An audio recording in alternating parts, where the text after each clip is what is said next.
Good morning. Welcome to Brussels. Welcome to the second day of FI Campus 2025. If I can invite everyone to take a seat and take the attention back here into the stage, into the room. Thank you very much. I hope those of you who were yesterday here on our first day got to enjoy the rest of your evening.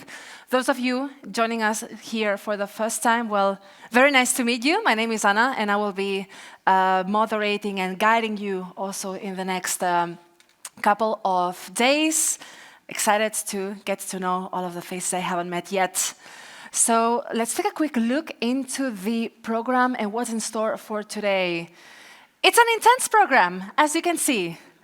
I was discussing with a few of you just now behind the scenes, and someone was saying that yesterday was the celebratory part, was the looking back, and today is going to be deep into the content. So we have a lot to discuss on the way ahead, on the everything from the policy and financing perspective and budget perspective that we need to look into. But fear not, because we're going to have some really exciting speakers here. We're going to have some really good discussions. And also, we're going to have our networking cocktail and the celebration dinner of the 10th anniversary of FI Compass. So definitely a lot to discuss today, but also still a lot to celebrate. So let's keep the celebratory spirit up with us. So just a quick reminder for those of you who are joining us today for the first time, that there is an event app that you can download. Here you have all the instructions. Either you scan the QR code or look for it on the App Store or Google Play Store.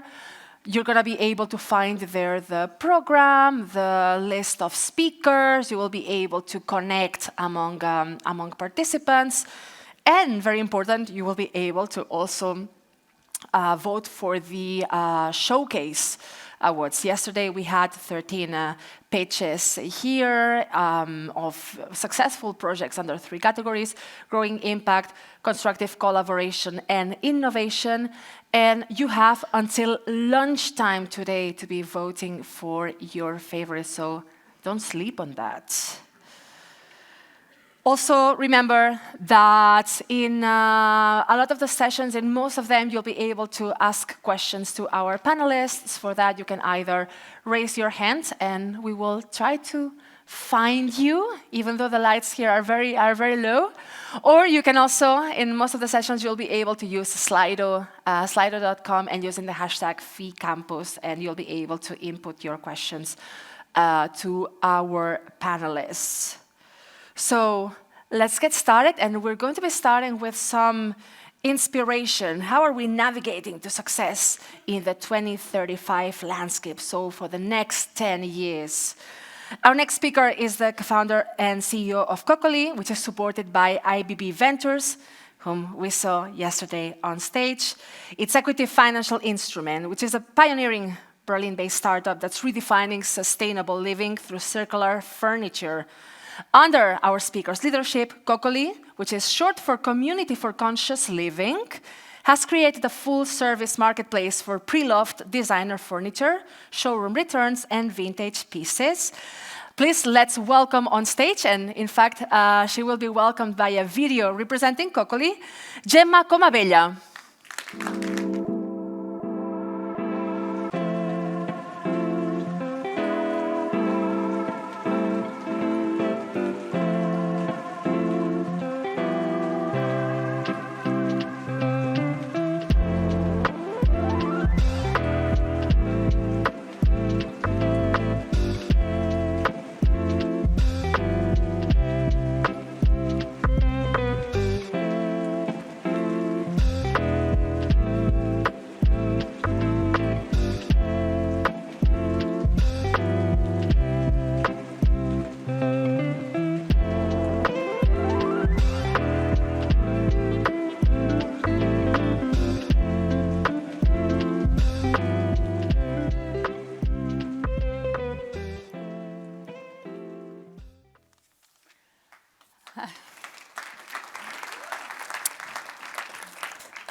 Good morning, everyone. I'm Gemma, and I wanted to show you one of our top sellers. We've sold in this year around 2,000 items of these sofas that without us, we would have ended in the landfill. But now imagine that's only one of the items. There's actually 11 million tons of furniture that end up every year in the landfill. 11 million tons. That's the same as 1,000 Eiffel Towers. And at Cocoli, what we want to do is we want to change this. We want to make sure that second-hand is the first choice for everyone. And in doing so, assuring that the furniture market, that's a 222 billion items, don't end up in the landfill. What's currently happening is that furniture brands go to jobbers, and basically they tell us, hey, want to take my items for 10% of the retail price. Brands don't have any other way to get rid of these items they cannot sell as new. So they have to work with them, which makes no profit, which is completely bad for the brand, and there's no other option for them but this one until Cocoli arrived. So let me also get this. So we noticed as waste as an opportunity, and we want to do by giving second-hand design as another life. What's happening, or what happened all? How did it all started? So it all started as an idea.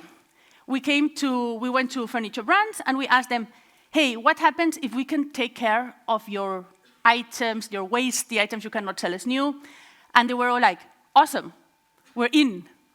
So that's how Cocoli started. It started as an idea, but we needed partners. We needed people that would help us. And that's how we started talking to different venture capitals, until we found IBB, who's actually here. And IBB, using the ERDF instruments, was able to support us, and that gave us the wings to start, to look for technology, for team, for the beginning of the brand, and that's how everything went forward. Since then, we have more than 600 brands that are working at that are selling at Cocoli, and more than 350,000 items. So that's what's a whole lot. Nevertheless, it's not actually numbers what I'm more proud about. So I'm mom of 3 kids, and my oldest kid is 9 years old. She's called Olivia. And the other day she told me, hey, mom, I need a new desk for a chair for my desk. Do you have one at Cocoli? Well, I didn't. And she said, no worries, then I'll wait. Because second-hand is not a compromise anymore. For her, it's the normal, it's the day-to-day. So we waited, and then she had her second-hand item, and that's exactly what we want to change. We want to change the mindset of everyone, because second-hand should not be anymore an eco niche, should not be a second thought, should be the day-to-day. So, here. So what's next for us? For us, next is expansion, is going Europe-wide, is going to all the homes, to all the industries, to all the borders. And by doing so, reaching everyone that want to buy or sell secondhand. Imagine you have an item at home, and you want to sell it, but you also don't know how to do it. Nevertheless, you go to a new shop and buy a new sofa, the one that we had here. And then when you buy the new one, imagine the shop would ask you, do you want us to take care of your second-hand item, of the item that you have home? Easy, no problem. There, it's where we are connected. Because we want to make sure that everyone is able to buy and sell as easy, as convenient as new. So that's what's in for us. Our goal is simple, is making circular mainstream. Yeah, but then basically, in order to do that, we are currently in Europe, which seems to be the very great a great continent in order to support second-hand and sustainability, but sometimes also the hardest.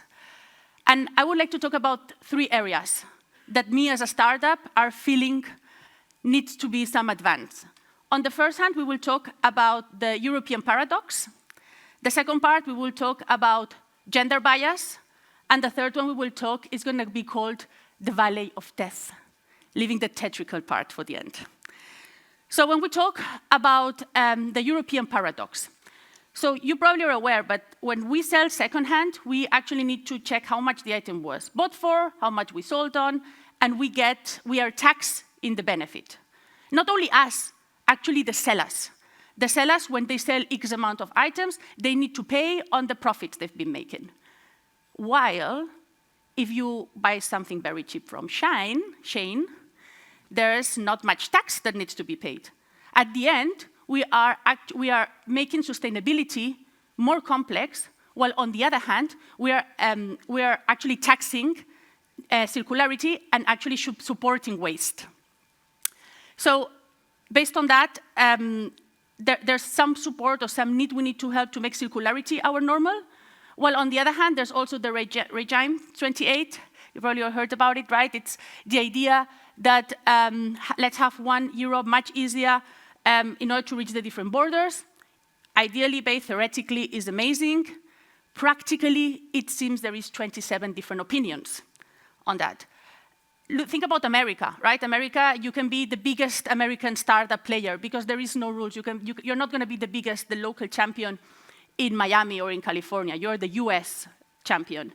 In Europe, we have it a bit more complex, right? We need to make sure that we need to reach the different markets, and I need to know how to invoice in 4 different languages, make sure that I have tax in different countries. Well, I do not want to be a German local champion. I want to be a continent champion. So how are we going to make this happen? Second part I wanted to talk to you about was the gender bias. So behind every startup, there is a founder, right? Someone that with dreams, with ideas, how we're going to make it happen. And a lot of the times, it's great because we can get public support, especially from in early stages. But this also gets a bit more complex if you're a female. You probably know the numbers. Approximately 3% of female founders get venture capital money. And then you would tell me, well, Gemma, that's normal because there's just less females that dare to build something. I'm going to tell you, okay, let's not take out this. It's true, there's less females. But now imagine in a world where it's equal, where it's 100 men, 100 women that dare to build a startup. In this equal world, only 20% of the money will go to the female. Not because our ideas are worse, not because we are bigger. We actually overperform. The problem is that there is a gender bias in all the spreadsheets that we are not aware of. So how do we make this, how do we change this? Right? We need to make sure that we understand, that everyone understands there's this bias, and we support legally that there's an equal amount of money distributed at the end in both genders. And lastly, what we were talking about, the valley of death. So as a startup, you start with an idea, right? You start showing some market product fit, and then you notice, okay, now I can go to get some public grants, some public support. Then we go to the venture capitals, and they tell us, great, yes, that's a great idea. It's early stage, so we can probably fund you. But it reaches a point that they're expecting this dream, 100x growth. But not all startups are going to be these unicorns. Sometimes we are just workhorses. We're companies that are profitable, that actually make circularity work, that we give job to the team, to the people. But therefore, we are lacking this in-between funding, between this early stage and this growth stage.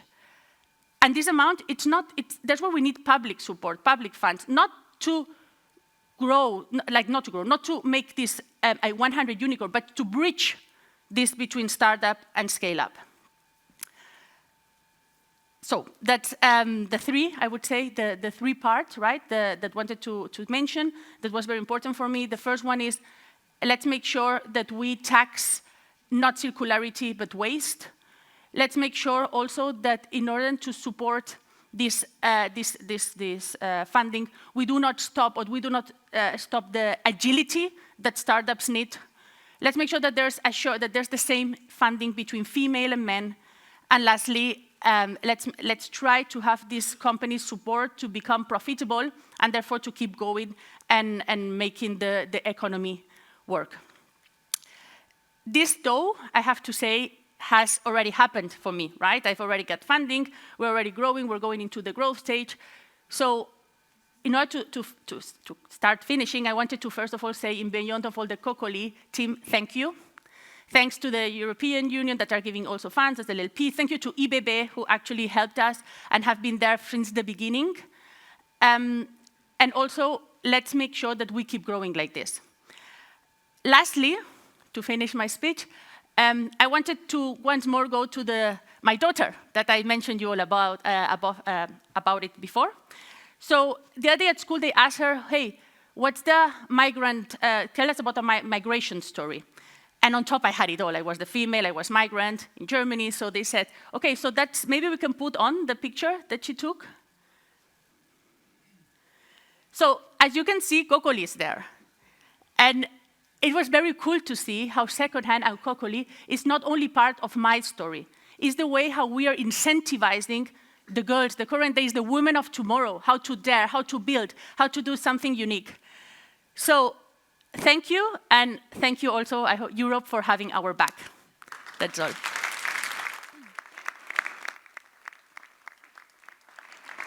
Bravo. Can I ask for a big round of applause again for Gemma?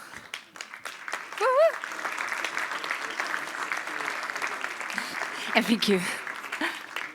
Thanks a lot, Gemma, for getting us started, for this dose of inspiration that you brought here today, and also, I think, for many of the points and many of the things that we might potentially be discussing also, I think, throughout today, especially when it comes to this European paradox, to see how we address gender bias, to see also, how we make sure that our startups can also scale up and create these European champions. I've already noted some things done for my panelists coming up next.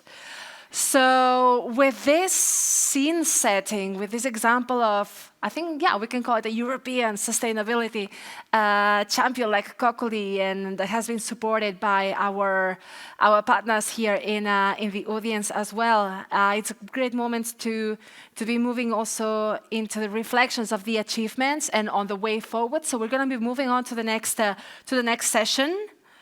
And the way that it's going to go is that we're going to have two series of speeches, of reflections, and then I will have a few questions also for my speakers.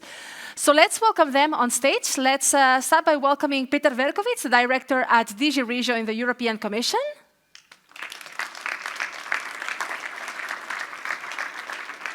Peter, if I can invite you first here on the lectern, and in the chair. And also with us is the director at the European Investment Bank, Gemma Feliciani. Welcome.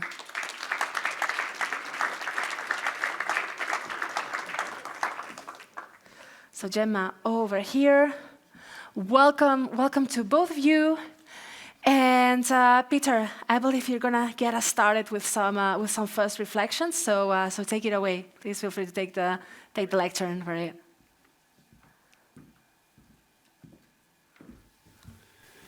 Right, well, good morning, everybody. Unfortunately, I can't see many of you because there's a very, very bright spotlight on me. But I've been asked to introduce this session from the perspective of the European Commission. This is an important anniversary. It's the anniversary of really an excellent working relationship together with our colleagues in the EIB, in the service of Europe, in the service of cohesion policy. And I just want to take a very brief opportunity to look back on what we have done together on financial instruments in the context of cohesion policy. There are some of us in the room who remember the days of the J's, Jessica, Jaspers, Jeremy, and the rest. But since then, we've come a very, very long way. And I'd really say that since the early 2000s, financial instruments have been an integral part of cohesion policy and what we want to achieve. And they played a very important role, in particular, in bringing the private sector and having, let's say, a more market-orientated approach to the implementation of cohesion policy. And over the years, they've proved to be a very cost-efficient and sustainable mechanism because they don't only have an effect during the lifetime of the program, but of course they have this capacity to reinvest funds beyond the lifetime of our programs, which are already in themselves very long. And I can look back and see funds which started even in the late 90s, which are still operating today. And we've seen a growth in their use over the years.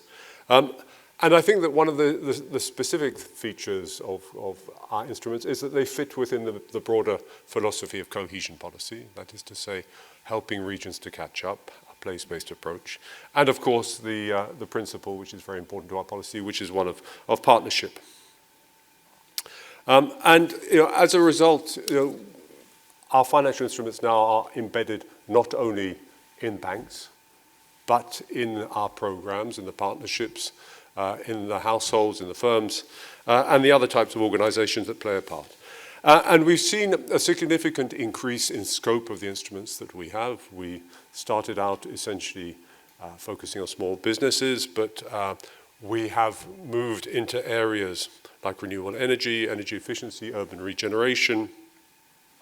And clearly, as we look ahead, there's a big scope to use financial instruments more for housing and other areas, for example, defense.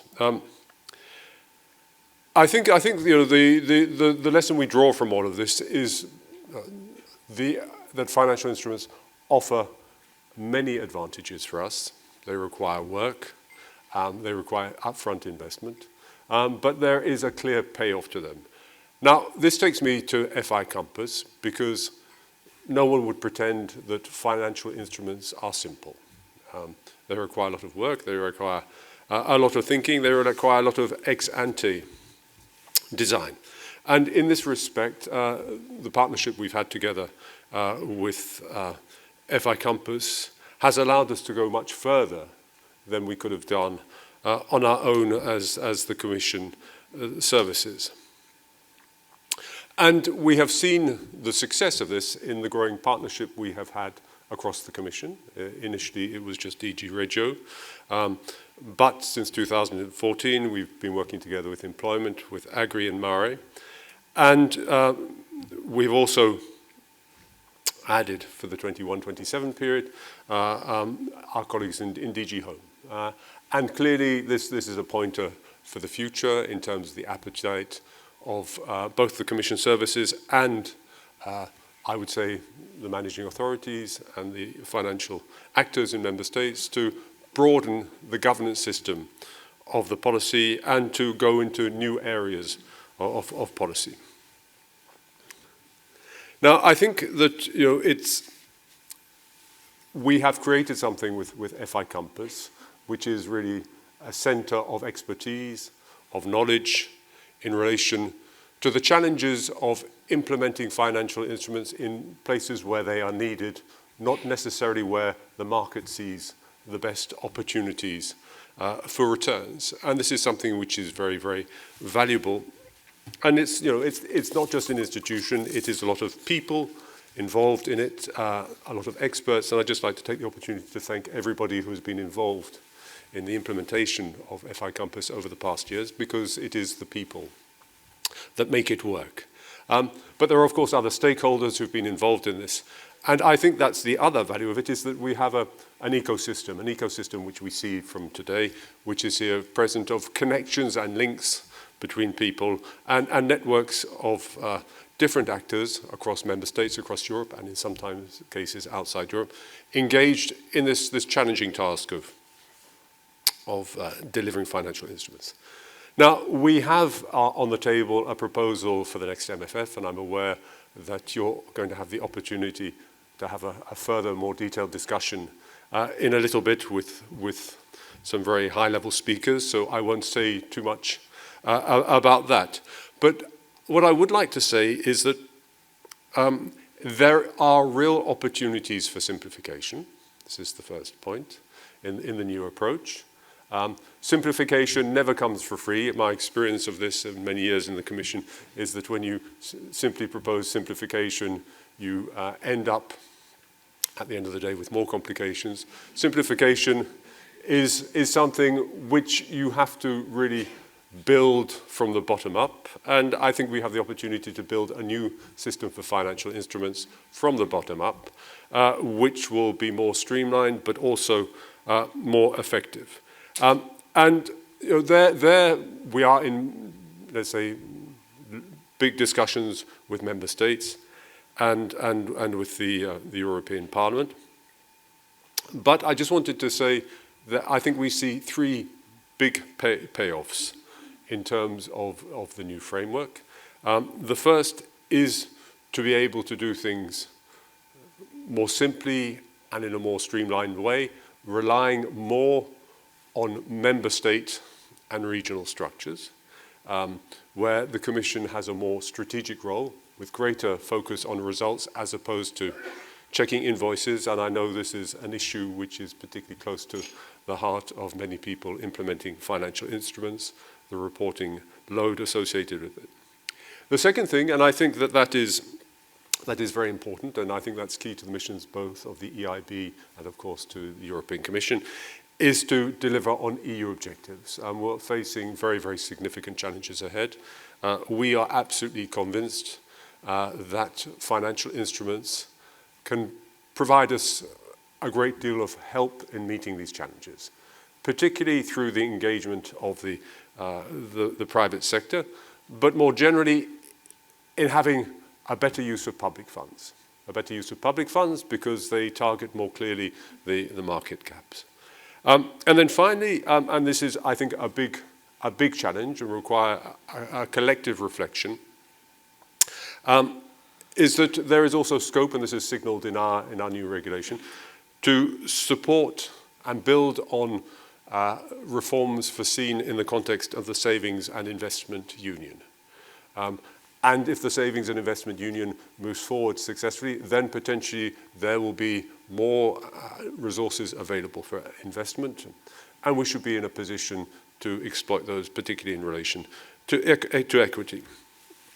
Now, in all of this, we are starting a very complicated process of discussions at the level of the Council and the Parliament, as I said, but it's very important that we take this forward at all levels, that the community that is here reflects on the proposals, and to see how we can best make use of them. It's a new type of applying our policy, it's a new environment for our policy.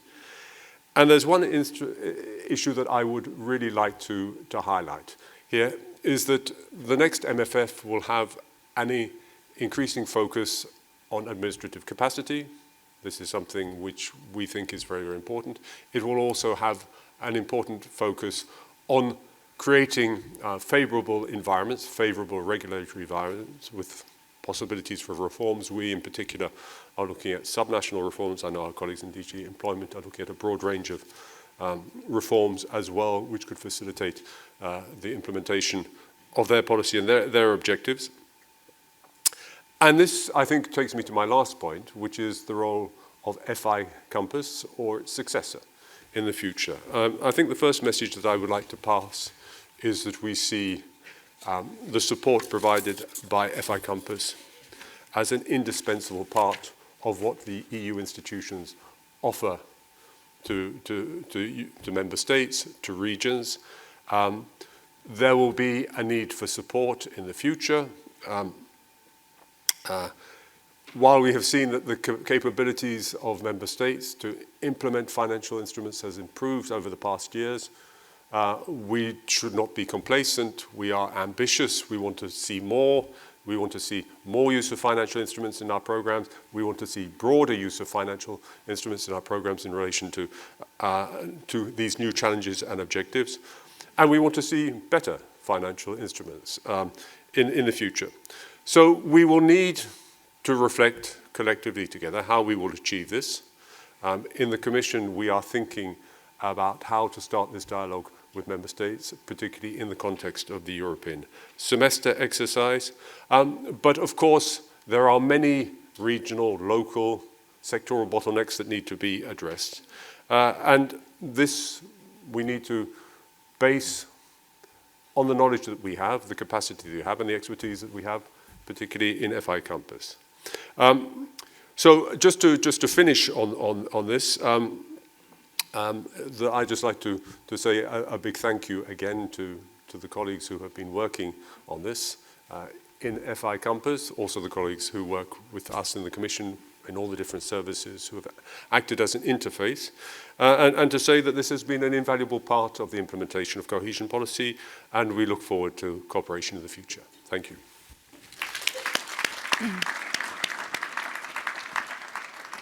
Thank you very much to Peter Berkovic. Indeed, many important objectives and challenges ahead, but also I think a lot of opportunities that come along this new frameworks. So now it's time to hand over to Gemma Feliciani on behalf of the European Investment Bank.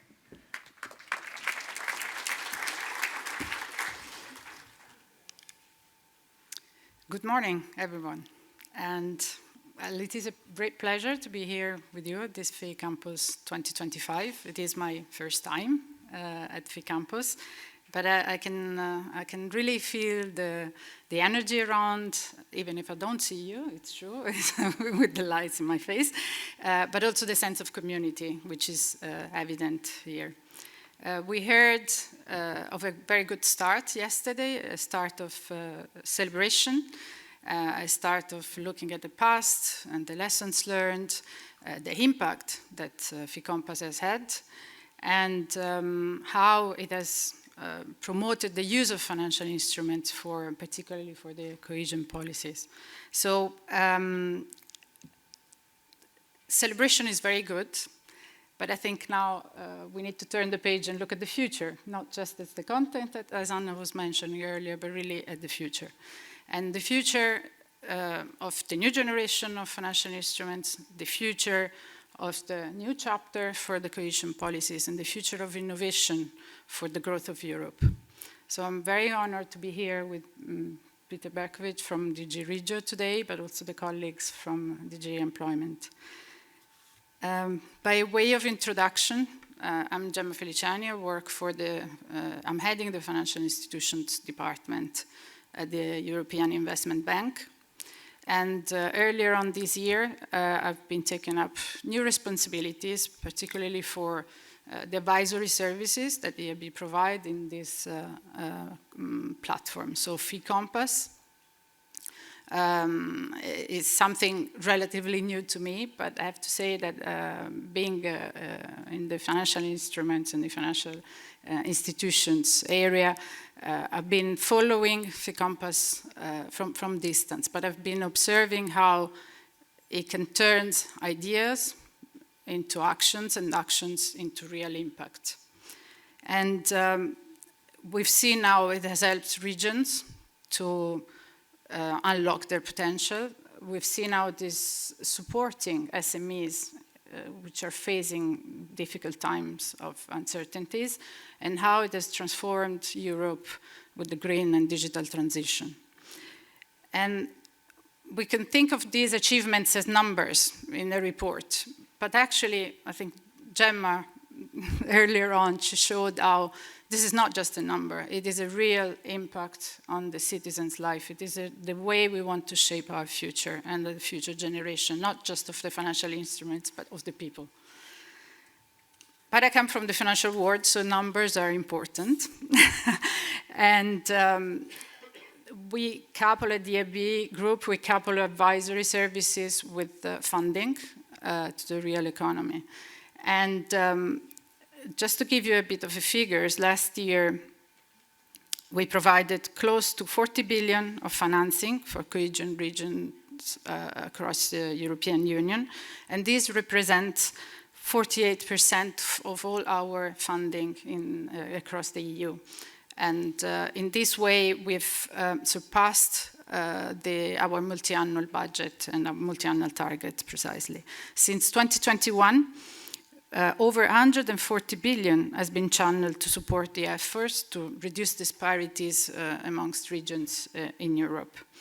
And how do we do that? The majority of that is channeled through financial intermediaries, so our partner banks. And it's for the benefit of SMEs, mid-caps, and the small-sized projects. Alongside this, we also providing financial instruments which are, I would say, more elaborated and which are enabled to unlock the capital and the funds from the private sector in a more efficient way. And I'm talking about, for example, investing in green bonds, but also securitization and, in particular, guarantees, which are used by the EIB group in partnership with the financial institutions.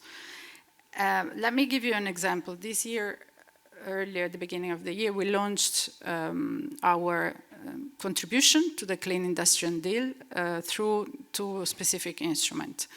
One in the area of the grid, so for energy and reducing the energy prices. And it is particularly a counter guarantee for the banks and to unlock the potential of the manufacturers in this sector. And another one, which is again a guarantee, it's a novel instrument that we are implementing for power purchase agreements of renewable energy providers. So these type of instruments are just example, but I can really think of those being deployed in the future for the benefit of the new cohesion policy. I think Peter mentioned we are really at a crossroad now between the past successes and the future shape of the new MFF, so of the new funding coming from the public sector. And it is really where we position ourselves to leverage those funds and combine them together alongside and with the support of our partners institution, with the national promotional banks. The EIB group is there to try and leverage those funds for the benefit of the communities. And if I look at our ambitions, our strategy is articulated around many priorities. Some were mentioned earlier. I mean, climate is one of those, of course, innovation and digitalization, security and defense, agriculture, social infrastructure, including housing. But cohesion is one of our historical pillars and is there to remain. In the next couple of years, we plan at least 45% of all new lendings for the target of the cohesion region. So our focus, our sustained focus will ensure that cohesion will remain a powerful driver for the inclusive growth in Europe. And the idea is precisely to combine the funds. But how can we do this better? We've heard some ideas. How we can make it more efficient, more transformative. How can we better use the financial instruments? We have ideas, many ideas. Some is to combine or to align the eligibilities of the EIB group, for example, with the Cohesion Fund to make it more accessible. Or, for example, enable the managing authorities to use the work that we do at EIB for the selection processes to speed up the delivery. Or another idea that we have is how we can amplify the use of our green checker to simplify the administrative burden and to enable reporting to be simpler and faster.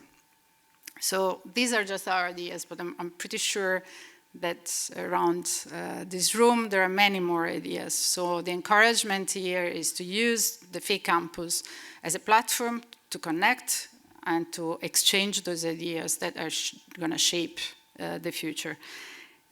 Later today, I will also have the pleasure to announce the winners for the FI Campus Showcase Award. So I'm really looking forward to that moment. It's going to be another moment of celebration. But it's not just only a celebration. I think it could be a moment for reflection for us on how to use those ideas, how to use the ideas that Gemma earlier on has put forward to really create our instruments for the future. So it's an encouragement for us to let's continue to learn one another and to innovate together. Thank you.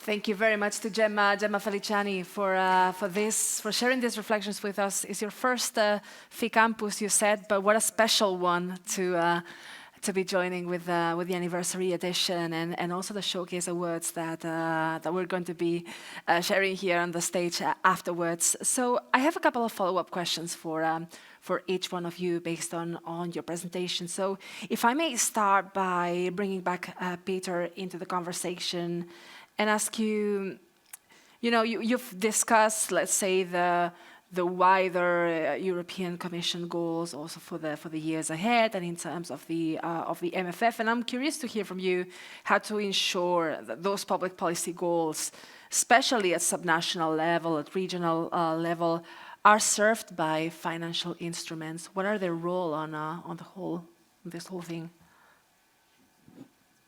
Well, I think the answer is relatively easy, and that is to start with market need, an analysis of market need for specific objectives in specific contexts. And I mean, the answer is easy. Doing it is much more complicated. We change a little bit the world of financial instruments with our proposal for the future. There was a lot of focus in the current period, and previous periods, I would say, on the financial rules. I think we want to go towards something which is more focused on policy and objectives.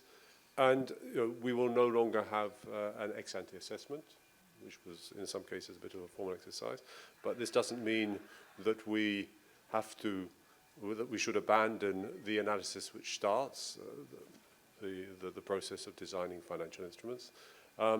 But rather that we should be thinking precisely about what I said, which is the need to see where financial instruments can bring the best of value in specific conditions to achieve our public goals. And I think that's an expertise which we're starting to develop, but clearly will need to be developed further in the future. Mm-hmm. Thanks, Peter. And then Gemma, which sectors do you expect that will be benefiting the most from financial instruments in the next programming period? And how is the EIB group preparing to support them? Important. Important, yes, thank you. If I can think of three sectors that I believe will boost and amplify the impact for the financial instruments.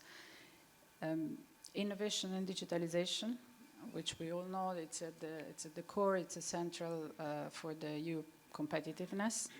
And financial instruments in that space, they can help and support the growth, for example, of sectors which are strategic, like clean tech, like health tech, artificial intelligence, or digital infrastructure.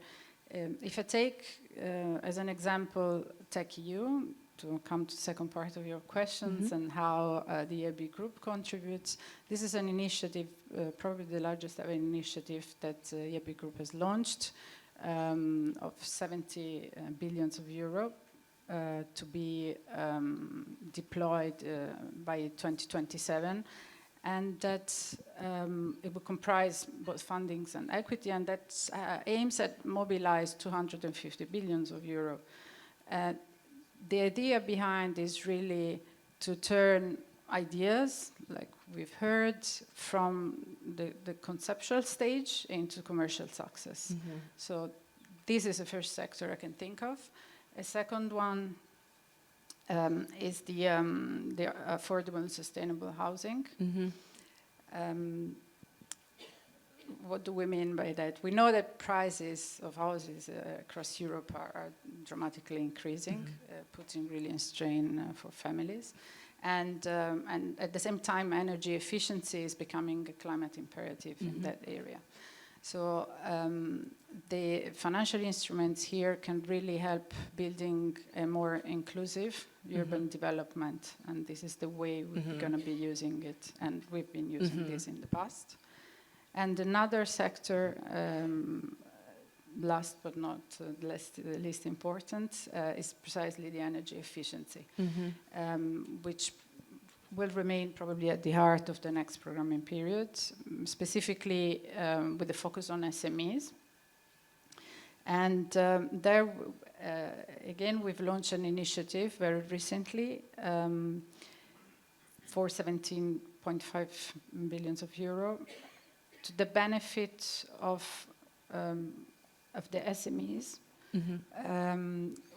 We're targeting more than 350,000 SMEs and mid-caps, which are specifically investing in energy savings technology in this domain. So I would say there are many more, but these are the first three key sectors where I would see we can have an impact. Indeed, and I think those three examples are really three cases on point on how financial instruments can support broader public policy goals and imperatives that we have in our agendas at EU level and so on, right? So then also, Peter, looking back at the new multi-annual financial framework, what are some lessons learned when it comes to the use of financial instruments that are informing the Commission on the development of the new MFF?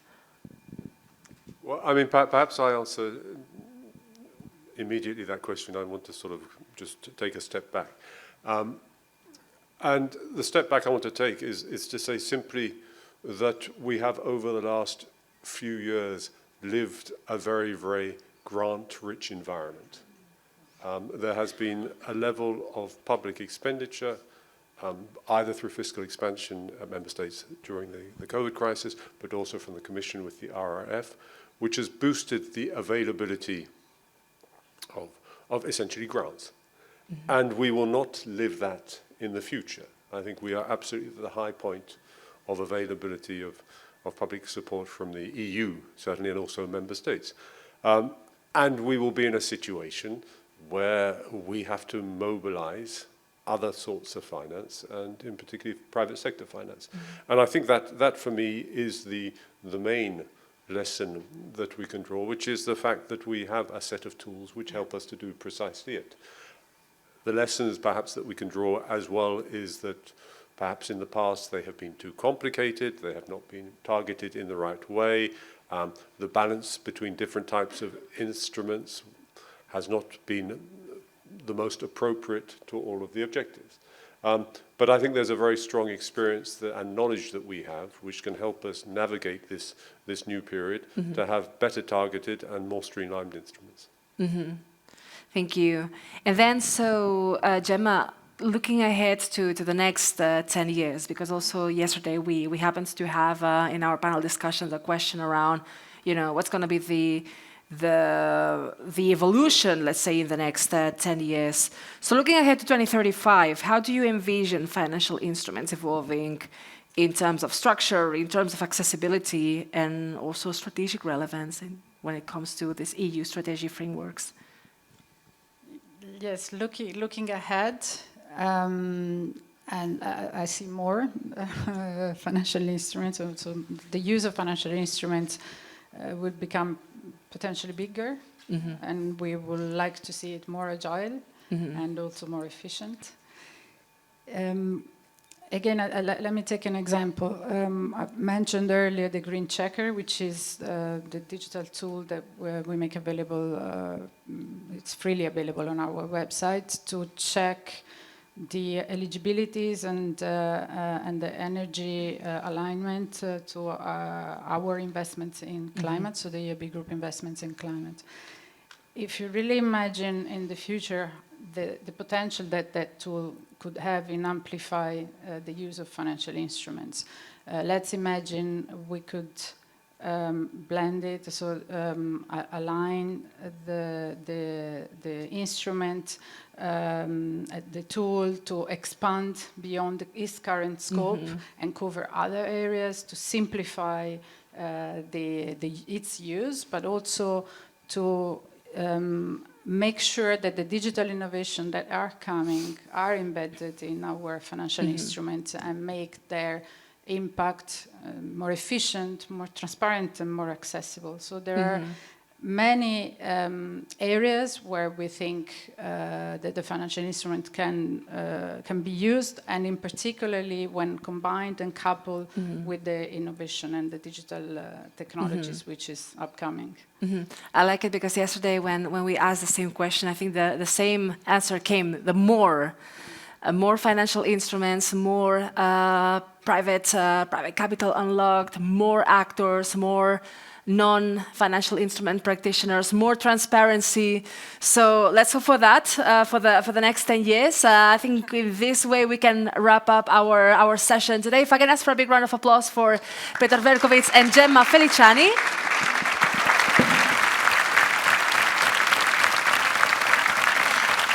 So we're going to have a session today in which we're going to be diving deep into one of the topics that will shape the policy strategies and as well the financial instruments over the next years. We're going to be looking into the session called Shaping the Future of Cohesion Policy Before 2027.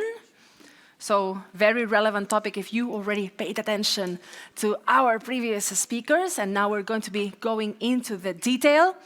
So let me start by welcoming our moderator for this session. I'm going to leave it in very safe hands. So let's welcome with a big round of applause the Head of Advisory Financial Institutions Division at the European Investment Bank, Frank Lee. Welcome back.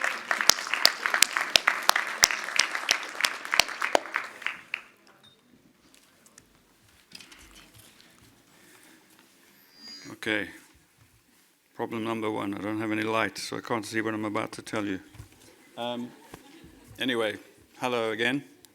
Welcome to day 2. I'm going to wing it. As you can see, I've lifted my glasses, so I'm not even reading. Maybe actually we can start, if you don't mind, by inviting all of my key panelists to the stage. Actually, good idea. No, I'll use mine. Thank you, John. I was looking for an excuse to not actually have to read this, but that's fine. Can I ask the colleagues, please, from the Commission, Adriana, Hugo, and our member state representatives, and of course, last but not least, Laurent, please join us on the stage, and then I will introduce you as we go through. So, to start the session, essentially today, as we said, is very much a focus on the future and what's happening next. We all know that the Commission came out with its proposals for the next MFF in July, and some would say these are quite ambitious, quite a number of sort of changes and new ways of thinking, taking inspiration perhaps from other models that have been introduced in recent years. A big focus on outcomes, on reforms, milestones, these sorts of relatively new concepts, I suppose, in the world of at least in the world of cohesion-funded financial instruments. We, of course, have the introduction of the usual central financial instruments, as we call it, funded under the centralized EU budgets. We're talking about, obviously, the Competitiveness Fund and the continuation of InvestEU within that fund. We have this concept of the EU facility under cohesion policy. So lots of new ideas, perhaps lots of questions about how these things are actually going to work in practice. And essentially for that, we have assembled our panel of distinguished guests, the 2 Deputy Director Generals from the European Commission. On DG Employment side, Adriana Sukova, and welcome to you, Adriana. And next to her we have Hugo Sobral, sorry, apologies, from DG Regio, who will give us some opening addresses. And then we'll get into some of the discussions with our other colleagues. We want to make it obviously fairly interactive. We have a relatively long session, which is good. Hopefully we'll have time to get into a bit of debate and a bit of the details. But obviously that means really getting some engagement from you. So just to remind you, please, that we have the Slido, and I would encourage you to send your questions, put your questions on there. If you think they're good questions, don't repeat them, just put a like next to whoever put the question there before you.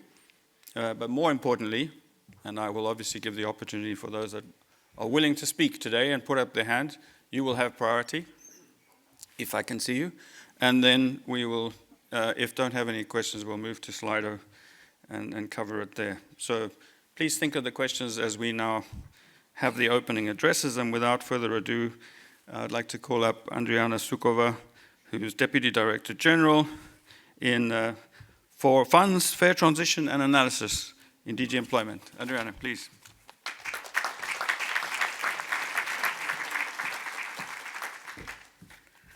Well, I hope you can see me, but I cannot see you. That's absolutely certain. First, I think that all of you agree that we live in very challenging circumstances. We have challenges coming up every day. So we are looking at how we can best deliver on our objectives.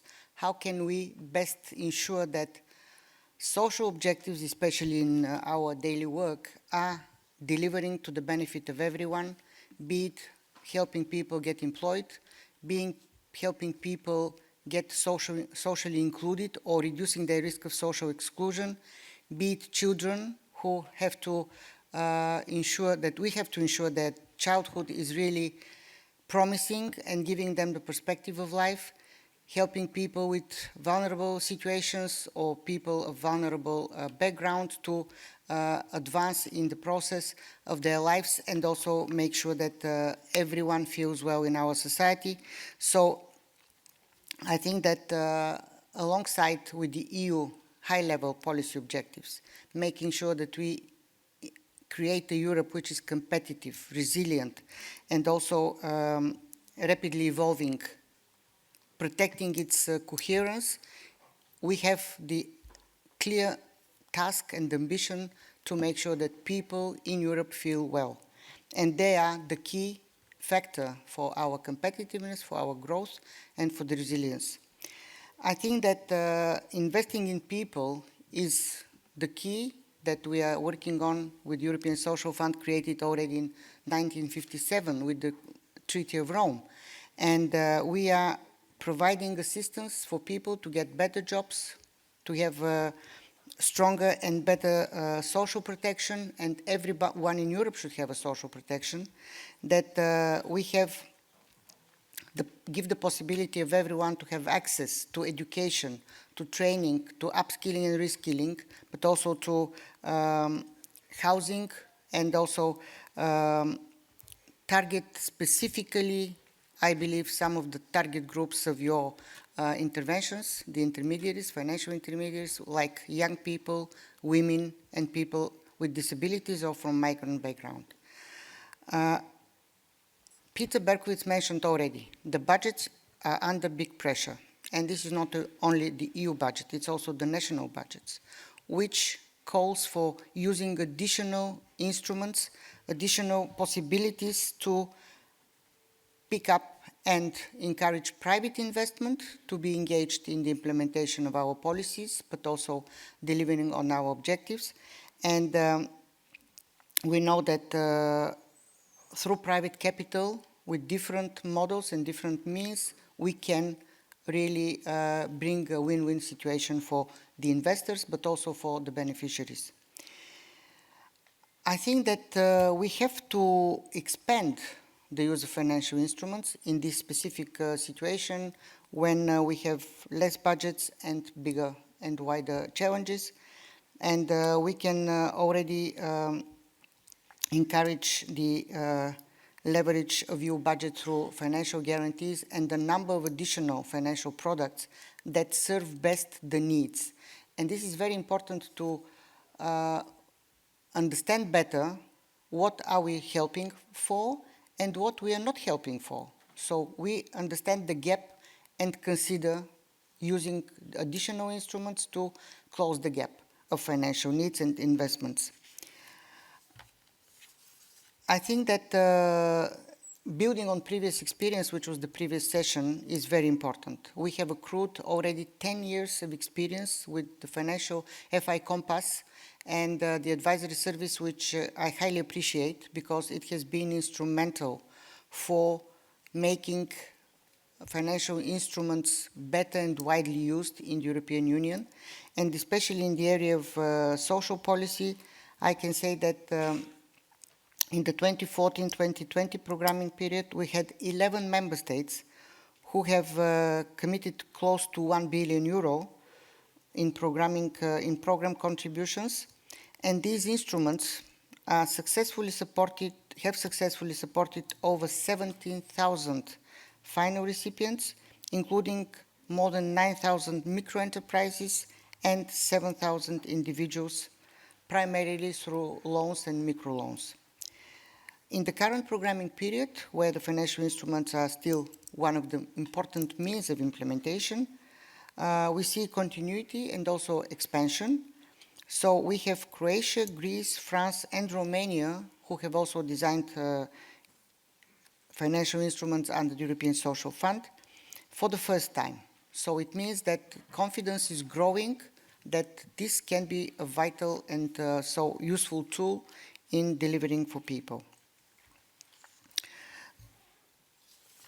What is the role of the FI Compass advisory? And I already praised the services that have been provided, but also it is, I think, a very good example of cooperation between the European Commission and EIB.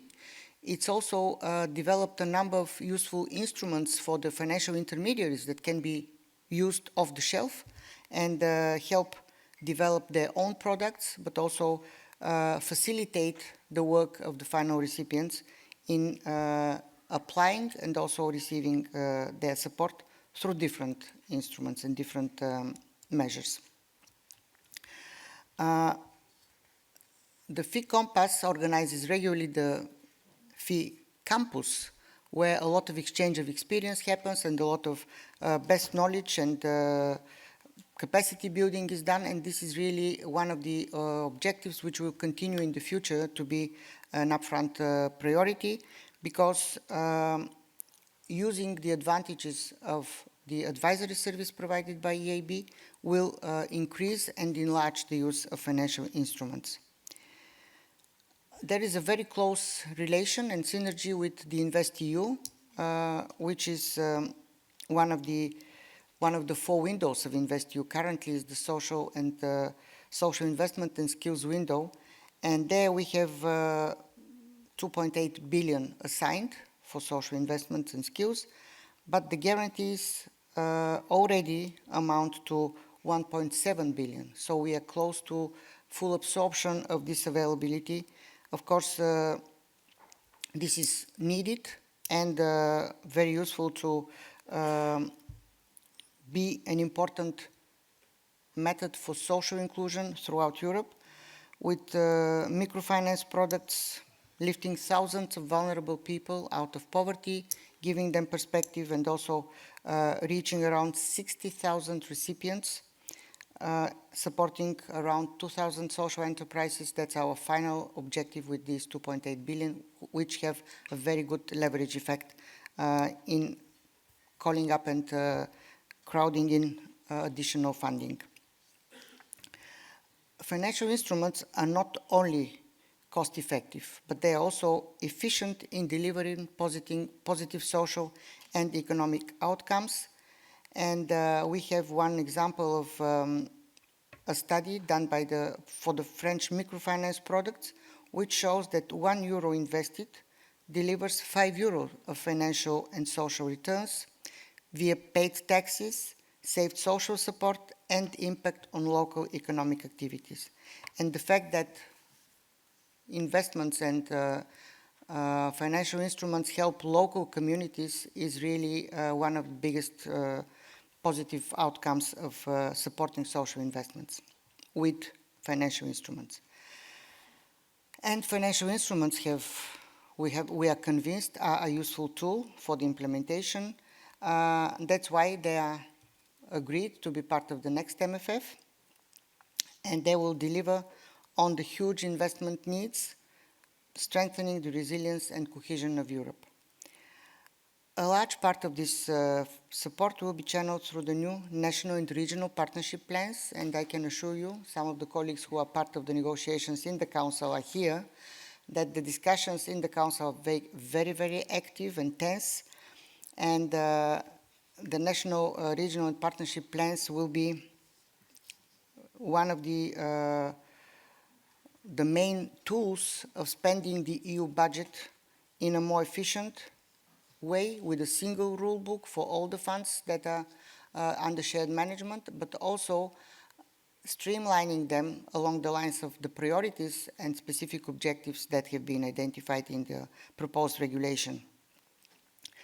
We are also, with this new proposal, increasing flexibility in the use of funds, and Peter Berkowitz, I'll quote him again, referred to we are not going to do ex-ante assessments, we'll give more flexibility to member states, we'll give more freedom to member states to take their own decisions, but also we will be going forward with integrated programs because all the budgets will be financing the same objectives, and we'll combine soft and hardware social investments tailor-made to local and territorial needs and the specificities of all member states.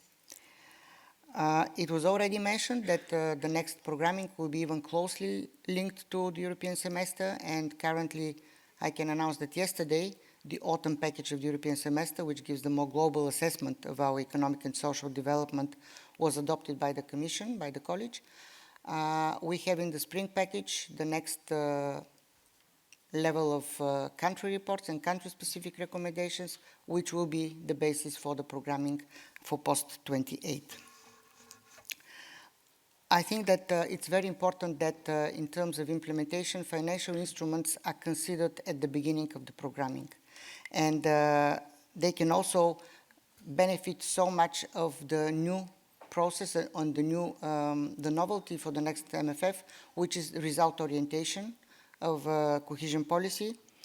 And the indicators that we have developed in the performance framework regulation will be linking what we finance, what we achieve in a more coherent way, and it will allow the Commission to be able to report on the deliverables and also measure the impact of our within all policy areas.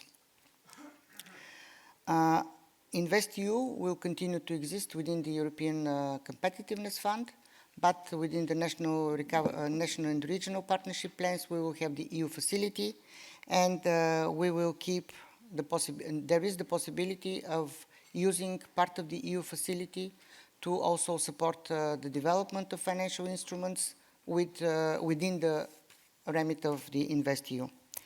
I see that my time is over, so I'm quickly rushing to the conclusions, knowing that we will have some chance to discuss and exchange later on. I was mentioning to some colleagues and friends this morning that I feel a bit old because I was there when 10 years ago the FIC Compass was created, and Frank is the same, so we are equally old. But it's very encouraging to see that the FIC Compass has proven its value added, that it has helped a lot to achieve very positive results. It has been the quiet power for helping individuals throughout Europe, helping small companies, startups, which received the support on time, and also they received the assistance which they need in order to set up a company, to start their own business, to grow. We think that blending the advice, the grants with financial instruments is also a very useful possibility, which will continue in the future. And the current situation, as I started, will be increasing the space for financial instruments which have to support us in achieving the EU-level objectives, but also taking them very locally and thinking about people on the ground. Thank you very much, and I'm very happy to take over a few questions.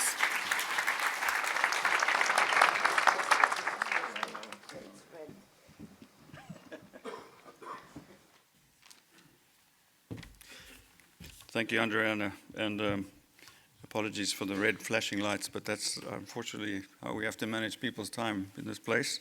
And thank you also for reminding me of my age. This actually came up yesterday. Maybe your colleagues told you, but you look not a day older than you were 10 years ago, I have to say. So thank you anyway for the introduction. As you say, we will come back on some of the points in the discussion. But without further ado, I'd like to now introduce you to the Deputy Director General for Program Implementation at the European Commission's DG Regio, Hugo Sobral, please.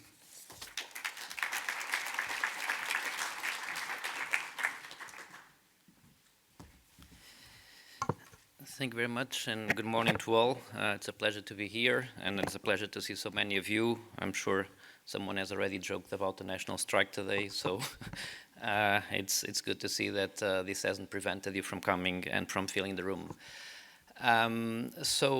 Congratulations to to FIC Compass indeed for the 10th anniversary and also for the organization of this campus.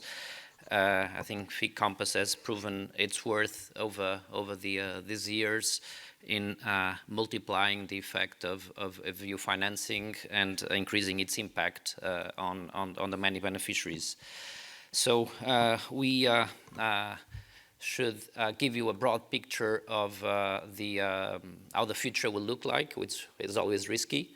Andrian has already touched upon many of these issues, but perhaps let me take a step back, and even if many of you probably have been already present in discussions about the future MFF framework and have already heard about its logic, its rationale, its structure, I think it's useful to remind what were the overriding considerations in the European Commission for presenting the proposal in July. I would say that there were three. First of all, we had to make sure that our budget, which is one of our most impactful policy instruments, would deliver on both the emerging and the traditional priorities. So the emerging priorities of security and defense, everyone is aware of the situation we have in our continent. The need to improve competitiveness, to deliver on the different things that the Draghi report has touched upon, the issues of innovation, productivity, decarbonization, but also delivering on our traditional priorities, food security and social, economic and territorial cohesion, which remain important. They are traditional, but they are still relevant. So first overriding consideration, making sure that the budget would address both the emerging and traditional priorities. Second one, to simplify. As you know, the budget became, and the different instruments became more complex over time, with different instruments being added. Every time there was a crisis, an instrument was being created, sometimes with different eligibility rules, reporting requirements, and the landscape was becoming difficult for managing authorities, for final beneficiaries. So the idea was to indeed make things simpler and actually merge different funds which currently exist into a fewer number of funds. And this is actually present across the entire budget. And the third consideration was indeed the one of flexibility, because of the lessons learned over the past years, because the fact that we live, in a poly-crisis environment means that we need to be agile, that our funds cannot be all fixed from day one of the budget, that we need to have basically the possibility to move them in light of the, of different situations that may arise. So these three considerations were present across the different headings of the MFF. So heading one, our heading, or the heading of economic, social and territorial cohesion, but also heading two, competitiveness, where different funds are being brought under the competitiveness fund, but even also under heading three, so global Europe, where different existing instruments are also brought together under the global Europe. Now, of course, inevitably, when you bring different funds together, you need to streamline. That's the idea. But we also wanted, when it comes to cohesion policy, to keep the cohesion policy DNA. We wanted to make sure that the territorial dimension, the place-based dimension, would continue, because this is important. It's relevant. It's still the best way of actually addressing, the needs of our member states, which we know are diverse. So the idea was indeed to enhance this place-based dimension and being able to tailor future European support to the different needs of member states. So this is exactly the logic of the national, regional and partnership plans. The idea that we can program together different instruments with different policy objectives, but which all in the end have a territorial dimension, a territorial application, being able to program them, without silos, with different rules, with a single rule book, to make life easier both for member states, managing authorities, and also beneficiaries. This was the logic of this fund. Again, the idea was also to keep a strong territorial and cohesion DNA. We still have categories of regions with different co-financing levels. We still have a minimum amount for less developed regions. And we have basically strong requirements in the regulation for member states to address specific needs of different territories, from situation in our eastern borders to outermost regions, to regions in industrial transition or facing industrial developments. So those requirements are still there. There's also, I would say, and I understand that, there are some concerns, and I think some of the concerns are also legitimate, because, this is an important change that needs to be understood, and we need to make sure that it works in practice. So I don't want to dismiss them. But there's also some elements of continuity regarding the system that we currently have in place. So this National, Regional, and Partnership Fund will be implemented in shared management. It's not direct management, it's shared management, so the traditional cohesion policy mode, it will be done in partnership with different stakeholders, which is another important principle of cohesion, which stays there, and it's a mandatory one, it's not an optional one. There is also the possibility for member states to have under their plans territorial regional chapters which, again, would correspond to the existing, let's say, regional operational programs, with the same managing authorities being able to actually continue the role that they've been doing up to now in managing, the programs and the future chapters.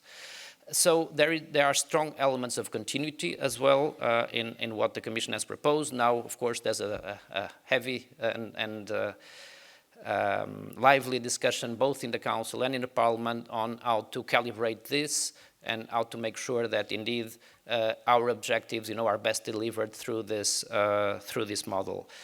Now, when it comes to the financial instruments in all this, there will still be a strong role, and I would say even greater role, for financial instruments in the future.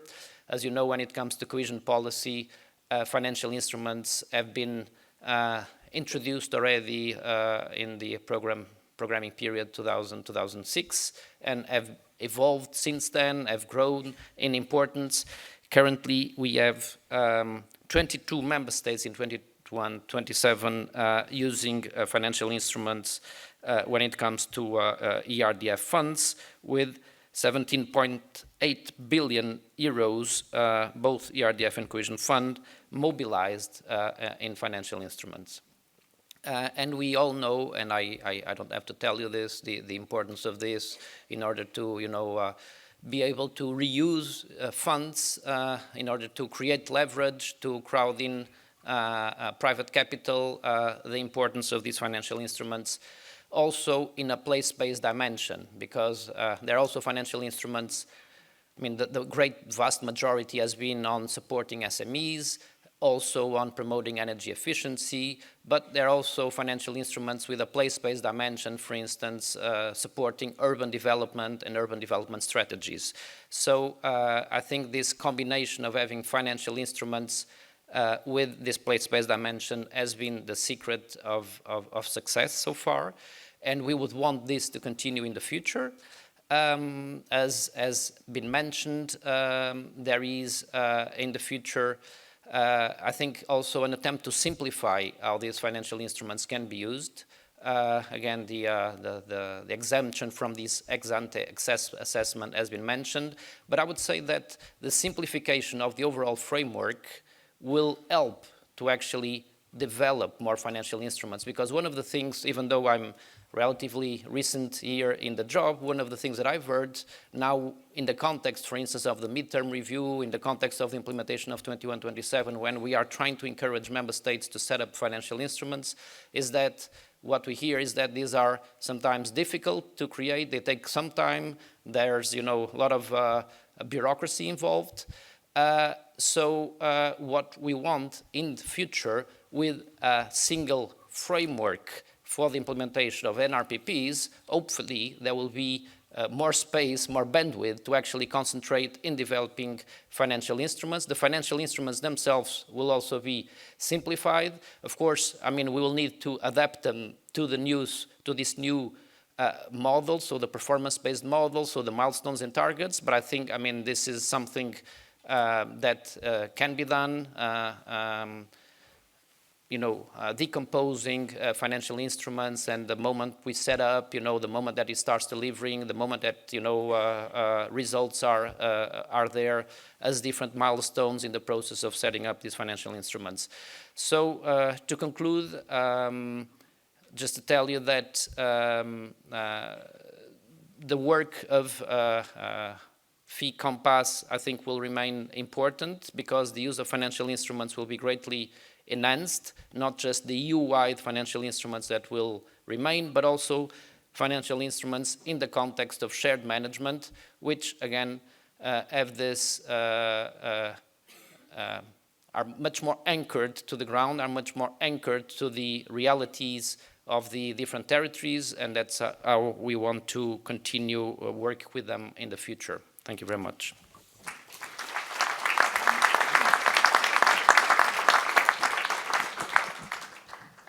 Thank you very much, Hugo. So I think, just in summary, I think we are all agreeing that, and it was actually also brought up yesterday, we are all expecting more use of financial instruments. I think it's probably a necessity, given the various new demands that are on the table, and the fact that there's probably going to be less public money going forward. It has a key role to play.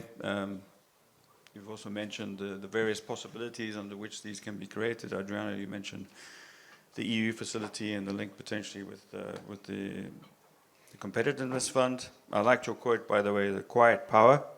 I'm actually looking at Chiara, because we have to put that in our social media post that's going to go out. Quiet power. So I think, yes, now is the time actually to open the floor quickly for questions to our colleagues from the Commission, before we get involved with the rest of the panel. And I'm looking now across the room, which is always difficult. There's one person right at the back there holding his hand up. If you can just introduce yourself, and if you have a question specifically for someone, just shout the name out. Thank you very much. My name is Ioan Levitsky. I'm from Regional Development Agency in Romania, and I just have a question about how is going the new MFF work, being prepared to do performance-based financing with the rules of the state aid, which are currently shaped around certain eligible expenses.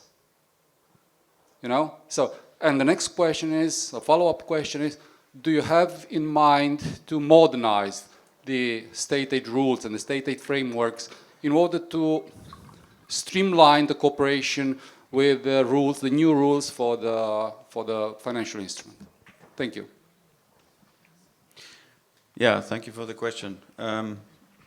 Perhaps our colleagues from the Commission may not be able to necessarily talk on behalf of DG Comp, but I think if you have any thoughts on this, Adriana? No. This is part of the considerations, exactly how to ensure the performance orientation, which is directly connected to achieving results measurable, following the same indicators for reporting, and how the GBR will be amended to address certain needs, but also state aid rules are always under consideration.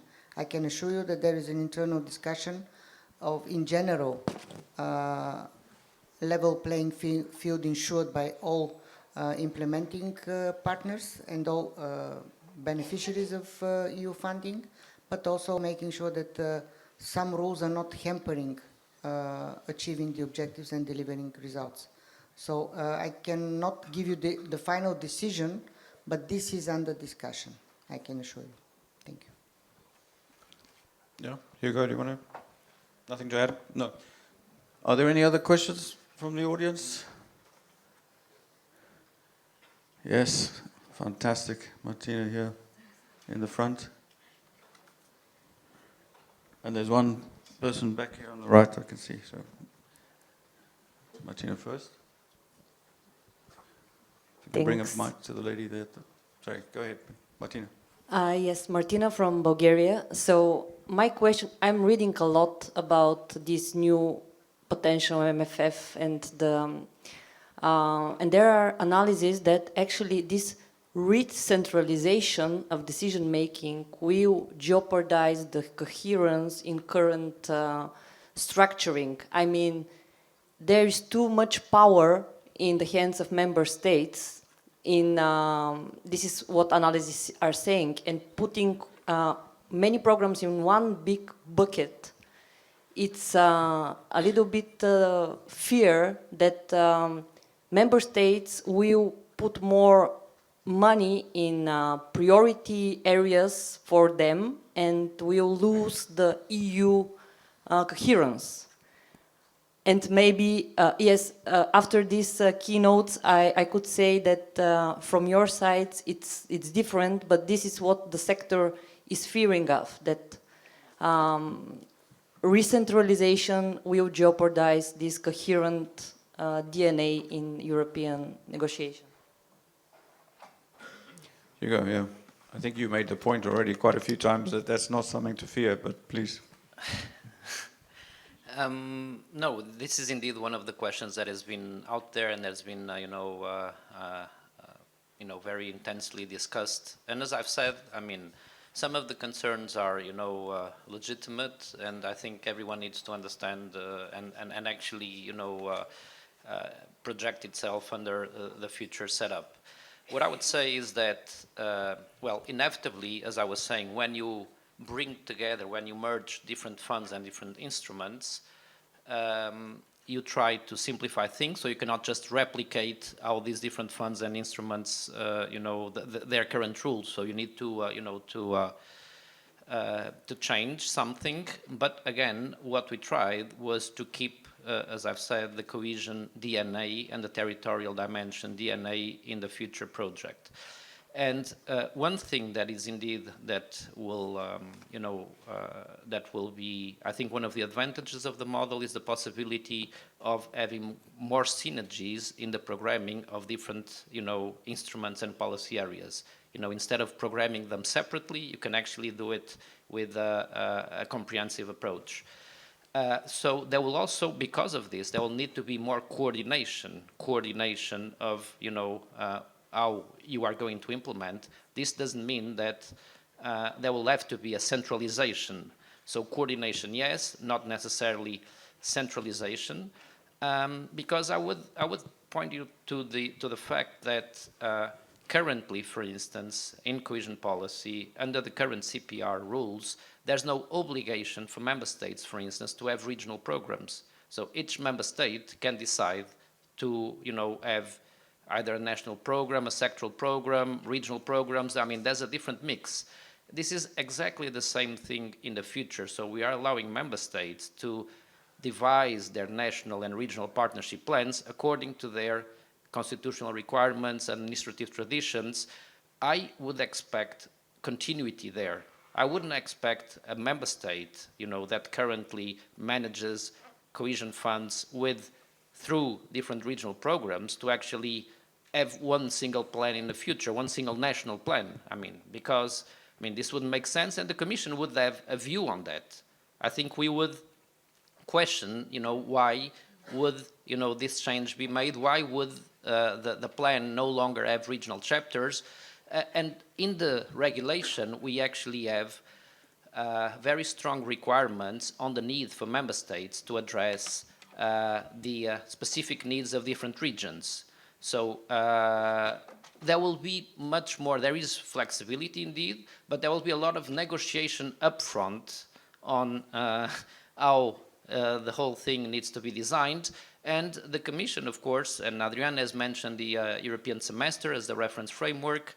Next year, there will be recommendations for member states, and we will try also in these recommendations to embed the regional and territorial dimension, so that when discussing with member states, we'll be able to say, well, you cannot overlook this important, these issues. So it's not that there's a total centralization in the model. Again, it's member states currently can already decide on having different programs, so in the future is the same. I would expect continuity there with keeping managing authorities, current managing authorities probably responsible for the managing of these future chapters.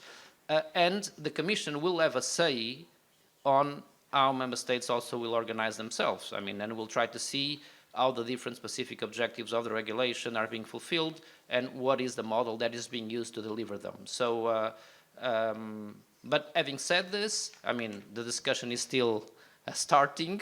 And again, I mean, I'm sure there will be calibration on this balance between role of regions, role of member states, how to provide stronger legal assurances on one dimension. So, I mean, this is part of the current debate. Thank you. Yeah, please, Adriana. Well, just a short addition to what Hugo said. In fact, we are giving more power to the member states, but we are giving them more responsibilities with this setup.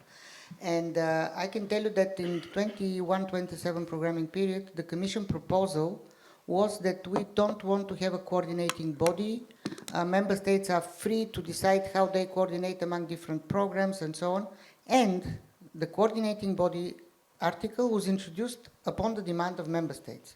And now we are setting it again that there should be a central member state level coordination among different funds that have been mobilized for addressing different priorities in different territories and putting them in a better synergy, working together, making sure that many of you who are part of managing authorities know that starting coordinated calls for projects under ESF and DRDF is not an easy process.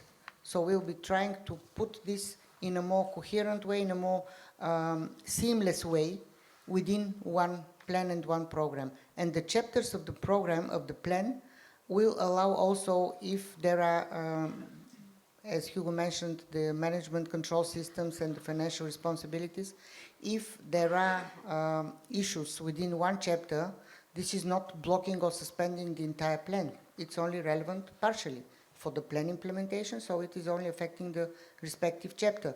We are thinking about potential issues that may come, and that's why I mentioned the discussion and the negotiations in the Council Working Party are very intense.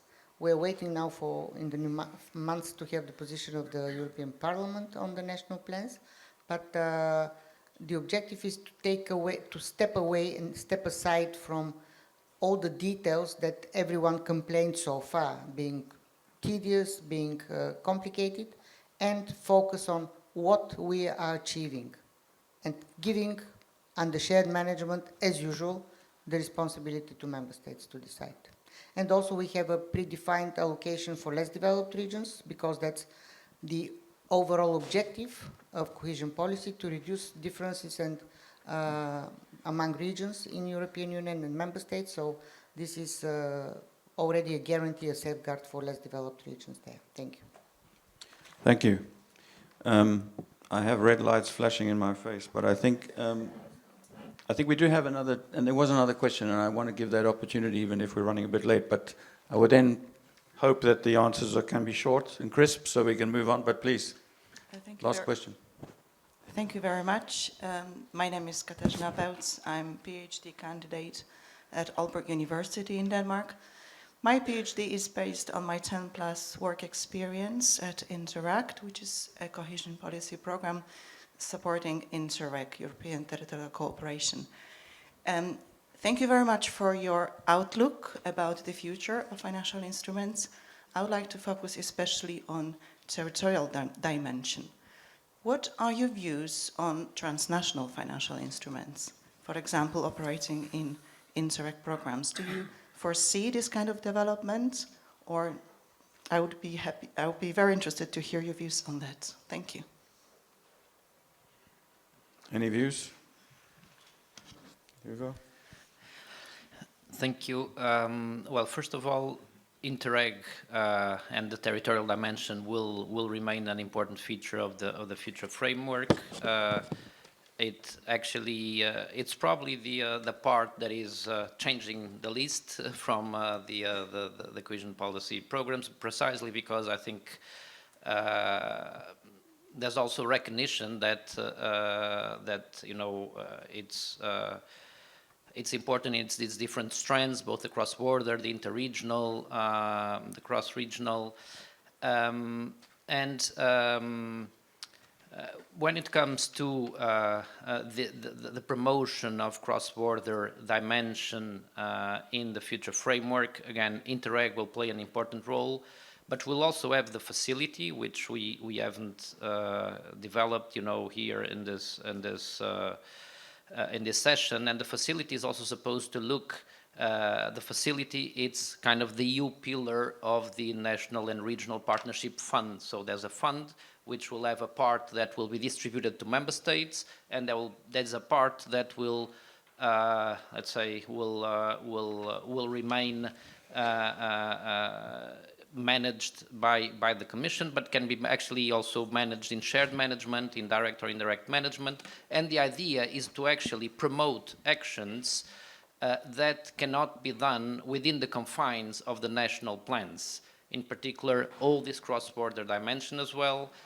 So it will be an important complement to actually the Interreg, the territorial cooperation, and this facility can also be implemented through and used through, some of the tools can be financial instruments. So I think there is indeed a potential to have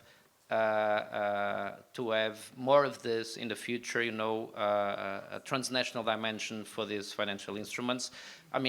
Besides the EU-wide instruments which already exist, which of course have a pan-European dimension.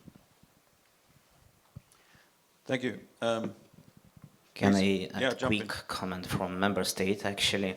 So, yes, we have, as Lithuania, we have a number of successful projects with Poland, actually. So this is the good, actually, example how we can use that instrument, especially in emerging fields like military mobility. I was going to say. Yeah. So, again, continuity is crucial, and Lithuania and also other countries, I'm pretty sure, really support this instrument and program. Excellent, thank you. Right, let's move on then, and indeed I will turn now to my two colleagues who are representing the member states, as it were, the managing authorities, and two countries actually which, although small, are very big users of financial instruments in many different forms for many different sectoral interventions. So we have a very good wealth of experience from the two colleagues. First of all, Jonathan Vassallo, Permanent Secretary of the Office of the Prime Minister, entrusted with European Union funds and equality, reforms and social dialogue in Malta. And yes, Jonathan, please give us your thoughts on where we're heading with the next MFF and what the plans might be in Malta in this respect. And of course, looking back on your experiences. So, good morning, and thanks for the invitation to be here with you this morning. So I come from a relatively small administration, so I deal with the policy, regulatory framework, and the implementation.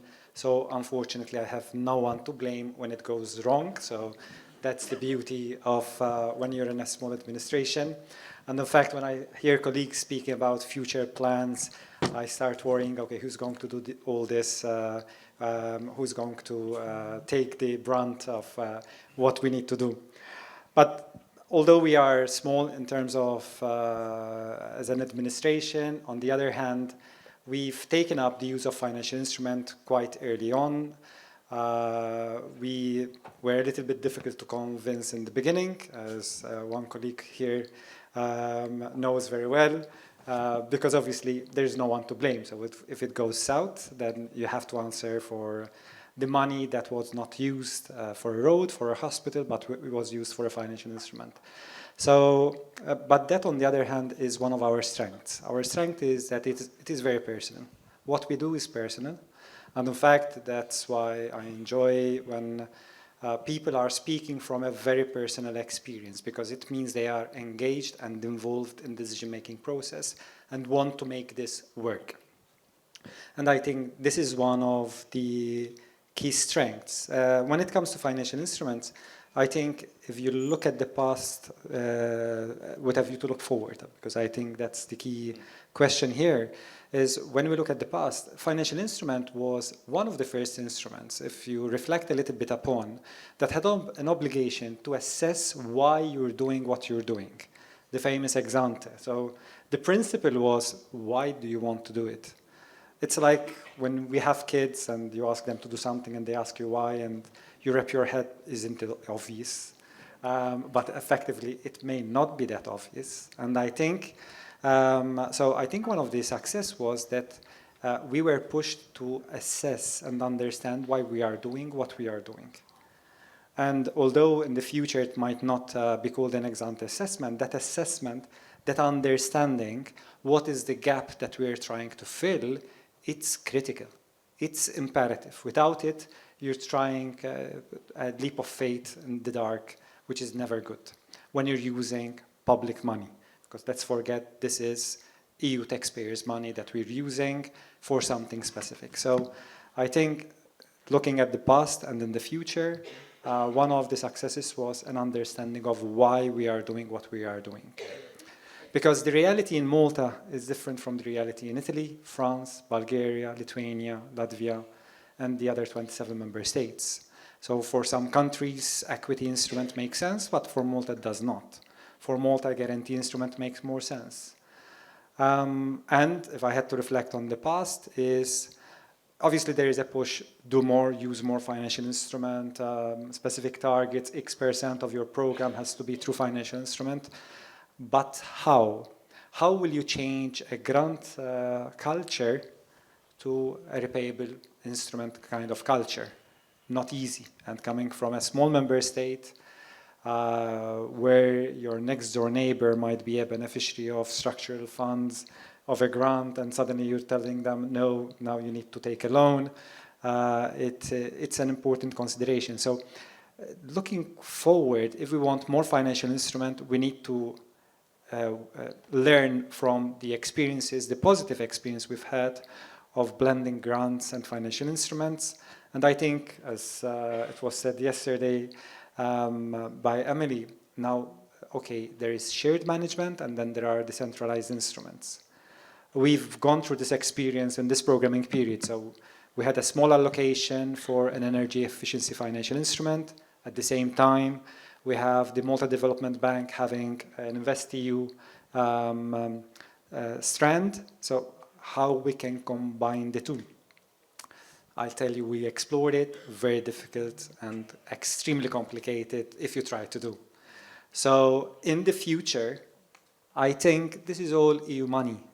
It's euros, ultimately, just we have different labels. But suddenly, because they have a label, they come with a lot of strings attached. When it comes to the financial instrument, in the future, we need to cut many of these strings, because this is the key aspect which makes an instrument successful. It's not the regulation, it's not the proposal of the Commission that will make something successful. It was the implementation on the ground. And let's never forget, it's who's implementing on the ground that is going to truly ensure that there is an impact. And if we're really serious about impacts, I think we need to reflect a little bit more about this particular aspect. Let's reflect on who's implementing on the ground and whether we, as the policymakers, as the people that are taking decisions, are making the lives of who's going to implement on the ground a good one, so that they can actually ensure impact on the ground.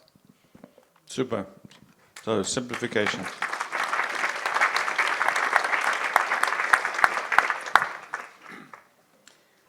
And I'm now going to turn to Jarosz Kisenovic, if hopefully I pronounced it correctly, Vice Minister at the Ministry of Finance.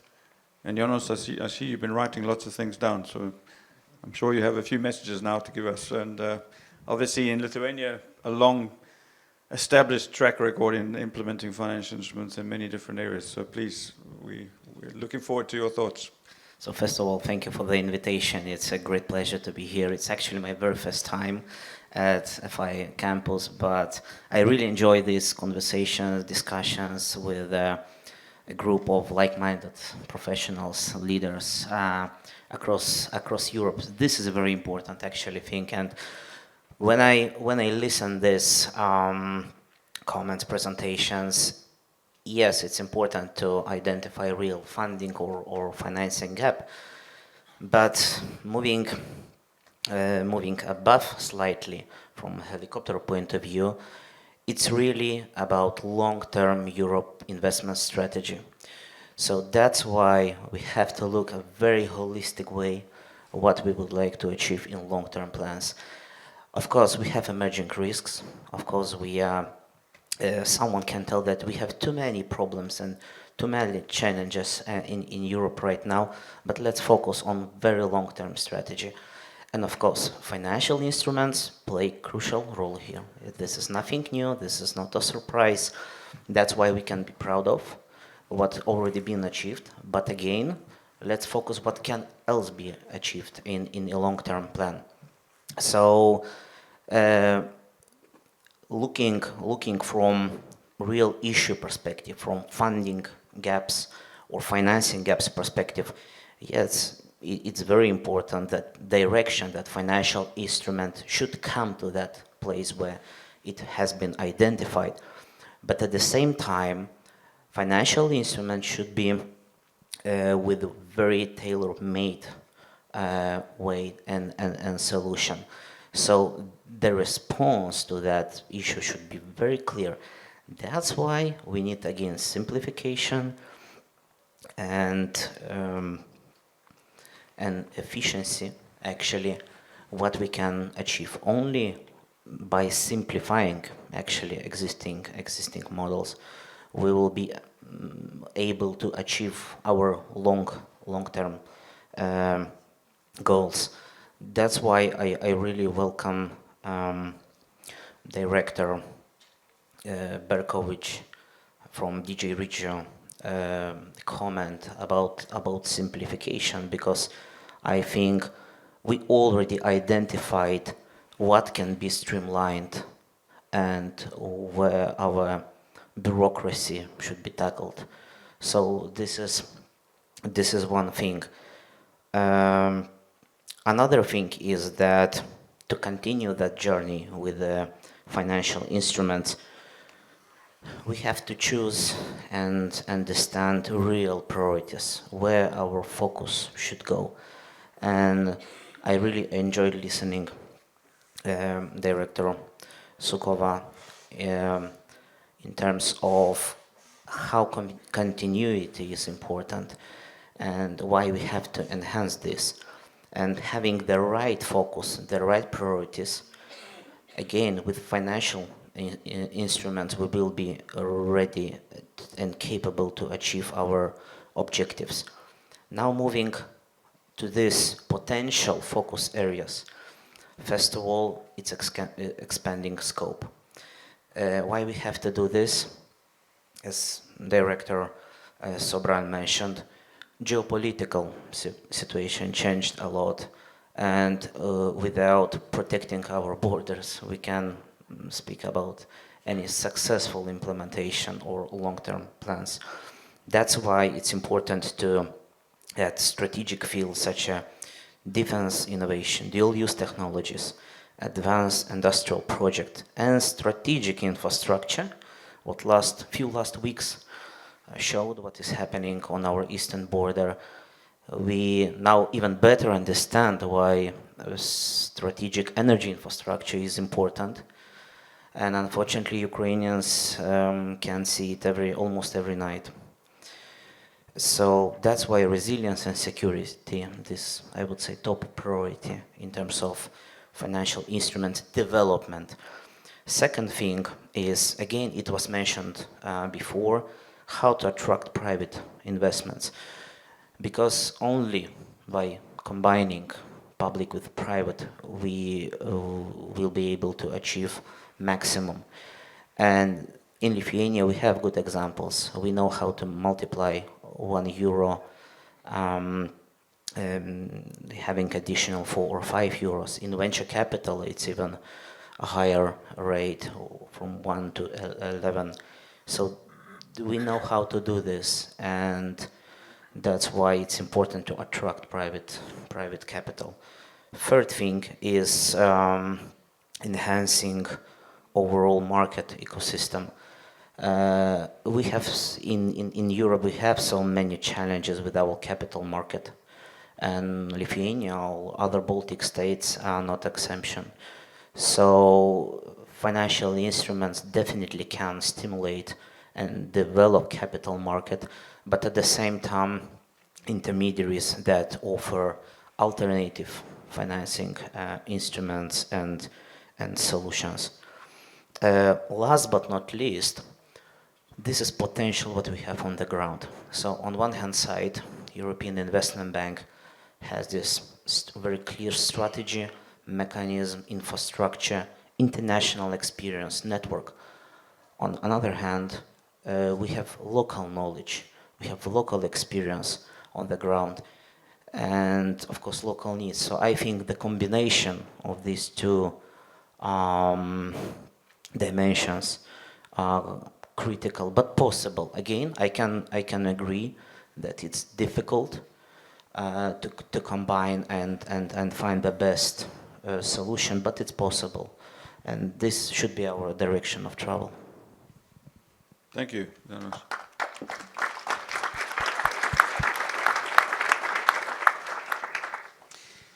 So turning to our last colleague on the panel, my fellow colleague from the European Investment Fund, Laurent Brown. He's head of strategy and business development department of mandate management. Not yet in EIB group, but EIF at least. But you are indeed representing the EIB group in put forwarding, I suppose, our position in response to the proposals for the next MFF. And Laurent, maybe you can give us some insights on our thinking there. Thank you very much, Frank, and very happy to be here. It's also my first time actually in the FI campus, FI Compass. I'm a bit confused between the two. So great to be here this morning. I will share a few thoughts with a few caveats. First of all, I think our job is to effectively translate policies into products that can work in the market. And those products have been mentioned, can be equity products, can be guarantees, can be loans, but that's our job. So I will comment on the points that are relevant for this job. I will not comment on the overall structure or size of the MFF, because that's basically not our, that's not our territory, if I can put it this way. So what are some of the key having said that, what are some of the key highlights that we see? I think the first one, it's been said abundantly this morning, is that it seems that indeed financial instruments, budgetary guarantees to be precise, blending as well, are very much put forward in the various regulations that are proposed. Actually, the 3 regulations. We're not here to talk about outside Europe, but it's also in the Global Europe regulation. And of course, we very much welcome that. I think Peter said, I don't know if it's Peter or Peter, but he said this morning that we are at peak grant stage, and it's very true. I mean, it's obvious. I think it's obvious to everybody if you look at the state of public finances, if you look at the gaps that we have to fill, that financial instruments are the way to go. And so I think this is very welcome. I think the question for us is, how do we convert this into a real ambition? And not, a real step change, and not a bit more, because I think what's needed is a really a break from the past in this respect. And there's still a lot of resistance because, people know grants are maybe easier. Financial instruments can be complex to set up at the beginning. Once they're up and running, they are actually doing quite fine, but they take quite some time, quite some education. People don't know them, etc. So there's a lot of barriers to doing financial instruments. And I think we should find mechanisms to to be more ambitious there, basically across the three pillars. So I'm not specifically talking about the cohesion one, the national and regional partnership plans, but in general, I think we need to find ways to be more ambitious there. We need to give incentives. I don't know what the incentives are at the moment, but that's really something we'd like to engage with, with member states, managing authorities, and Commission as well, to see how we can create those incentives, so that the financial instruments really pick up. In the past, we had some voluntary action by certain member states, but let's face it, in the grand scheme of things, it's remained fairly incremental. So that's first message. I think the second message is on our side is about this discussion on flexibility and the need for predictability. I think everybody understands flexibility is something that's sexy. Everybody thinks will say, yeah, we need flexibility. Of course, nobody knows what's going to happen in 7 years. There's two caveats, though. The first one is that I think a certain number of the policies that we are implementing are not really made to be switched on and off. I mean, if we're serious about climate, and I know in some circles now it's getting not very welcome to talk about climate, but I think we should continue to defend that line.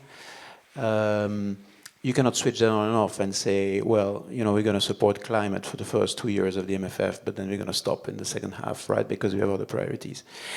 So I think we need to reflect on the core priorities. I'm not saying you cannot have flexibility and adapt, but things like climate, social support, infrastructure. I mean, I could list them on, but are things that are there to stay, and we need to be mindful that we don't shift so much to flexibility, then we destabilize the whole system.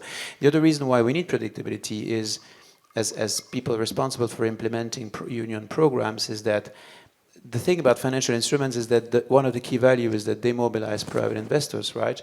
But to mobilize private investors, you need this visibility, because private investors will not come in if they don't have the visibility. And they also need time to raise funds. You don't raise funds in 6 months, not even sometimes in 1 or 2 years. It takes time, and it takes that visibility. So I'm very much concerned that if we don't find this balance, we may actually alter, or I need to choose my word, maybe not destroy, but we severely affect the take-up we may find with private investors, which is ultimately one of the key objectives we want to achieve here.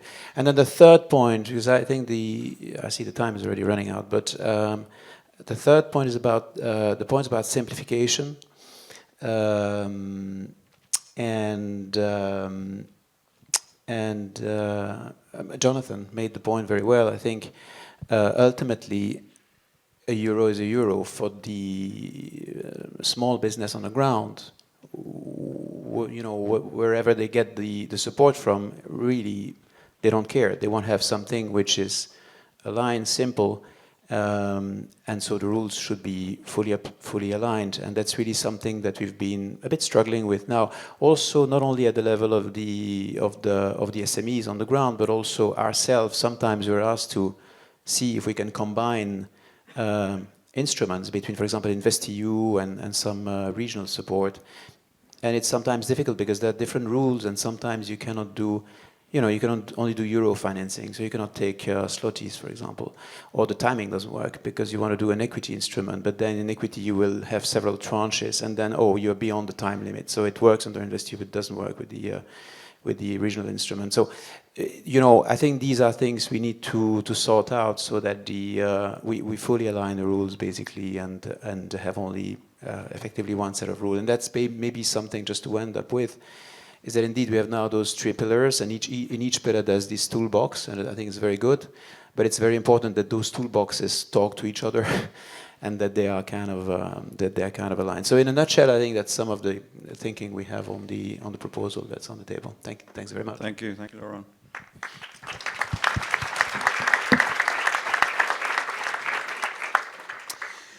We now have a little under 20 minutes to actually discuss a bit more and address your questions. This time, maybe let's have a look at what's on Slido, and then we can open up the floor if we don't have enough on Slido. Otherwise, I will start asking questions. So, it seems our most popular question, but only with 3 votes, it seems. After 2028, there will be no legal obligation to carry out an ex-ante assessment. Will some guidance be prepared by the Commission regarding ex-ante for common approach? Okay. I guess if there is a need. You know that the Commission is issuing guidances upon the request of Member States. So, if there is a need and if there is a clear support that there is such a need, the Commission will prepare guidance. But we are not preparing guidances just to have guidance, just for the sake, yeah. Frankly. Yeah. Please don't prepare guidance.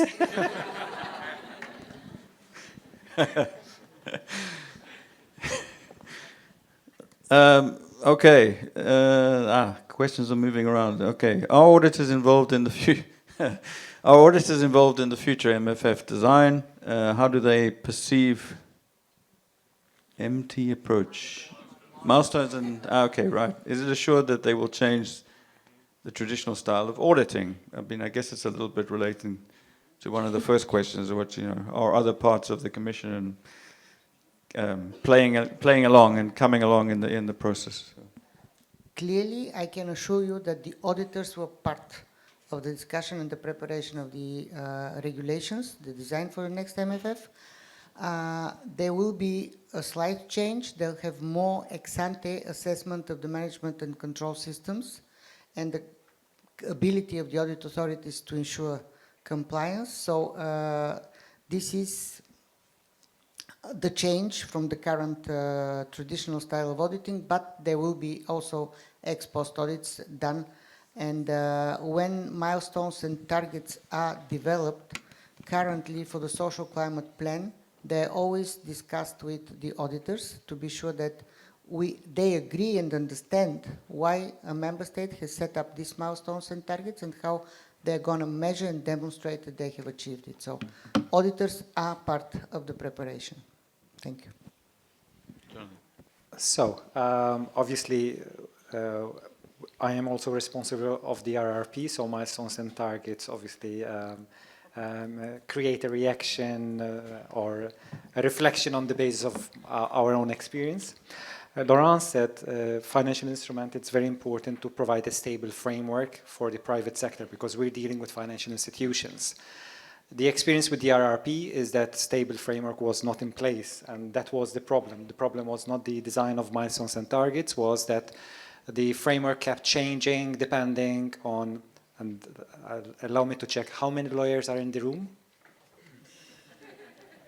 Depending on how many lawyers got involved into the interpretation of a milestone and target. So this is very important. So it's today we say it's not just the auditors that we need on board. We need the legal team that will provide an interpretation tomorrow about the milestones and targets, because a key aspect of what we've been discussing this morning and yesterday when it comes to financial instrument, stable framework that does not change in the programming period. So very, very important. I think that is a key point. And maybe just whilst you're on having the mic, I mean, you spoke about the experiences of this being essentially introduced through the NRPs.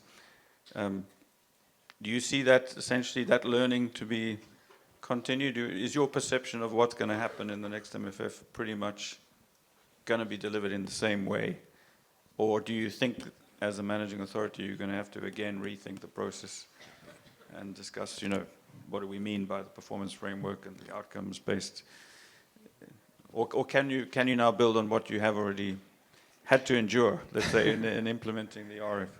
So I think the RRP taught us that if you try to think in the old mindset with a new legal framework, you have a problem of fit. So yes, we had to adapt, and we will be using what we have adapted looking forward, because obviously there are there are merits in the model being put forward. So there are merits where the focus is more on the outcomes. But we need the whole system to be on board on that. And in fact, last week there was a high-level meeting at the Council Committee of the Regions, and Peter was there. And one of his points in his slide was less administrative burden. And I made a comment and I said, please remove that, because the interpretation you give when you say less administrative burden equals I will do something less, which is not the case. It's a different way how to look at implementation. You still need to control, you need to check. There are still the procurement checks. So the old cost-based model, just what we need to do is deliver impacts. So if you want to change and deliver impacts, you need to focus more on the outcomes. So this model has a lot of merits, but it requires everyone, all of us, Commission, Member State, audits, lawyers, bankers, everyone to change a little bit their mindset. I see there's a question on how can we transition from the grant-based mentality to implementing more. So this is a question I guess has come up in many different, already quite a lot. Laurent also raised the point at the end there about how do we collectively incentivize the more take-up of financial instruments, and I guess that's related to changing the mindset. You know, there's different ideas. Obviously, we've talked about reducing the process to get there. For example, you know, not necessarily having to do an ex-ante. You know, but essentially, I think there is a key question. You know, how are we collectively going to be pushing this more and promoting this more? Because one might argue that the regulation is more or less the same as regards shared management financial instruments. There's no massive incentives. I mean, we're not talking about you know, zero co-financing requirements or some ideas which came up in the past, I think. So how do we think we're going to do it? Will it simply be driven by demand and need, or is there something we can do collectively? Hugo. I think you touched on some elements, but perhaps briefly on what has been said also from other speakers. I think the idea of removing the ex-ante assessment is indeed to simplify also how the financial instruments are being set up and to make it more user-friendly for you know, for member states and managing authorities to do it. But it's not to remove the whole idea that the market analysis needs to be there and needs to underpin the use of financial instruments. Because even, I mean, in a performance-based model, when you need to set up these milestones and targets, you will need to know, you know, what is it that you want to achieve by when, and it's how you actually construct your milestones and targets. And for that, you need to know exactly, you know, why do you want this and where do you want to go. So the market analysis remains, you know, critical. Now, I think how will this be promoted? I would say, I mean, you were mentioning regulatory requirement on, you know, X percentage, you know, being used through financial instruments. The Commission in this proposal tried to move away precisely from this ex-ante prescriptive requirements to member states on do this 6%, this 6%, that, precisely to avoid being very, again, prescriptive from Brussels. I would say that there is a compelling case for using financial instruments, and this is the scale of needs. I mean, if we think of what, you know, Draghi mentioned in its report, and I go back to it, you know, 800 billion euros of investment per year.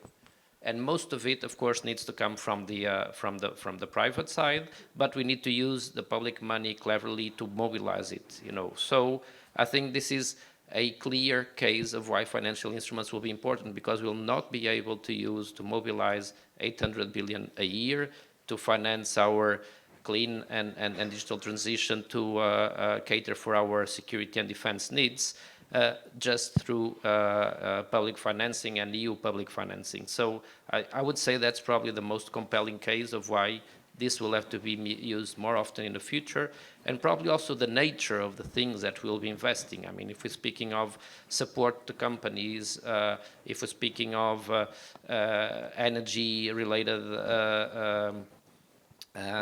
interventions. If we think, for instance, of housing, which is an emerging topic in the EU these days, I mean, I think financial instruments are all, most suitable to address these different needs. So I would say the scale and the nature is indeed a compelling case for financial instruments. Jonathan, you want to add something, or Janusz? So, it's quite a complex question that you put forward there, because when it comes to more financial instrument, so you need to look at the whole hierarchy.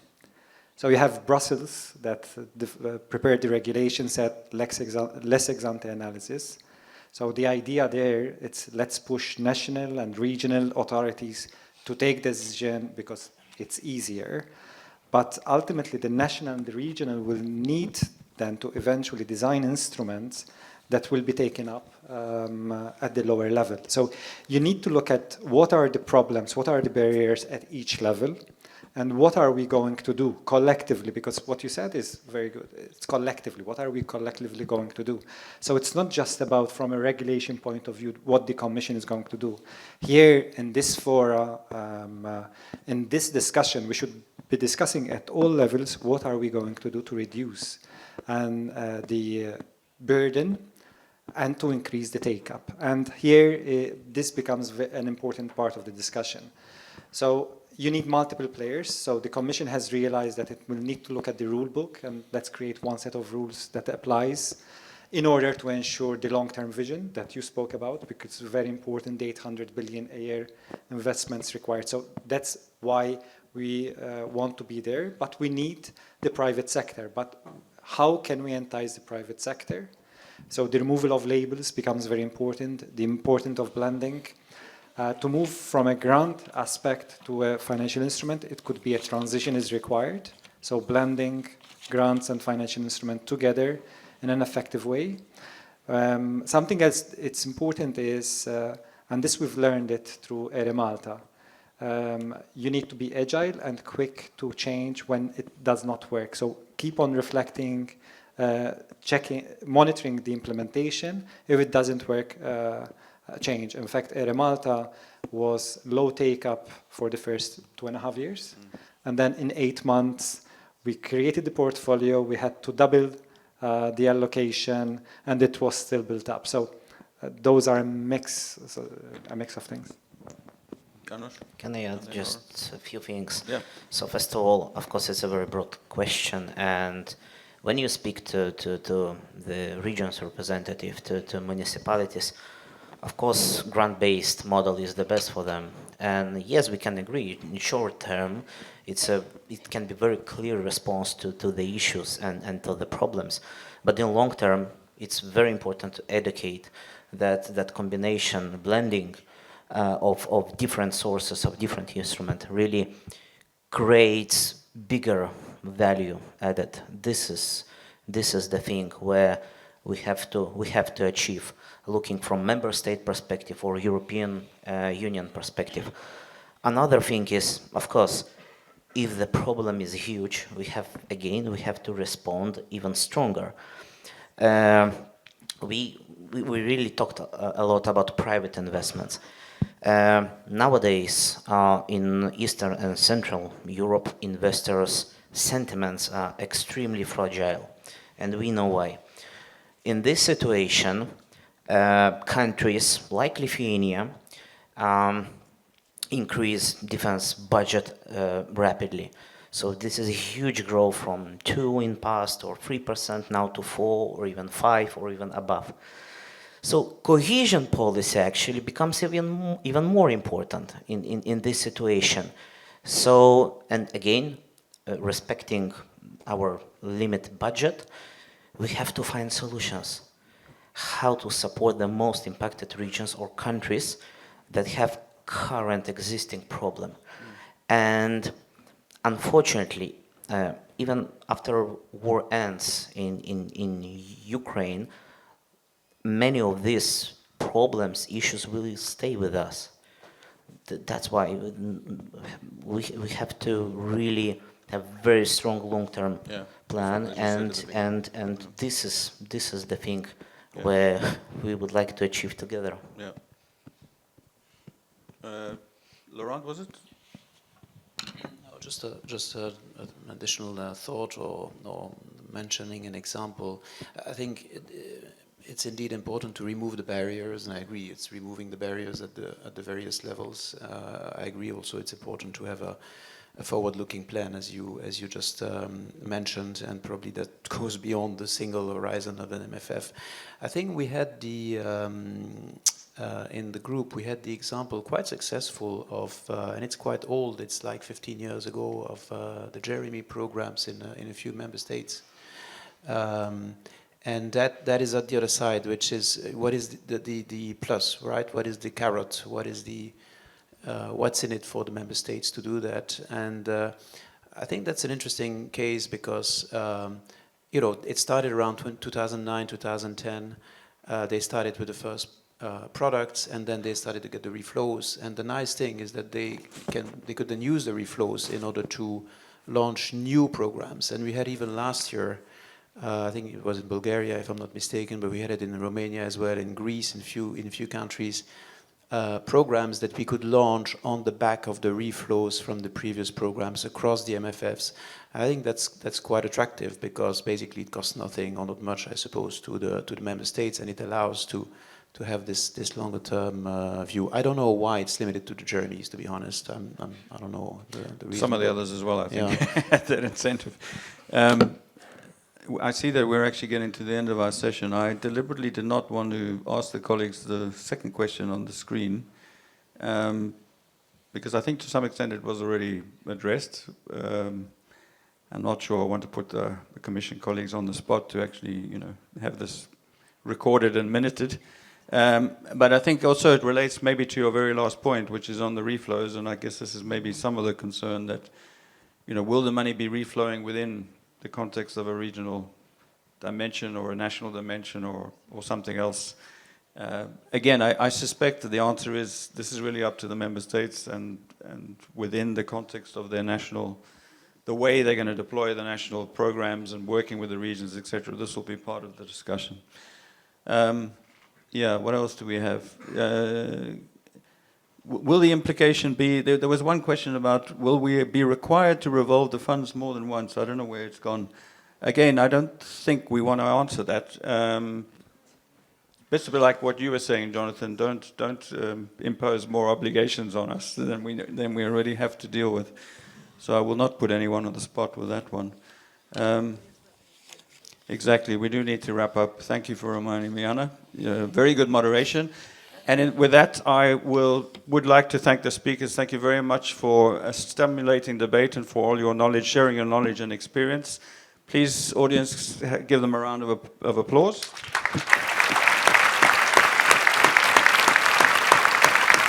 Thanks a lot for facilitating this quite intense discussion, I think, on what's coming up with cohesion policy. So we have a very packed agenda for the rest of the day. Now and until the next coffee break, we're going to have not one but two panel discussions here in the room. The first one on how to transform Europe into an innovation powerhouse and which role financial instruments play in it, and the second one on the role of financial instruments in sustainable and affordable housing. If I can also please ask everyone to put any devices and notifications on mute, please. It can get very distracted for speakers and panelists and your moderator alike. So thanks for your collaboration. So, transforming Europe into an innovation powerhouse.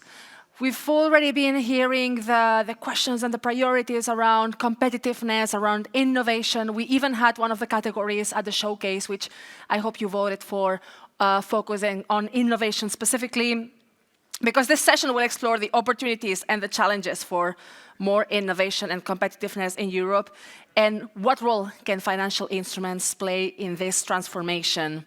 So we will be discussing successful market examples, key actions needed, both at regional, national, and EU level. We have plenty of initiatives to close the innovation gap. We're going to be hearing about some of them, and we're going to try to connect the dots between them and how together they can support our competitiveness objectives. Also, by the way, if you want more information on these matters, you're going to be able to find these 2 QR codes on the next coffee break. So I will invite you to scan them, take a look, and discover the rule around financial instruments supporting innovation in enterprises, in innovative enterprises. We have a loan combined with grants, and the second one, equity combined with grants, of course. So, all right, let me welcome all the panelists on stage. I'm going to call them one by one. You know the drill already, so if I can ask you to welcome all of them with a big round of applause. Let's welcome first the investment analyst at Co-Invest Capital in Lithuania, Austeja Lazarevičiūtė. Welcome. And Austeja, you can sit over here. Joining us as well is the business development and regulatory lead at Axiology, also in Lithuania. We're going to be hearing also the connection with Austeja's work. But let's welcome Martinas Pilkis on stage. Welcome, Martinas, and just over here. Joining us as well is the policy officer at the European Commission's DG Regio, Sara D'Agostini. Welcome. Welcome, Sara, just next to Martinas. I'm also very happy to be welcoming a smart specialization expert at the Northwest Regional Development Agency of Romania, Anna Shargov. Welcome. Welcome, Anna, over here. We're going to have 2 Annas here on the stage today. Next up with us is the Senior Head of Unit for Institutional Mandate Relationships in Western Europe at the European Investment Fund, Vivi Papasuli. Welcome. And Vivi, you can sit next to Anna. And we also have the co-founder and managing director at Meta Group, Luigi Amati. Welcome, Luigi. You can join us over here. So, the way that this is going to work today, I have a few questions prepared for all of my panelists, but also we would like to take questions from you in the audience. This time around, we are not going to be using Slido, so we are only going to be taking questions from the floor. So when the time arrives, please raise your hand, and I hope I'll be able to see you. But if not, then please wave at me. I will make sure that I can get as many questions as possible. Brilliant. So, Austeja, let's start with you, because you represent Co-Invest Capital, which is a fund manager from Lithuania. Could you briefly introduce your work, and especially one of the portfolio companies that you brought with you today, which is Axiology, represented by Martinas? What made you decide to bring this particular investee along? Thank you. Thank you for the introduction. Co-Invest Capital is a very unique, very generous fund coming from Lithuania. We have only one LP, which is Ilte, and you already heard from Inga yesterday. We're very grateful to have National Development Bank of Lithuania backing us, because that ensures the continuity, stability, and just the trust in the fund. One very important thing to know about Lithuania is that Lithuania is full of talent, full of brilliant minds. And what they need, what the country needs to grow and prosper, is to keep those talents in the country and help develop the innovation ecosystem of the country itself. Martinas is a great example of such talented people. Since we've backed Axiology via ERDF funds, I've seen immense growth in the company, in the team, and I'm very, very happy to bring them along, and we're very proud as a fund to have this company in our portfolio. Mm-hmm. So Martinas, could you tell us about the story of the company and what is your mission? Yeah, sure. Personal note. So years ago, when I was still a student, I actually worked for a brief period at a certifying authority in Vilnius, so I know the basics of management and control system, and indeed appreciate what you do. So first of all, wishing every success for this event, and take fruitful insights back home, implement them in your member states. Now, moving to the slide, which I would like to put. You have the clicker with you? Yeah. Talking about Axiology, big question which really started this company was, how often median retail investor in Europe actually invest in fixed income, European fixed income instrument. And for a typical investor, the answer is never or very infrequently. Why? Because European Union bond market is not welcoming retail money. So on the left side of a screen, you see that even for a simple bond trade in Europe these days, usually you need lots of intermediaries.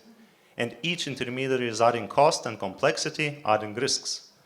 The solution that we present under the very novel European Union distributed ledger technology pilot regime regulation, lengthy one, but impactful regulation, which came into force 2 years ago, is to have one single infrastructure for all the compliance, post-trade, and trading activities, meaning that the relationship between investor and issuer, as you see on the right side of the screen, it's basically almost direct, and we do all the invisible work behind the scenes. We work with banks, neo-brokers, crowdfunds across the European Union. So we do believe that European Union doesn't lack savings, but we need good channels to make those savings into productive investments, and we need market infrastructure to support that. So that's exactly what we do at our startup. Thanks a lot for the introduction. So what type of support did Axiology receive on their growth path, and how did it support you? So we established our company less than 2 years ago, and we closed our pre-seed round in February 2024, so almost 2 years ago. It was in total 2 million euros in size of the pre-seed fund, and 500,000 of that pre-seed fund was funded by Coinvest Capital, so direct investment. But very importantly, we had a leverage effect, meaning that every single euro which was invested by Coinvest Capital attracted almost 3 euros from private market, so business angels, syndicates, and so on. So the total fund size was 2 million that we received, and the impact which we were able to have was that in addition to leverage effect and stamp of approval from Coinvest Capital, we received key equity capital for us to build what we have to build. So in order for this to work, it's not about EU legal acts. If you can just write nice reality in legal acts and it just works, good. Usually doesn't happen. So we had key hires financed by that equity money. We had our technology expenditure. We had our authorization expenditure, which was a lot. And now we managed to complete all of that. And don't tell anyone, but we plan to close the next round. So the seed round should be closed by Christmas this year. Just before running to the stage, I was actually already commenting on press releases of that. So. Interesting. This is also the first time, by the way, that we have a final recipient from the fintech sector with us. So this is why also it's very interesting to have you with us. So I'm curious from your perspective then, why is equity support suitable to the needs of companies such as Axiology? What are some advantages compared to grants or for instance, loans? What would you say? Yeah, sure. So let's take a loan as an example. If you take loan, it means that you have to start repaying fixed repayments quite early in your journey. And if you are building something which is quite a long way to build and quite a risky endeavor, like a new capital market infrastructure built on blockchain, it means that you need patient capital. And with a loan, you are immediately pressured to start repaying soon. It means that you, instead of focusing on engineering the safe system for investors, instead of focusing on getting regulatory approvals, which takes a long, long time in Europe, you need to focus on immediate cash flow, not what we want to do. With a grant, actually, we took small grant from Lithuanian Innovation Agency, and small grants can have their place, but usually with equity capital, you get better governance and more additional support instead of just relying on a grant. And how would you say that this public investment helped attract other co-investments? Yeah, so what we really seen in the early stages of raising the pre-seed money last year was that co-invest capital participation, and they were co-leads with another venture capital. Co-invest capital co-led the round, meaning they did the due diligence of a team, of a technology solution, of all the legal plans that we had. It really gave stamp of approval. So business angels, people mainly from the Baltics, we had more than a dozen of them investing together with venture capital. They trusted this, and the leverage effect which Co-Invest Capital wanted to do, it was really impactful for us. Another thing is that Co-Invest Capital also signaled that they are here for the long run. So if everything goes well with our company, we can also see them as a little bit of a gap filler in the future rounds as well. So for example, this year we needed 600K additional bridge round till we successfully closed this Christmas round that I told you about. And Co-Invest Capital, they participated a bit with their own direct money, but again, leveraged the private investments from business angel community. So then very briefly, what would you say what's the biggest future ambition you would say for Axiology? No, so the biggest ambition is unlocking the fixed income and equity market for European retail investors, so that investing into portfolio of European companies, including SMEs, bonds and equity, is as easy as paying for whatever, something that you pay on your phone, just buying a plane ticket. So today you can buy a train or a plane ticket easily across Europe. Investing into European SMEs, be it fixed income, be it equity, it's not easy. With Axiology, we will address that. Wonderful. So if I can already ask for a big round of applause to Martinez and to Osteya. No need. Thank you very much. Super. So after this mini interview we had with one of our final recipients, let's move then to our next speaker, Sara D'Agostini from DG Regio. So DG Regio is keeping track of the use of the different financial products supported by share management funds. And so compared to other financial products, to which extent are equity financial instruments used under ERDF? And is it still, from your point of view, maybe a product that is somewhat underused? Equity underdeveloped. So equity as a financial product, I would say yes. It is currently the less represented financial product out of the financial instrument. But also financial instruments are less represented as a form of support. In fact, if you look at the bubble that I prepared, the light blue is the financial instrument out of the total allocation. And the light small purple circle is the equity. So it's very, very small, and actually there is a lot of room for improvement. Maybe this reflects as well the VC market in Europe, which is less represented if we compare to the US market, VC market in the US. So this is actually a pattern that we need to reverse, and we should find a way to increase the use of equity to support innovation.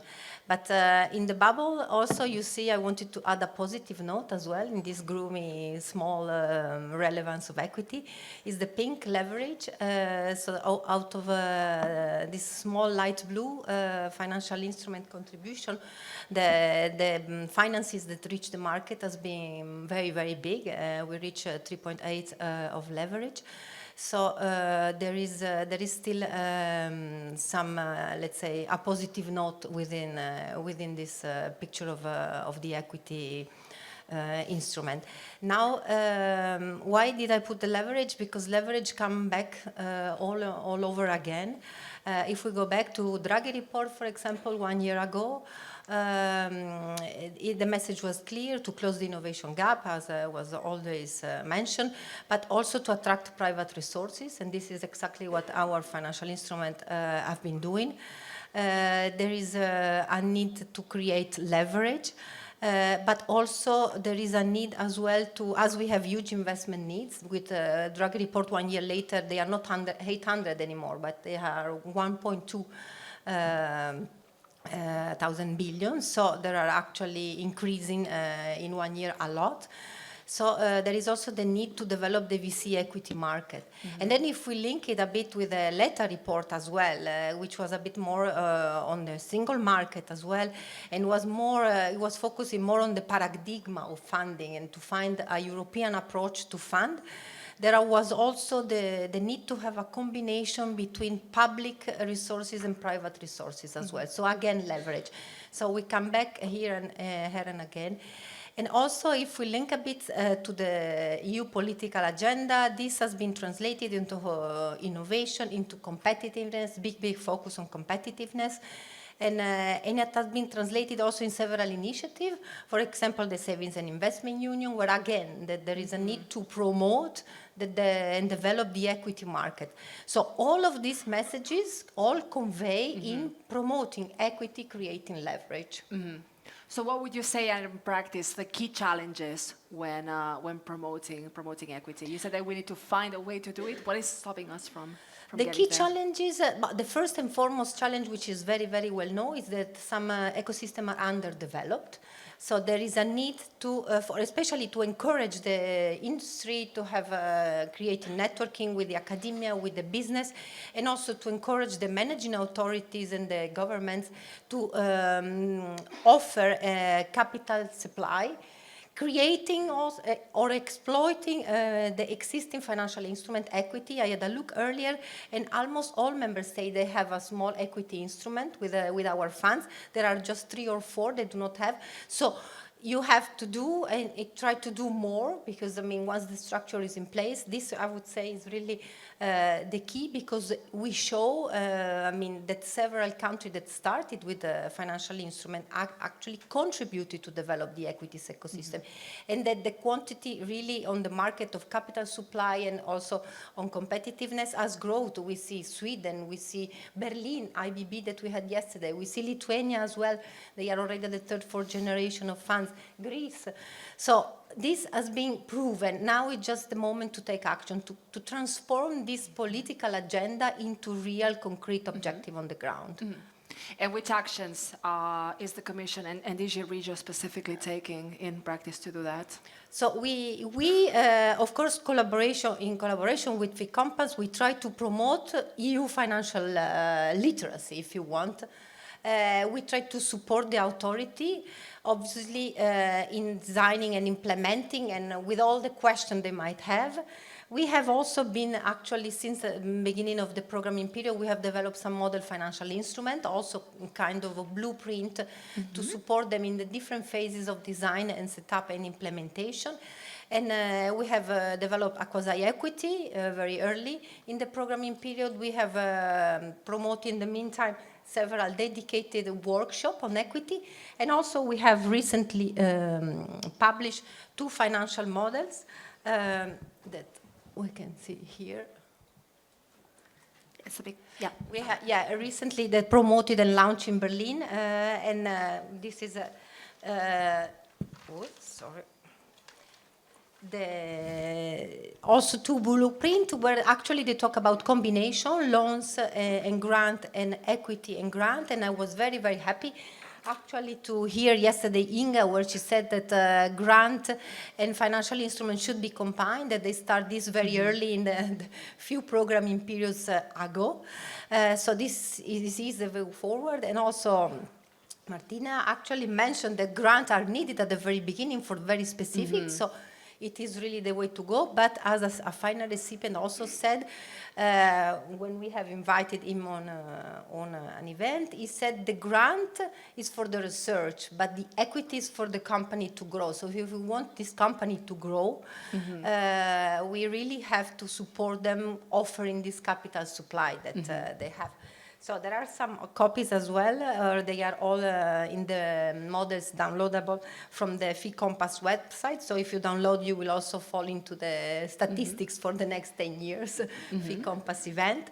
That's what we have. And we reinforce again the message that we are always available to help and to support the authorities with any question or any support they would need. As mentioned, also you will be able to find it in the postcards. There will be the QR codes after the coffee break as well. So thank you very much, Sara. Now we move from the Commission to Now we're going to be hearing from a managing authority's perspective, because Anna Shargov, you are from the Northwest region in Romania, and as managing authority, you are launching a regional equity financial instrument combined with a grant component. So why did you choose to introduce a regional equity financial instrument with the ERDF, and why combine it with grants? What can you tell us about that? Sure. Hi, everyone. It's so good to be here to share our experience and our good news, actually, these days. We are a managing authority for the first time, and we are now managing 1.4 billion euros for the regional development. And among these amounts of money, we have developed two financial instruments. One is for energy efficiency that we are working together with our colleagues from the other RDAs and with the European Investment Bank.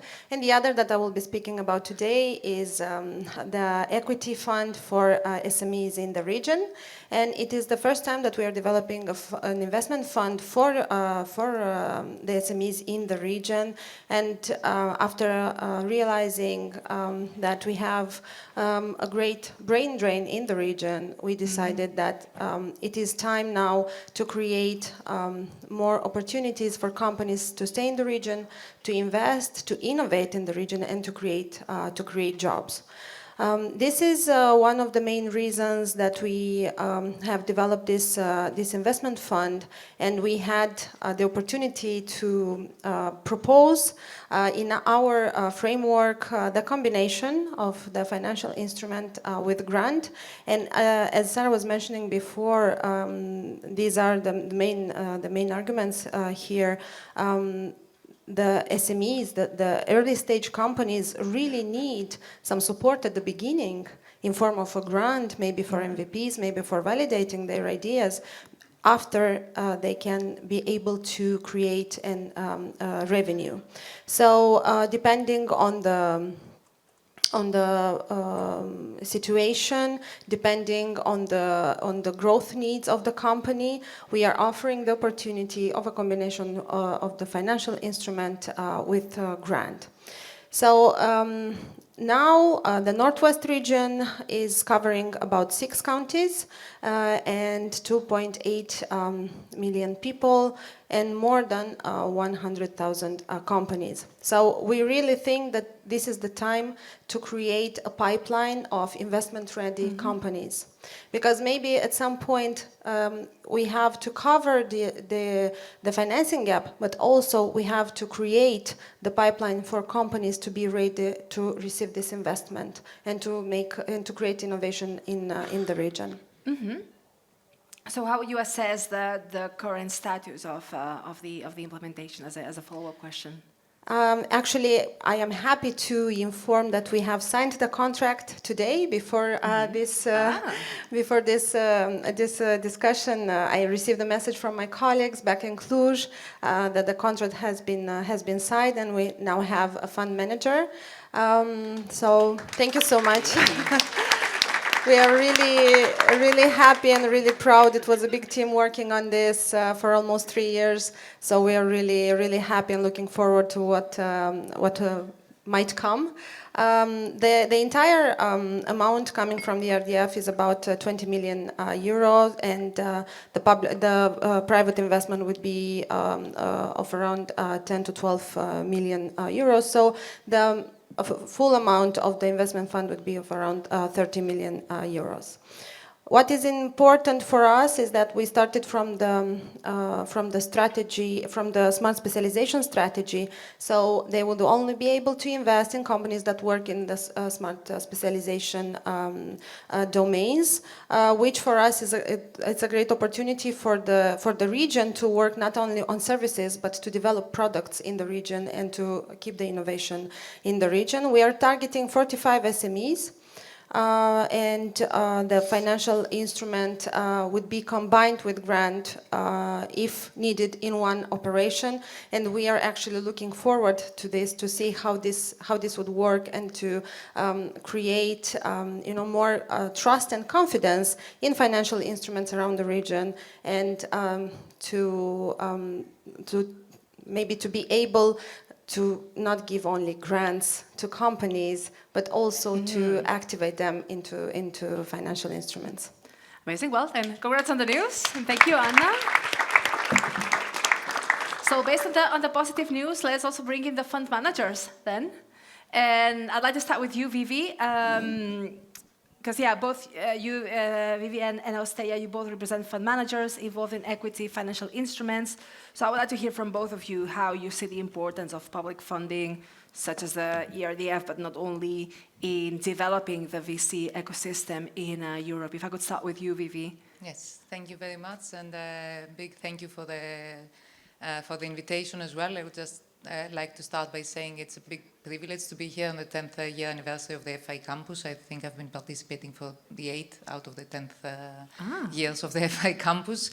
But for the newcomers, a very quick introduction. The European Investment Fund is a subsidiary of the EIB, of the European Investment Bank, and a member of the EIB group. And our only purpose in life is to help SMEs across the EU to access finance.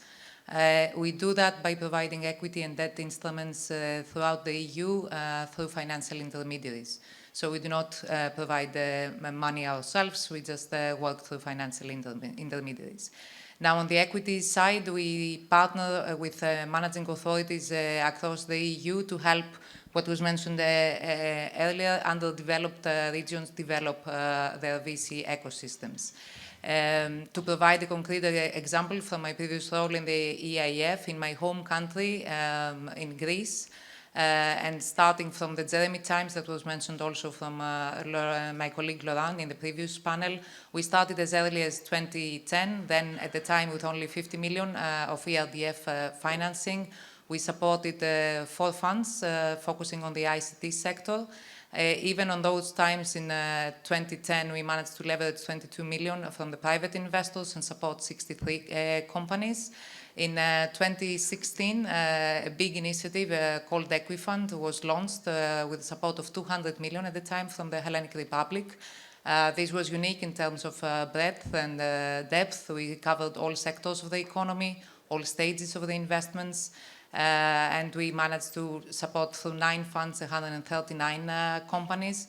Equifund was unique in developing a nascent ecosystem in the country and was actually successfully followed by Equifund 2 that is now launched in this programming period that is now focusing on specific sectors, namely life sciences and impact investing, and is also leveraging new funds on the ground that will leverage additional private money. The funds will soon hit the ground, we hope, in the next couple of months. The same story we have seen in other countries like Bulgaria and Romania. In the lack of time, I will not go further into the details. And Romania, I guess, the colleagues are here to further discuss on this tomorrow, so I would invite you to follow the workshop on that as well. And just if you are wondering why I have this slide that is not digging into the details of that, I would just like to make a point that throughout the EU, whenever we developed products or develop mandates with the managing authorities or in cooperation with the national promotional banks, we always look into the market gaps, we always look into the financing needs, be it throughout the investment stages, technology transfer, scale-up, early stage, wherever we find them, or specific sectors. We looked for the hidden gems or wherever the opportunities are there, but the financing is not, in order to actually support the EU competitiveness. And this is our goal. Thank you very much, Vivi. And Osteia, what would you say? Yes, so if I can also... yeah, if we can pass back the clicker here to this side. Thank you. Perfect. I think, well, to answer your question, how to incentivize equity investments and what's the impact in Lithuania, I think Co-Invest Capital is one of the best examples, utmost best examples, of how private markets are incentivized by public ones, how private capital is attracted by public capital. Martina's already expanded on it a bit, so this graph will help you see it a bit more. We have been building the ecosystem in Lithuania since 2018. In 2018, the way that the ecosystem looked, well, it did not really exist. The thing is, we had 3-4 business angels in the entire country. There was no lit ban, no ecosystem, not that many investments overall. So Co-Invest Capital acted as a first entrant to help incentivize and push the ecosystem forward. We now have over 100 business angels in Litban. We have a lot of investments. Even us as a fund, we already completed over 20 investments this year. I think the fund itself and its mission was very successful. The question to ask is, how did we do it? And how we do it is we offer this incredible incentive for private co-investors. So what you can see in that graph is the potential exit returns. Via syndicate, why it's lower than in the as LP or MVC fund is because in syndicates, the angels are taxed 2 times. When exiting the company, both as a syndicate and on their profits. Then VC fund is normal returns, direct investment is angel investment in our cap table, and our co-investment offers profit sharing incentive to them by reducing our, we only keep 4 to 8% IRR, and all the excess profit is redistributed to business angels or other private co-investors in the round. How this actually worked is also an example there. We made an exit from Interactio. Everybody was supposed to make 9 times their investment. However, since we were in the round and we capped our returns, as I previously said, everybody made 34 times.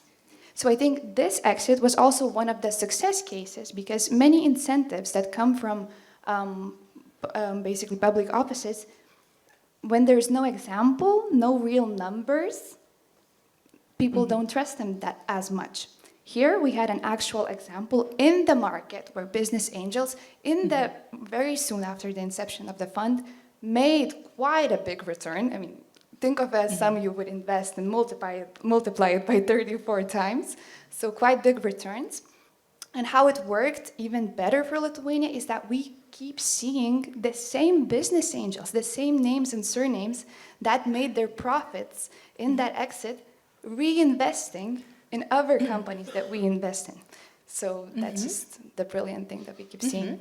Thank you, Osteia. And as a follow-up question to both of you, Sarah has mentioned earlier, and we've been seeing it, I think, a few times throughout the past couple of days, the important feature of financial instruments is their ability to help attract private co-investment. So, yes, we discussed the leverage effect. What's your view on this from your experience on the ground? Maybe I can do PV first and then Osteia again.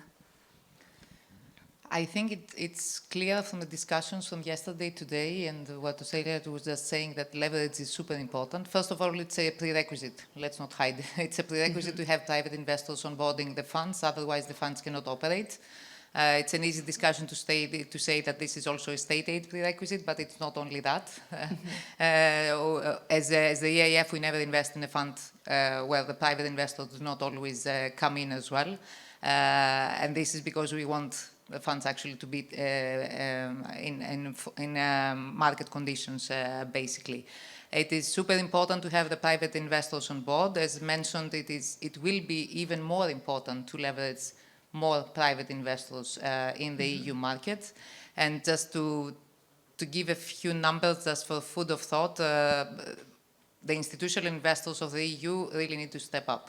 The pension funds across the EU give a very few amount of their assets under management in the VC market. At this point, the US, I think they invest around 6% of their assets under management in the VC market.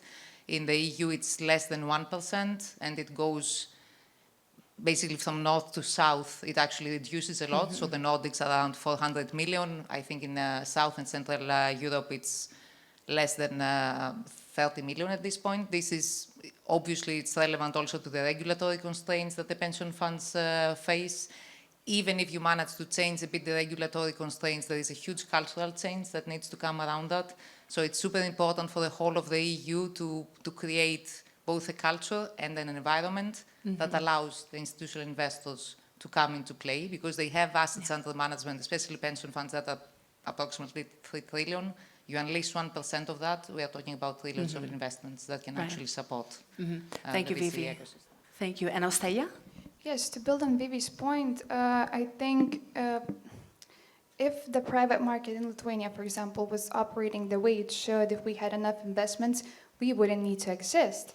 The reason, all these public actors come in is to incentivize, and through that, the aim for our fund is not the actual IRR. It's actually for us to not have to invest anymore. It's for the private market to operate the way it should without our push. But right now, us in Lithuania still need the push. Europe still needs the push. That's why it's very important to have these instruments incentivizing private capital. Excellent. So, Vivi, you want to add something? Yeah. Ideally, the market would not need us, as public investors, but it is a good investment for the public as well to actually put money somewhere where there is a return instead of just distributing grants. Just to say, ideally, they don't need us, but we would still like to invest as investors in such, profit-making business. Sure, Sarah, very Can briefly, I because just then we move briefly to add? Luigi. Yeah. Because yesterday with IBB, that is the fourth generation of funds, they said they are still needed public fund to enter into new sectors. So never is never enough. So thank you very much. Now let's give a round of applause to our fund managers, to Vivi and to Osteia. And let's explore the role of business angels. So Luigi Matti, you're active in a number of EU member states, have worked a lot with business angels. How do you see their role in Europe, especially when we are really trying to move towards this innovation powerhouse? First of all, thank you very much for the invitation. What I would like to do today is to share with you an idea that came out of Business Angels Europe, and that I hope it can be in the near future an opportunity for a number of managing authorities. And the idea is about creating a pan-European co-investment fund with business angels.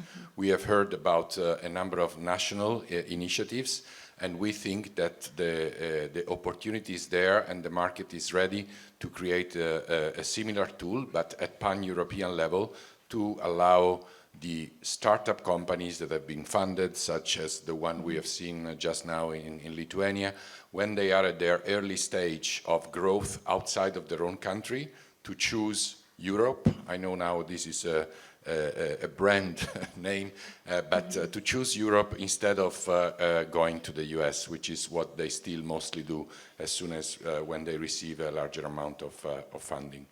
But if I may start from the beginning, I would like maybe just you to raise your hand about how many do know what is a business angel? Okay, that's about 50% plus, that's good. And how many know about a business angel network which is in their country or in their region? A little less, but still okay. And who has heard about the possibility of equity co-investment funds for business angels before we heard it from the Lithuania case? So you see, I think there is a lot of work to do still, probably.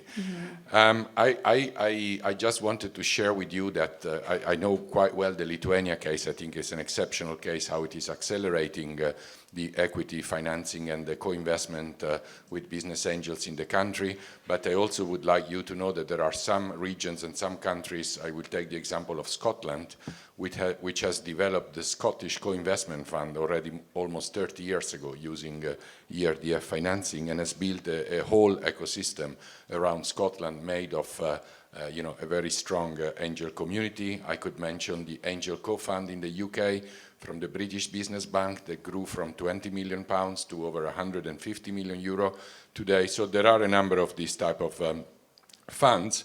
And also in my experience, I have been part of some co-investment with a fund developed with the ERDF funding and equity financial instruments in the Emilia-Romagna region. And I am part of, and I was a co-founder of an angel club called Italian Angels for Growth. Back in 2007, we were only 9 people, and today is one of the top 3 investors in early stage in Italy. So just to give you also an idea of the relevance that angel investors do have as first private money into this type of companies. And I can also share with you that 2 of the best companies we invested in, they received our money. They grew quite well in Italy. They received the second round of money, which was quite substantial. And they both thought that as a good entrepreneur thinks, which one is the best market that I can go now. And of course, the answer was the US. So they are both now operating from the US with the key people locked up there for a few years and so on and so forth. I think that we have a key problem in Europe, which is, well, probably we have 2 when I see the hands raised. The first is that we should have a lot more equity financial instruments across the whole regions and possibly co-investing with angel networks, which are the first, again, private money and business expertise in companies. But the second problem that I'm talking about today is fragmentation. The EU is a fragmented market. If you have a good medical technology that you've developed in Sweden and you want to sell this in Italy, you have to go hospital by hospital and you have to start again. And if you want to do this in 27 countries, you have to do the same in 27 countries. So if you're a good entrepreneur with a good medical technology, after Sweden, again, you will try to get the Food and Drug Administration approval in the US and grow in that market. So how can we try to reduce this level of fragmentation? And that's how we came up with this idea. If you would have potentially business angels available to your company in each and every European country, helping you to penetrate the market of that country with their business expertise and with a little bit of money, and with a pan-European co-investment fund that would put some equity into this company, probably your work as an entrepreneur and your work also as an angel investor would be much easier, and the chances that this company would be scaling up within Europe, at least starting to scale up within Europe, would be much higher. So my question is, the ERDF have already started to help angels and equity investments at regional level, at national level. They've played a fundamental role in developing this. Is there also a role for the ERDF and the managing authorities to work together at pan-European level? Mm-hmm. Thank you. Thank you, Luigi. I mean, since you ended your presentation with a question, I don't know if any of my panelists will have any reflections to share on that, or any comments or responses to. Maybe Vivi, you would want to. Let's have Martinez first, and then Vivi. No, just very shortly, that business angels are playing a very positive role. So quite often, but not always, publicly funded money usually is a silent investor. But when the business angel or angels are the ones who are actually giving you expertise and mentoring on top of publicly available instruments, but also very importantly, they push you to the ribs, actually make money. They keep you accountable all the time. They really make you focus on what you do, and not only do it, but do it faster with better returns. And that governance aspect, you cannot replicate that in loans, you cannot replicate that in grants. So that's a unique plus. Mm-hmm. Thank you. And Vivi? And I think on my side, I think you touched upon many very interesting things. Angel investment, extremely important. We also use the Jeremy reflows in Greece to support a co-investment scheme for business angels. The fragmentation across the EU, we've been discussing again and again. It's a huge issue. It needs to be resolved. The 28th regime was also mentioned yesterday, I believe. The EU Inc. legal entity could be a solution. Now, whether the need is more in the, let's say, earlier stages, whether it's in scale-up financing that has been highlighted again now from the Atomico's most recent report on the state of Tech EU, where both the scale-up financing gap and the fragmentation that actually has been highlighted as a huge problem for the EU again needs to be tackled. So, depending on that. But on the question, I would actually reiterate, I don't know, I think it's a good idea that the ERDF resources start looking, I don't know, at the EU, but definitely outside borders. It's a good, let's say, food for thought to have for the new programming period as well. Thank you, Vivi. Sarah? If I can just complement, I think there will be no unicorn without business angels because they are the first one on the chain. And indeed, this is a very good idea, at least food for thought, that will have to be involved because ERDF is already active. But I mean, with this structure is to be explored because anyway, all over the place. It's true, I mentioned leverage, I mentioned promoting equity, but the cross-border dimension is really coming all over. I mean, the fragmentation is one of the big barriers that we have, so we should explore indeed much deeper this, how to tackle this cross-border dimension and try to find a solution altogether to ensure growth. Brilliant, thank you all. I will open the floor for questions very shortly, because I'm sure there's going to be plenty. But before that, I would like to ask a follow-up question, which I'm sure that otherwise will come up from the audience, which is the fact that it's already come up, the question around the challenges of financing scale-ups. We already heard this morning from our keynote speaker, from Gemma Comaveglia, the Death Valley. And I'm curious to understand what kind of support is needed, what is the imperative, what we must urgently do in order to bridge that gap. Would you have any thoughts on that? Jair Martinez. Yeah, I think that Europe is on a good road in many cases, but on the bigger capital. So yeah, I have also seen in my own ecosystem and in other countries, in other industries as well, that after certain size companies, they travel to United States or some other jurisdictions because of plenty of reasons. But we also need to be better Europeans in a sense that we travel more across each other jurisdictions, and we are more indeed integrated single jurisdiction, able to invest across borders inside the EU. Because these days we are still somewhat single market, somewhat divided. The more single we are, the better. Yesterday in Vilnius, I moderated the German and Baltic Chamber discussion on defense financing, and we had Commerzbank, Deutsche Bank, and VC from Germany on stage. And they again said that in order to make more investments in the Baltics, what is stopping them? Oh, we need boots on the ground. We need analysts, researchers. We want them to be more in the Baltics, even if they are not situated and sitting in Vilnius. But then they have to fly from, take that Lufthansa flight from Munich or Frankfurt and just fly. So for us actually to work, just addressing this with policy papers, it's hard. You need boots on the ground. Absolutely. Yeah, maybe Vivi wanted to go first, and then Sarah. Osteya, you want to take the floor first? It's okay. Okay, maybe let's do Osteya, Vivi, and then Sarah. Sorry. Yeah, no, Martina's mentioned a very important point, and which we are all aware of, that best founders are moving out. The name of this panel is Building an Innovation Powerhouse. And for Europe to be a powerhouse, we need to be a house first. A house that keeps people inside, that grows them. Of course, it's great for a startup to expand as much as possible, but first we want to not make them move away before they reach a certain age of maturity, right? And to still keep operating in Europe. So let's try to build a house where companies prosper and where we keep the brilliant minds that we have here, because we have a lot of brilliant minds. This is what I'm grateful for my job, to meet so many smart people. And I don't want them to tell me that they're forced to move out.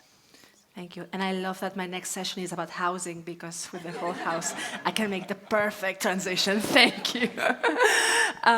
Vivi and then Sarah. Thank you. So on the financing challenge of these scale-up funds, just to say that we also have a huge challenge on our hands in terms of that we don't have the funds that are big enough to finance these scale-up financing rounds. The EIF is actually working towards that purpose. We have already set up the European Tech Champions Initiative, the goal being to support 1 billion funds that are the funds that would have the firepower to actually support our European companies, irrespectively from what region or country they're coming from. This is not about it. This is about supporting the companies as they grow in order not to be obliged to look for bigger financing rounds outside the continent, in order to actually have the funds in the EU to keep the companies here as they scale. This is not to be, miscommunicated as that we keep the companies here and not allow them to scale globally. The companies will be allowed to scale globally, and this is the purpose of the companies. It is just to keep the headquarters here, keep the minds here, keep the talent here. But in order to do that, we need to have the financing to support them, or at least to have the option to stay here. They are always free to take the financing from somewhere else. So this was the European Tech Champions Initiative initiated by the EIF in 2023. It will be fully deployed by the beginning of next year, and now we are actually launching the European Tech Champions Initiative 2.0, hoping to have even more firepower from different member states. The first initiative was supported by 6 member states. We are reaching out to more member states for the next phase of the initiative, and obviously in ETCI 2.0 we will reach out to private investors as well in order to provide the scale-up financing that the EU needs. Thank you, Vivi. Sara, and then I'll leave the floor to Luigi. So linked with the scale-up financing, I would mention the 28 regime, because this, the market, the startup community have been asking for a long time to have an initiative, actually a regime, which would kill the problem of the operating cross-border and have access in financing cross-border. So I would say we need to encourage the member state to have and to provide this capital supply for when the 28 regime will enter into action, because if we really want the community to access financing cross-border and operating, the demand should be met by the supply, and the supply should be increased. So that's really, in a way, a wish, if I could go back to the first panel of yesterday, is to increase the capital supply by deploying possibly financial instrument equity, and be ready for the 28 regime when it will come into life. Super. Thank you. Then let's conclude the round. Then Luigi, and then maybe Anna wants to add something as well. Okay. Super. Yes. Very briefly, just adding to the fact that we are tackling, I think, the scale-up problem now quite substantially with the Tech Champions initiative of the EIF. There has been also recently announced the Scale-Up Fund from the European Innovation Council, in which hopefully for the first time many national development banks and pension funds will contribute. This is, I think, very good for solving the problem of really the big tickets of tens of millions and maybe even hundreds of millions for those type of companies. I think what we're missing now is this link between the startup phase and the big scale-up phase, which is this early scale-up when you're getting outside of the country. And this is why I think that this is a role for the cohesion funds particularly, because it has to be a bottom-up action. The angels are also bottom-up actions. We do a lot of cross-border pitching, peer-to-peer learning with Business Angels Europe, but in order for angel groups to know each other well and to start invest with each other well, there is a matter of trust, there is a matter of doing this together continuously. That's why the idea of the Pan-European Fund could catalyze really this kind of network and provide the infrastructure for then further growing the companies. If you allow me 10 seconds, next week there is also a very interesting event. It's a closed door, but it's called Angels and Deep Tech with the European Innovation Council, where we are discussing about these points.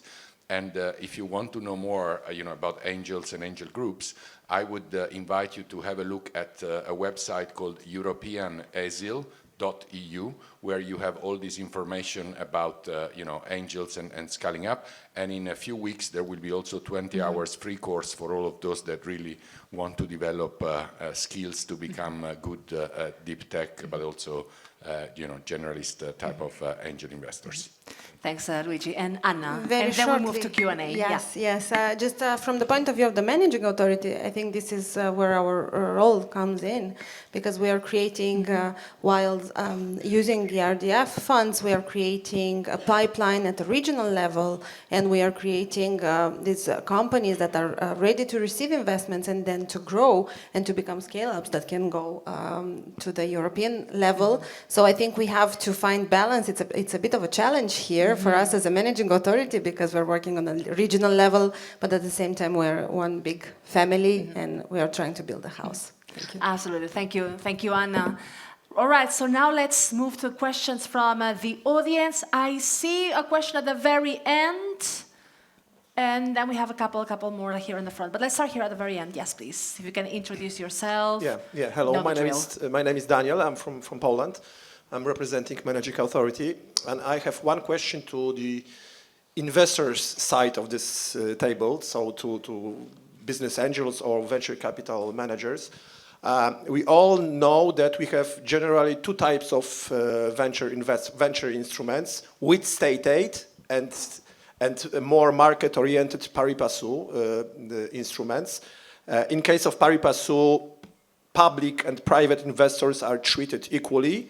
And in comparison, in instrument with state aid, private investors are privileged when it comes to the distribution of profit.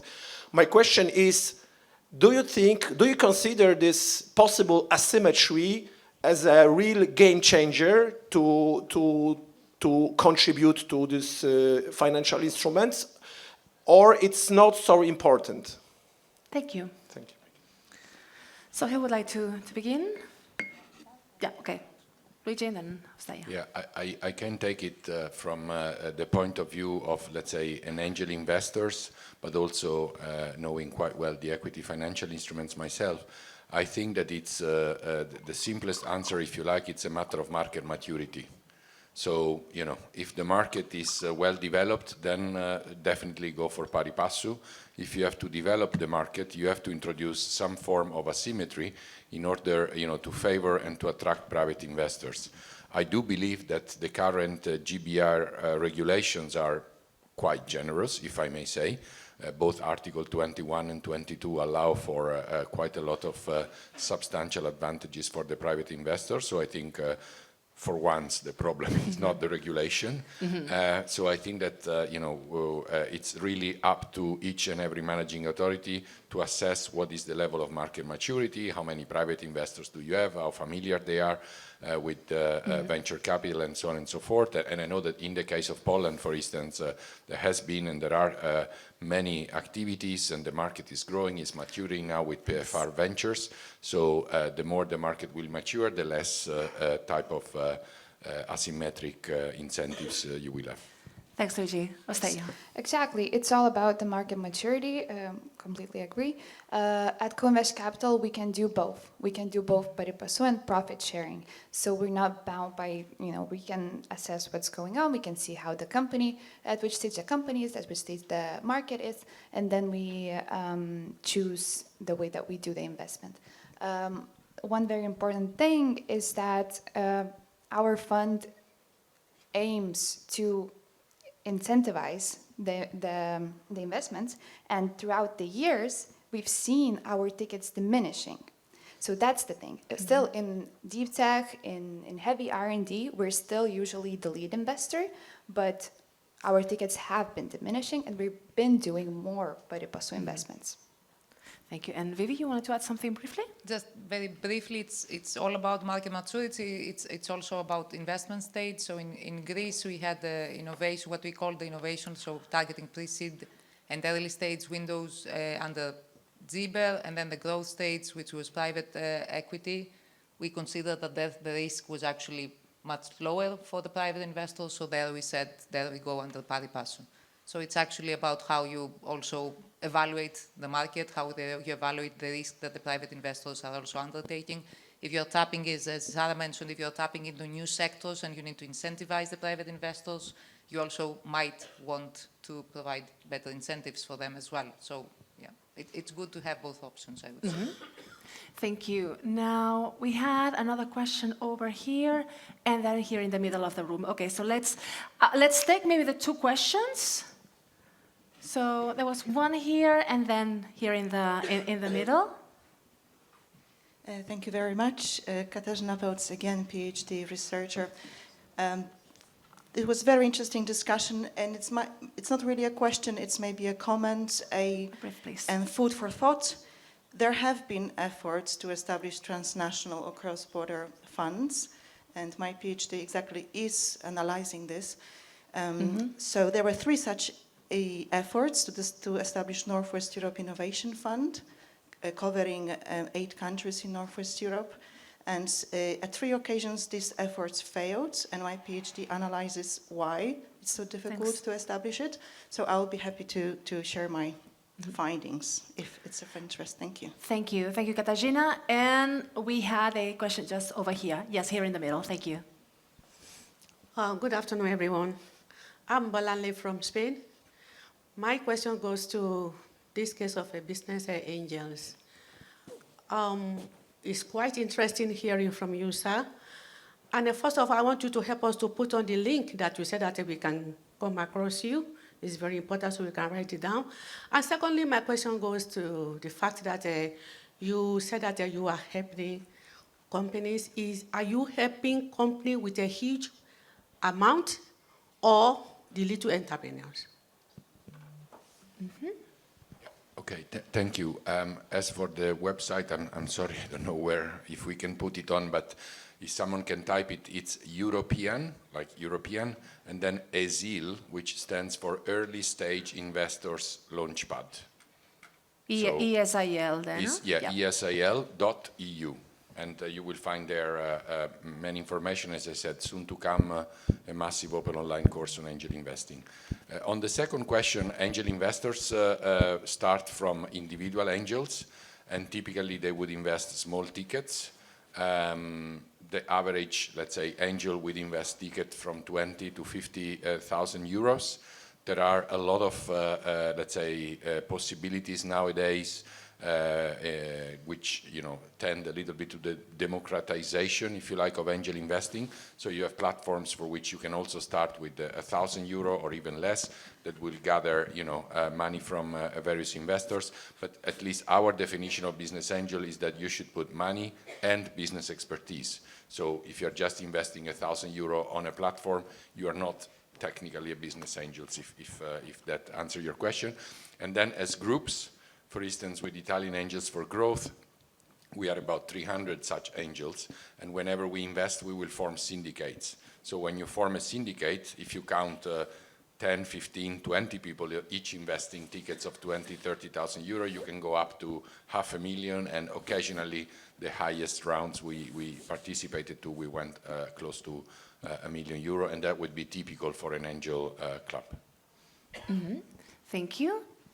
Do we have more questions from the audience? In the meantime, I just wanted to make a super quick comment about the asymmetric returns. The other important point that you should look at into Poland or many other countries is what kind of incentives angels get, because that's also another big way of attracting more private investors to the market. In Italy now we have a very favorable market. If you are an individual, you can invest up to 100,000 euro and get 65% discount on your taxes. This goes under the de minimis rule, so it is negotiated year by year, but it's valid. And if you invest through your holding, you still get 30% discount through your holding in terms of tax deduction. So, if you want to look in Poland how to develop the angel market, that's the other way. And the standard is the enterprise incentive scheme in the UK, if you want a reference. Thank you. All right. Questions in 3, 2, 1. All right, then in my case, then I'll have the honor to give the final one. We have just about 5 minutes left to wrap up this session. So maybe if you had one final message or perhaps one key recommendation for authorities programming ERDF resources or implementing equity instruments, how can the financial instruments help make the EU an innovation powerhouse? What's perhaps your final recommendation to be given to them? Maybe we can do a final round from Osteia all the way back to Luigi. Perfect. So to touch upon different topics, I can follow up for the angel part.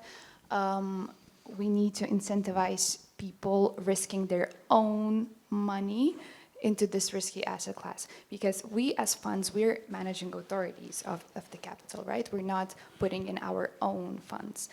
Business angels are phenomenal people who choose to both give their funds, personal funds, and knowledge to the startup. So these incentives that were just mentioned, they need to be amplified in each country and also pan-European wide. Thank you. Martinez? Yeah, so as program managers, if you want really to make European more integrated, also VC market, aim to put analysts and research and partners boots on the ground in various countries, make them travel, so that's one. And number two is that really incentivize this participation of private money even early on, because it's a better governance. In the early stages, it gives mentoring, support, nurturing. In the scale-up stages, in the more advanced stages of a startup company, it gives that choking up, generate revenue, and that's good. If we want to speak about innovation, it's not a university thing per se, or just university thing. Innovation is something which can generate revenue. So. Thank you. Sara? As policymaker, I think that we would like to encourage the member states to take action. And we would like especially to benefit of the political momentum to promote the equity in the market, to make this transformation from political objective into real on-the-ground action, and really reiterating again our full support to help on wherever possible the authorities. Thanks, Sara. Anna?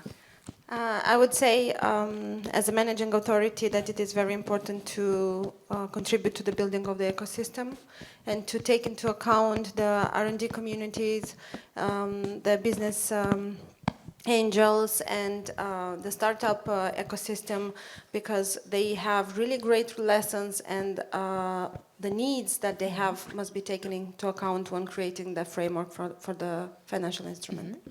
Super. Vivi? Yes, I don't think I'll make anybody wiser here, but I think for the managing authorities, it's just to leverage on the expertise, the experience, the knowledge that exists in this room. I think we need to learn, continue learning from each other. From where I'm standing, having worked closely with managing authorities on the equity products for almost 10 years now, honestly, it's not so difficult. We just need to help each other. And also, it didn't feel really that we were such a small circle on the equity, so we can definitely do better. That's all. Thank you, Vivi. And Luigi? Yes, I will pick up on what just Vivi said. I think that the circle should be much bigger. So I encourage all the managing authorities which are not yet involved with equity financial instruments, and particularly with co-investments with business angels, to actually take a look at that and develop that. We are at your disposal as Business Angels Europe with many examples, but I'm sure that within FE Compass you find all the expertise you need. And to those managing authorities that are already there, that do understand the importance of angels and the importance of helping companies scale up of their own country, please join our initiative. I know it's not going to be super easy, that there are some legislative hurdles to bring together financial instruments from different countries, but it's doable, so let's do it. Thank you very much, Luigi. Can I ask for a big round of applause for my panelists in this session? I think it's been a really fascinating session, and it's been really interesting to find out the perspectives from fund managers to policymakers to managing authorities to business angels to final recipients. I think it's been really insightful, and we get a lot of food for thought and a lot of ideas on how to build and how to build the house and make it a powerhouse. And I think also a lot of items for indeed the FE Compass wishes for the next 10 years. So thank you very much to all of you for having joined us. If I can invite you all to take a seat in the audience again, because I believe we'll have to do a little bit of changes here in the room, because we are going to be starting our next session immediately. But just right here, right now, essentially, with no breaks in between. So I think it's clear that innovation will be a strategic top priority, and that strengthening the ERDF equity financing is going to be key to supporting Europe's startups. We've celebrated great examples of financial instruments across Europe. We've been hearing from the final recipients' perspective as well. And I think something that's been very important indeed is to emphasize the need for creating attractive venture capital ecosystems so that we can let the innovators innovate and power up this powerhouse that we are into. So unless there are no changes here in the room or in the setup, then I would say let's introduce the next session, because we are going from powerhouse to housing. So, sustainable investments, particularly in energy efficiency renovation in residential and public buildings, have been already supported in the last few years by shared management funds and notably via financial instruments. It's been a prerogative that's been mainly at member state level, but something that we already seen and something that we already got to discuss with Gemma Feliciani earlier in the morning is the importance that affordable and sustainable housing has acquired in recent years, and as a result of a housing crisis in several cities across Europe. We even have right now, since the last year, and in this European Commission mandate, a commissioner who has been, apart from energy, also been tasked with housing. This is the first time that we can see it at EU level. So today, in the next session, we're going to be discussing the role that financial instruments can play in supporting and enhancing sustainable and affordable housing. Thank you very much for the help behind the scenes as well. So I would like to introduce all my speakers one by one. The way that this session is going to go is that we're going to have 4 presentations here on stage, and then we will open the floor from questions. I will have my own, but I'm sure you will have plenty. And we will be taking questions both from the floor, so you know the drill, raise your hand, or we're also going to be taking questions from Slido. You also know at this stage that you can go to slido.com and use the hashtag FeeCampus. So let me welcome the speakers one by one. I will introduce them one after each other, and let's welcome each one of them with a big round of applause. Let's start by welcoming the Policy Officer at the European Commission's DG Regio, Radka Konstantinova-Encheva. Welcome. So Radka, you can maybe sit on the second chair over here. Also with us is the Senior Head of Unit for National Promotional Institutions at the European Investment Bank, Teda Fuchs. Welcome. Over here, Teda. Welcome. Let's not have an incident. Next up is the Secretary General for the European Association of Public Banks, Marcel Roy. Welcome. I see you. And last but not least, we already met her yesterday. I already got the chance to share the stage with her and feel her energy. We have the Head of Service for Financial Instruments for Croatia's Ministry of Regional Development and EU Funds, Diana Beziak. Welcome back. All right, so let's start with each one of the presentations. I would like to start by handing over to Radka, and indeed something very important that you might need is the clicker, which is coming all the way to you. So Radka, take it away.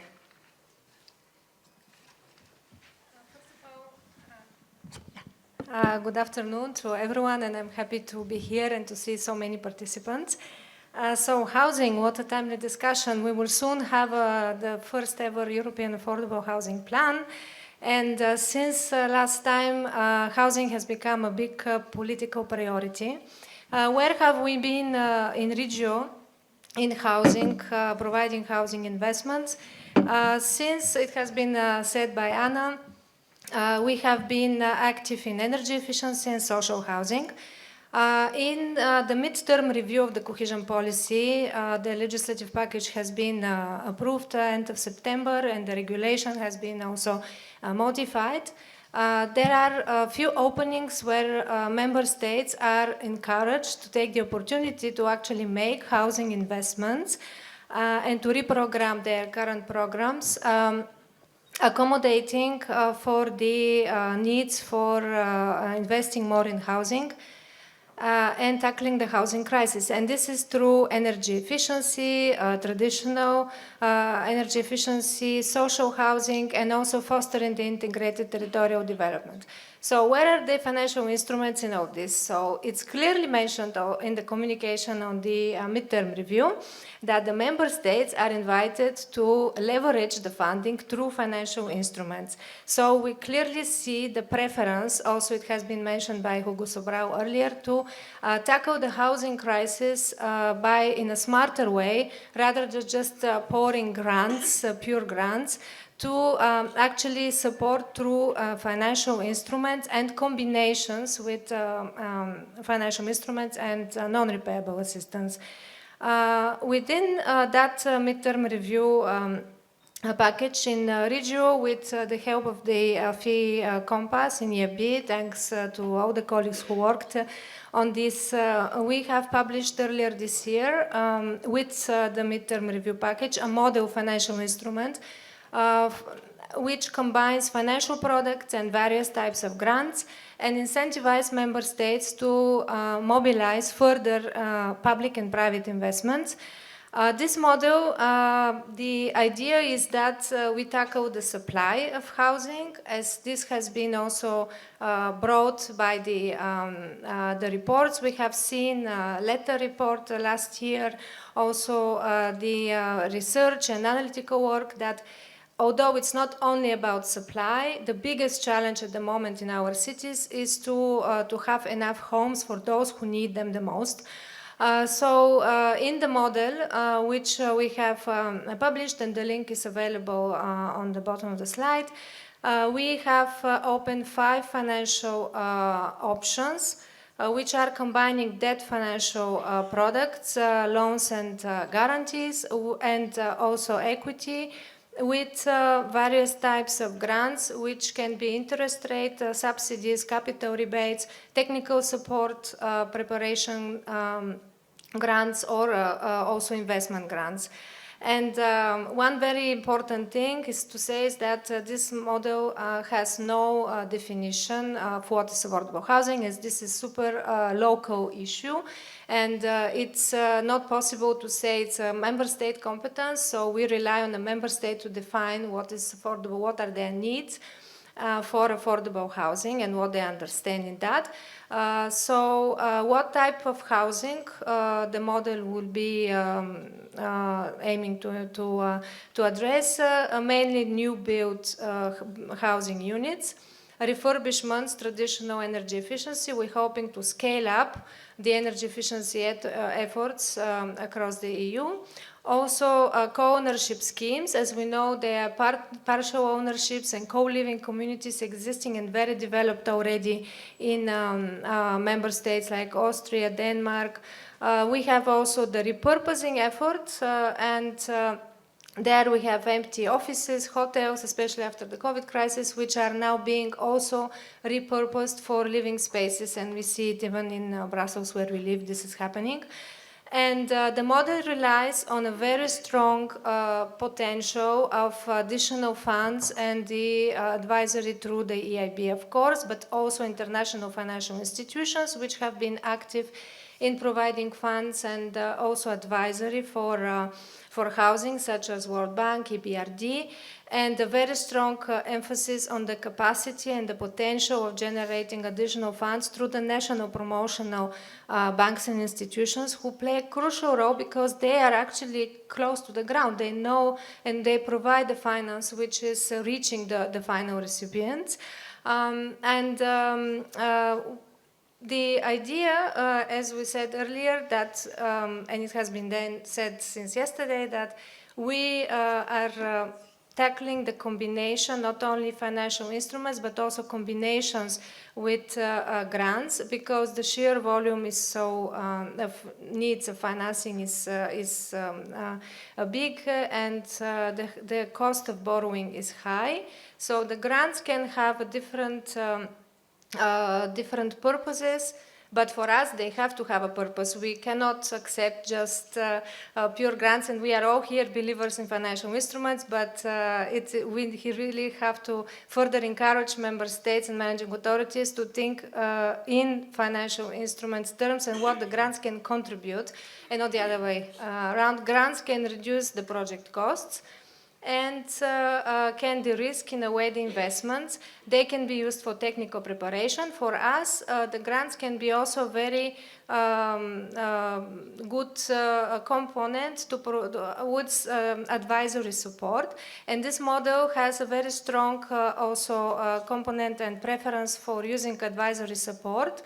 That brings me to the next line, that advisory support actually can tackle needs and reform needs, and as we move forward, this is going to be more and more important in the future in the performance model.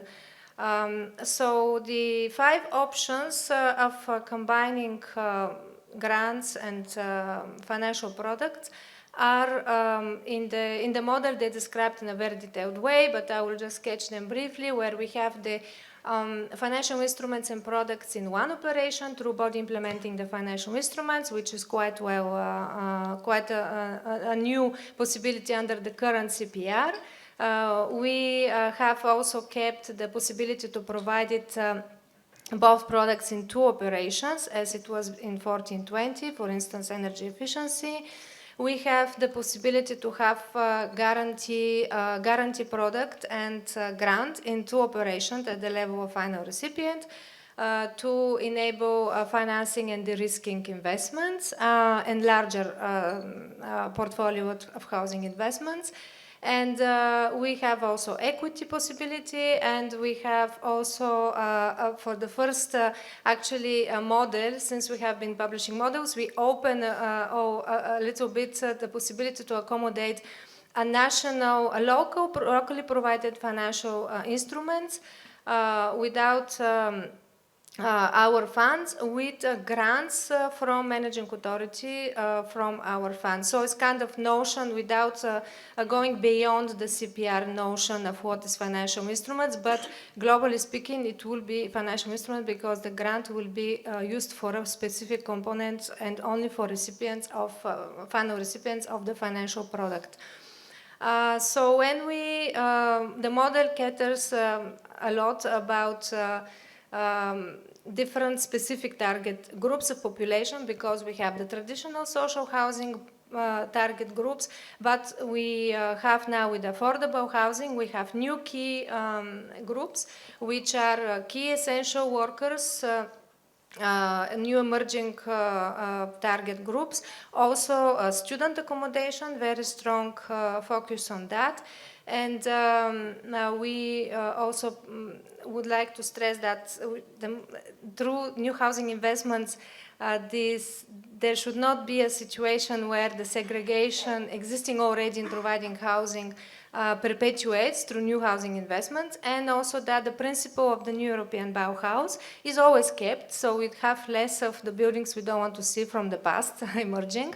And it all should be an integrating approach where we have the buildings where we need to have them with the integrated services and territorial strategies, where we have also connectivity, playgrounds, schools, so it's the new housing investments are part of a well-thought strategy. So this is in a nutshell. Thank you very much. Mm-hmm.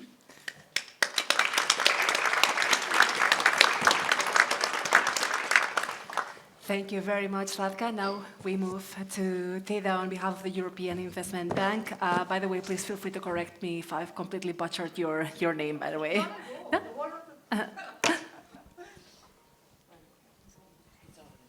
It's on, yes. One of the few who get it right the first time. So thank you for that, and thank you for having me on the panel here. My name's Teda Fuchs, and I'm in charge of a team that is responsible for national promotional institutions and housing in the Western Europe market. For us, that is Ireland, the Benelux, and France. And housing actually has been on the radar of the EIB since many, many years. already before the housing crisis was identified as such. We finance it mainly in the social housing sphere with a more holistic approach in terms of urban renewal, urban development, and also with a key focus on energy efficiency. And the amount in the last 4 years has obviously been stepped up significantly to an amount of almost 16 billion. But our approach in financing housing is always based on we deeply analyze the existing structures, we see who are the local players, what is the local regulation, what is existing already, and then based on that, where's the market gap? Where is there a role for EIB to play in cooperation with the players? And what value added can we bring to the table by our intervention? And our intervention in the housing market is not only our direct lending, where we would cooperate with local authorities when they're in charge of the housing provision, social housing provision, but also with private promoters. If the local regime foresees that private promoters provide social housing via subsidized financing or other means, rent supports. National promotional banks are our key partners in many markets, but also dedicated housing associations, housing bodies, which exist in some countries.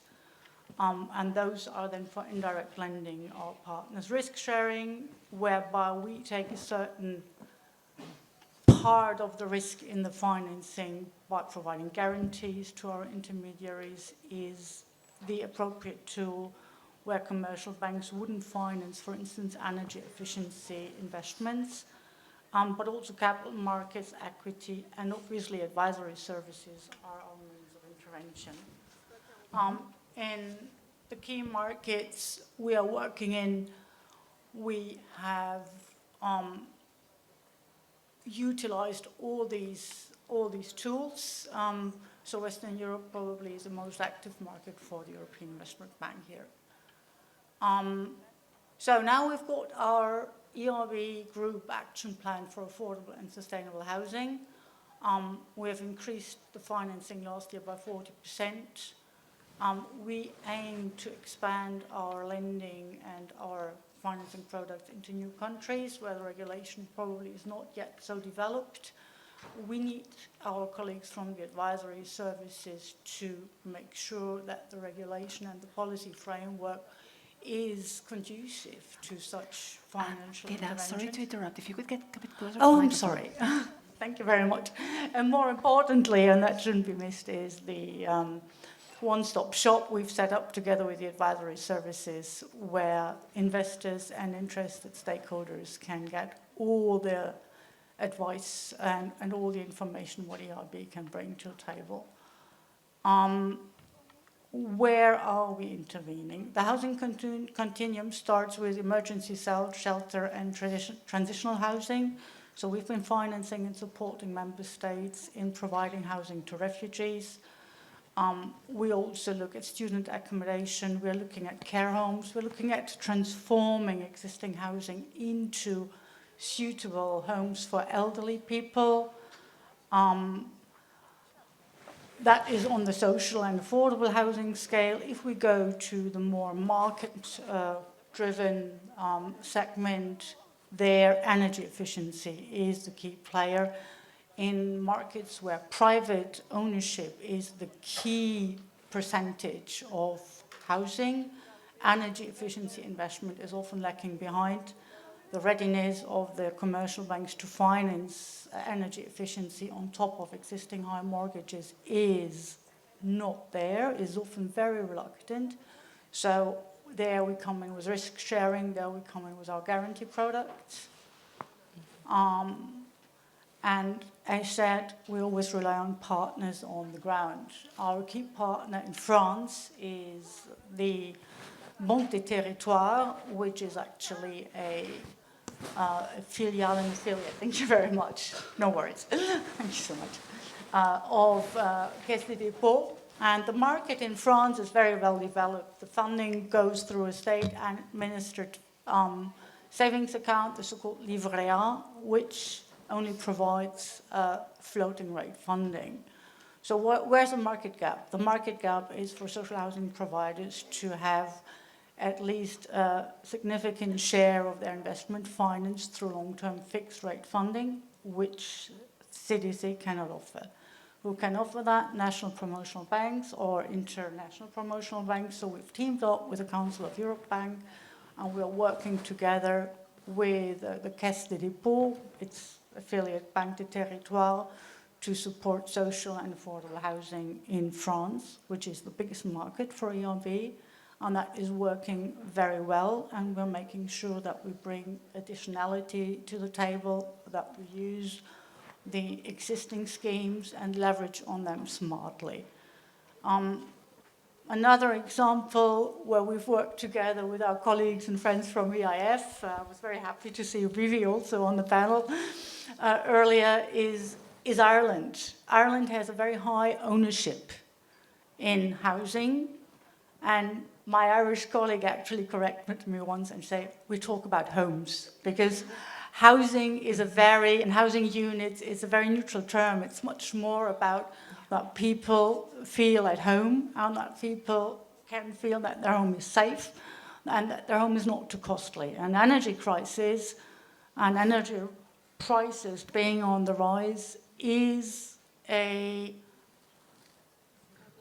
social problem, because if you cannot afford your energy bills, or as some households in the UK have to choose between either a full fridge or a warm house, and that causes social tension. So I like that correction of my English very much, telling me we should talk about homes here. And the investment into energy efficiency in homes in Ireland is lagging behind. Why? Because the banks don't finance that anymore since the financial crisis. They still have a legacy portfolio of non-performing loans, which is now obviously diminishing, but the lesson is still there and the legacy memory is still there. We only finance if we have loan-to-value ratio of 60–70%, and topping up a mortgage is not an easy thing to do, and lending beyond 5 years on an unsecured basis is something, at least in the lower middle income range, something we won't do. So we have devised together with the National Promotional Bank, SBCI, and the Irish government and its strategic energy agency, a guarantee scheme where we combine really all local players. Grants from the SEAI, lending capacity from the commercial banks who have no risk appetite and need guarantees. A first loss piece for the most riskiest part from the Irish government, and then EIF and ERB's risk appetite to top up the guarantee. So we're covering 80% of the outstanding for each single loan, and each single loan can benefit also from grants from the SEAI. We partially can pre-finance those grants, making the business less risky for the builders, which are SMEs, which benefit hugely from the support and from the demands generated and the surety that they will be paid at the end. So they're not paying credit risk. And this scheme has seen a significant top-up, pick-up, and the Irish authorities are actually quite happy about it. And we've been in discussion with them on another interesting topic, which is farmers, succession of young farmers, and they want to replicate at least the scheme because it's been proven successful and market conform, and it takes all players into account and is based on market needs and the players on the wisdom on the ground.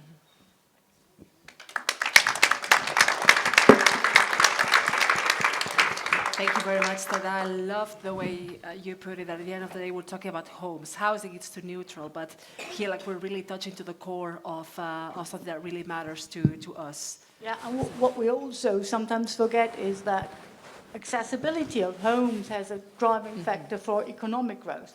Because if you go on to attract young talent, if you don't find houses, you don't get them. And you don't get them at university either. So it's a crucial, I think, social question we are targeting here.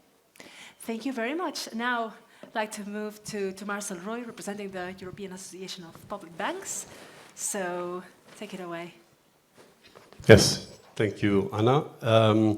So thank you for the organizers for the honor to be here today and to be able to provide the view from the promotional banking side. So we've already been mentioned earlier on by Radka, but also in the presentation of the EIB. Let's just maybe highlight where we stand on financial instruments and where we see ourselves as ideally placed partners. So we are aware that on one side we have a housing crisis, so there's a need for additional investment across Europe, sometimes in different for different needs. So that could be for new build, could be for renovation, for other reasons. At the same time, we know that the European budget, the next MFF, is going to be tight and that we need to do more with the funding that we have. So for us, first of all, of course, the leverage that we can achieve by using more financial instruments over grants. Grants are still useful in combination, but we clearly see the emphasis on providing financial instruments. Now, where do now the national and regional promotional banks and financial institutions come in? So our members are public institutions that are not profit maximizing. So we're not driven by return, but rather by the public mission objective. And this is important because it allows our members to go on market gap situations, which allow them to fund publicly important projects that otherwise would not be funded by the private sector alone. It at the same time gives the possibility of crowding in private investors by risk sharing and reducing the risk profile and also making the housing, in this case, more affordable and manageable. Having a public guarantee also allows our members to go onto the international financial markets and to get very useful, very good conditions in refinancing themselves by bond issuance. This allows them to get finance at preferential rates at sovereign -1 in general, which are advantages that our members can pass on in the provision of social and, for example, sustainable instruments. This is a very important factor because this, again, works in favor of the affordability aspect. Then also, importantly, we are banks or financial institutions. So there's a clear experience in terms of financial engineering that is present that allows our members, together with the public authorities, in the case of cohesion funding, to devise, draft the right financial instruments that actually also serve the needs on the ground. So that's the next point. Our members are very close to the needs and the market realities in the member states. So they are able to, particularly in housing, it's important, as you know, you have very different needs. They are able to provide the right kind of support and blend of instruments that are necessary. And Radka mentioned it early on. We have blending off, we have lending, loans, guarantees, we have equity instruments, we have a variety of different instruments that, according to the need, can be combined.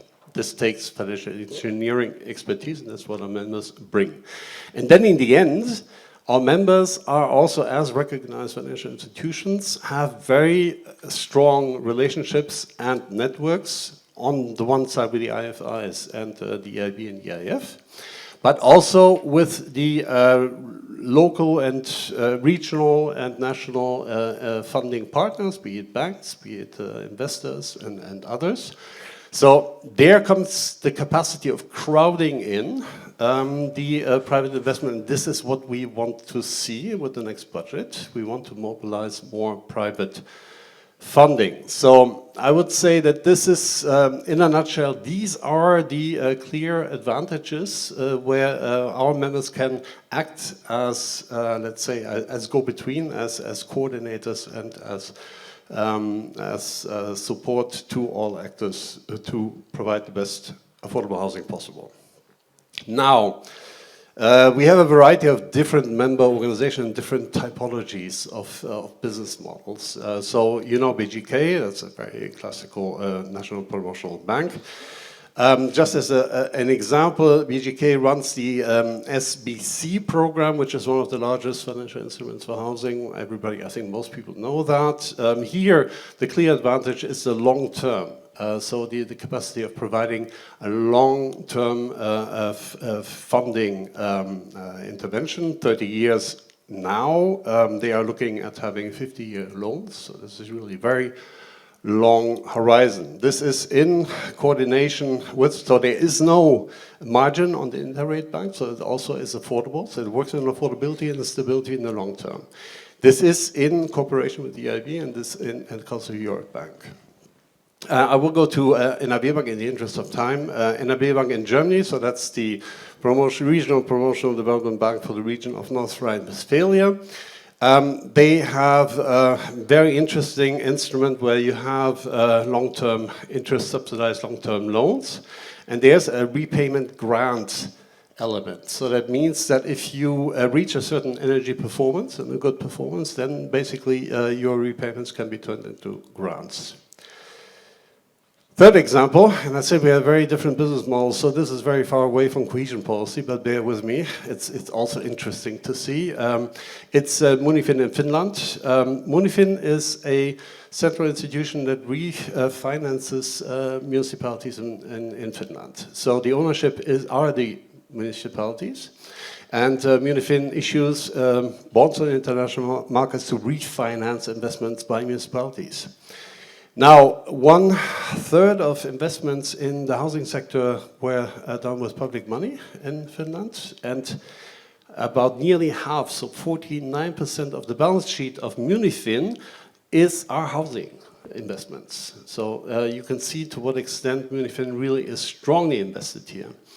Now, Munifin has a particular sustainability aspect, really looking at very specific investments such as a student home in, the city is called Jomusta, I think, in a city in Finland which has a wooden 15-story, entirely wooden building, I guess, with some concrete core, nevertheless.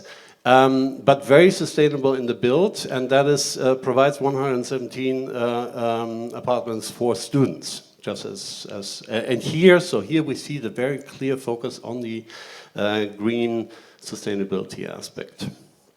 So just to maybe, what do we expect from the cohesion policy in the next programming period? So we know now that we want to do a lot more. Funding for affordable housing will be increased on the cohesion policy. So we're definitely ready to step in that segment. We feel that there's a lot more we can do in the field of cohesion policy for the funding of affordable housing, particularly with combination blends, grants and long-term loans to maintain affordability. So by having this combination, especially with the co-funding of national promotional banks, we achieve to bring down the cost factor. So this will provide affordability. And that is the big conundrum. How do we combine sustainability, new build, etc., and rising construction costs and keep the whole thing affordable? So that is one way forward. We are very positive on the Pan-European investment platform, so we are very much in exchange with the Commission on this platform. We believe this can be a very good platform to bring investors together. So I will stop here. Thank you very much, Marcel. Very, very interesting examples, and I'm sure that from Diana's side we're going to see, let's say, some specific examples also coming all the way from Croatia. So Diana, I'll leave it to you. Yeah, we are already implementing it because we anticipated that the housing will become an issue, and a couple of years ago when we finished our ex-ante analysis in the Urban Development Fund, we did put the housing infrastructure as the eligible activity, but the political climate was not so ready. So basically we used the regular midterm review, like Radka explained, in this spring in our integrated territorial program. It's the measure, like all the urban development funds, they are intended for the integrated territorial investments by what we call the ITI cities. We have 27 of them in Croatia. They are eligible to use these funds. And we introduced the new type of activity, the intervention field, 126 housing infrastructure. So already in April we have changed the funding agreement, and from the Urban Development Fund, so existing financial instrument, it was possible to build housing projects. And immediately we changed the investment strategy and increased the maturity. So it was now it's up to 25 years, thanks to EIB, who is the main borrower for our National Promotional Bank. As soon as they heard it's about housing, the longevity increased to 25 years. And this a month ago we sent the program amendments to utilize these regulatory changes that allowed to have a second round of midterm review and incentivize member states if they move funds to at least 10% of the program resources, if they move to new dedicated priorities regarding defense, regarding housing. And one of these, so basically we just use this opportunity to formally move this money from the priority urban development to the new dedicated priority fostering territorial development through affordable housing. So now our eligibility period has moved to 2030, not 2029 anymore, and we can, since this program will be approved by the end of the year, we will receive additional pre-financing. So of course we use this opportunity. So what is our Urban Development Fund? Is the classical, as I said yesterday on the panel, we used all these member states that were good enough to take us, and so they're Jeremy and Jessica funds. And basically since then wanted to have Urban Development Fund, but we didn't have the means in 2014, 2020. And we used this fee compass model developed by DG Regio and in EIB. And this is this territorial development model inspired by the new European Bauhaus. So it's a classical risk-sharing loan. We provide 50% of the funds from the ERDF, and 50% is providing HBOR, which is a Croatian National Development Bank, our national promotional institution. Mostly, as I said, coming from the EIB, and basically we have 170 million euro intended for the local government, meaning municipalities and cities.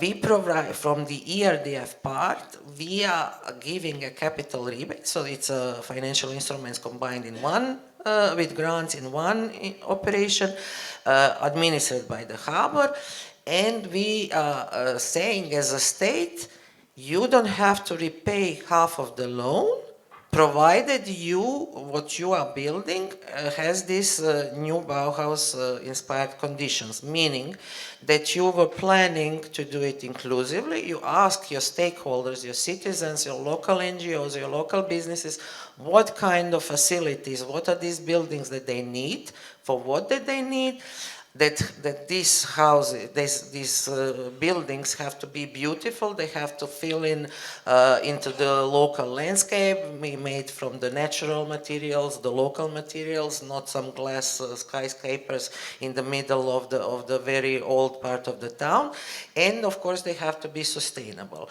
So we think that this grant part is very important because it changes behavior.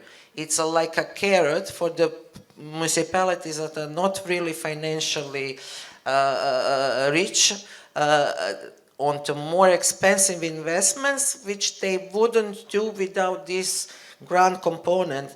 So we are definitely sure without this 50% write-off of the loan principal that we are saying you don't have to repay if this building that you built is like this.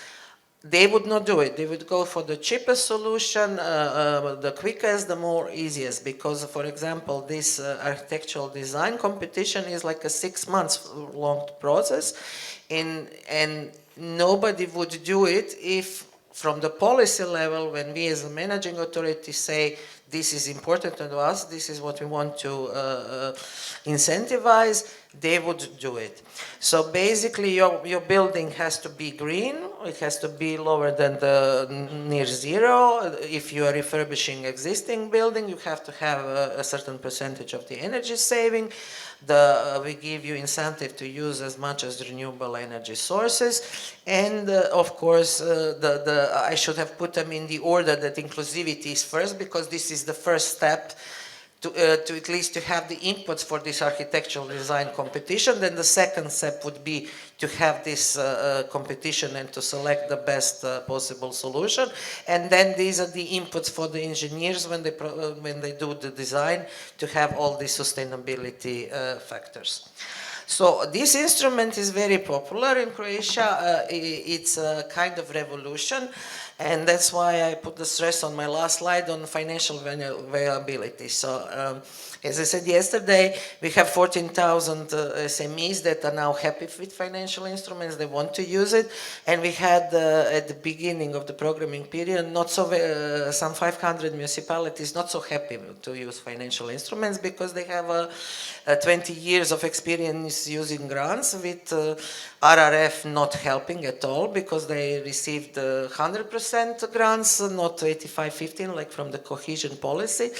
And now we are, in the last couple of years, we are actively promoting and teaching them not to, that the projects have to be financially viable. The projects have to be able to repay themselves. So that means we are helping them in the project design, that they can have the kindergarten or a gallery or a theater or a movie theater if they have the commercial facilities inside. If they put a garage in the basement, if they put a coffee shop around this theater, if they put all these other commercial facilities that they can rent, and from that rent they will get this cash flow that they need to repay the loan in 15, 20 or 25 years. It's the same with the housing. So student dormitories that we count as a housing as well, because student dormitories during the school year can be used for students for really subsidized living, but during the summer they can serve as a hostels. So again, this income from this project can be used to repay the loan. Same for the housing infrastructure. If the municipality is building housing on their own land, with their own communal infrastructure, they're immediately in the start half-time cheaper than the private developer that builds the housing building. And again, if on the ground floor they have this communal space, like for fitness, for coffee shops, for hairdressers, that they can rent out, and again be used by the tenants, they can halven the price. So basically we call this not social housing, it's affordable housing. So if a market rates are now around 800 euros a month, on average, you can rent as a municipality at 400 euros per month and be affordable, and with the lifespan of 25 years, you can have this cash flow to repay the loan, and you can still act as a commercial actor and not as a social. So I was also, if you will allow me a minute, because with us there was supposed to be a colleague from the city of Zagreb, but fortunately due to illness she couldn't come, so I was asked to repeat what she was supposed to present as a next presenter. You can do it in 30 seconds. Okay, the city of Zagreb is planning to use this financial instrument for refurbishment of some brownfield buildings. They already made a priority list of tenants, but they are complaining that we are too low. because we put them, we connected them with EIB, so they use EIB because city of Zagreb is a capital with 1 million inhabitants, and all of their projects are 30 or 40 million euros, and we put a cap at 10 million because we are the Ministry of Regional Development and we are targeting more small depopulated cities. So, but we are still negotiating, and they will find some smaller buildings to be applied to our fund. Yeah, Thanks. thank you. Thanks a lot, Diana.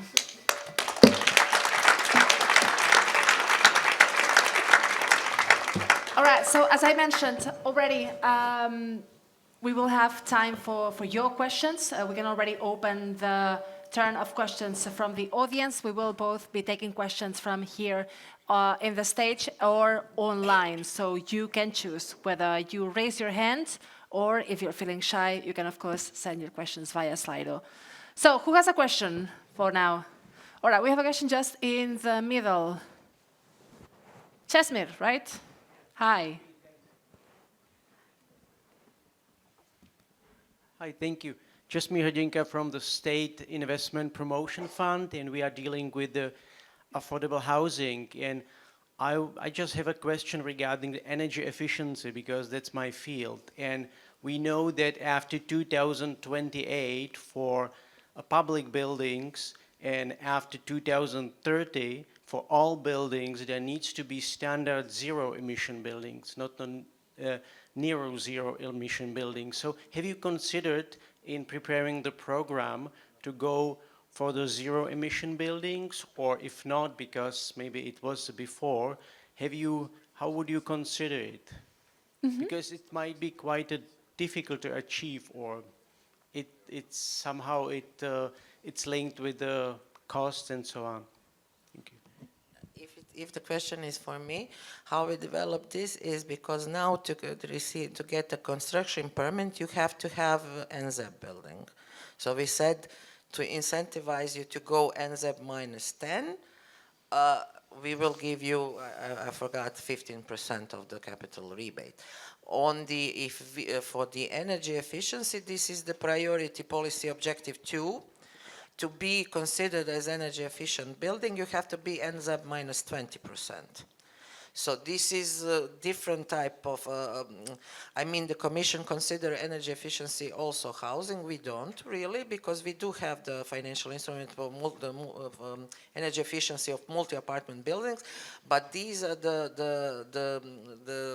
loan owners will be the tenants. So if I already own the apartment, I can get a loan to refurbish my already existing building, and this is funded from the policy objective 2.0.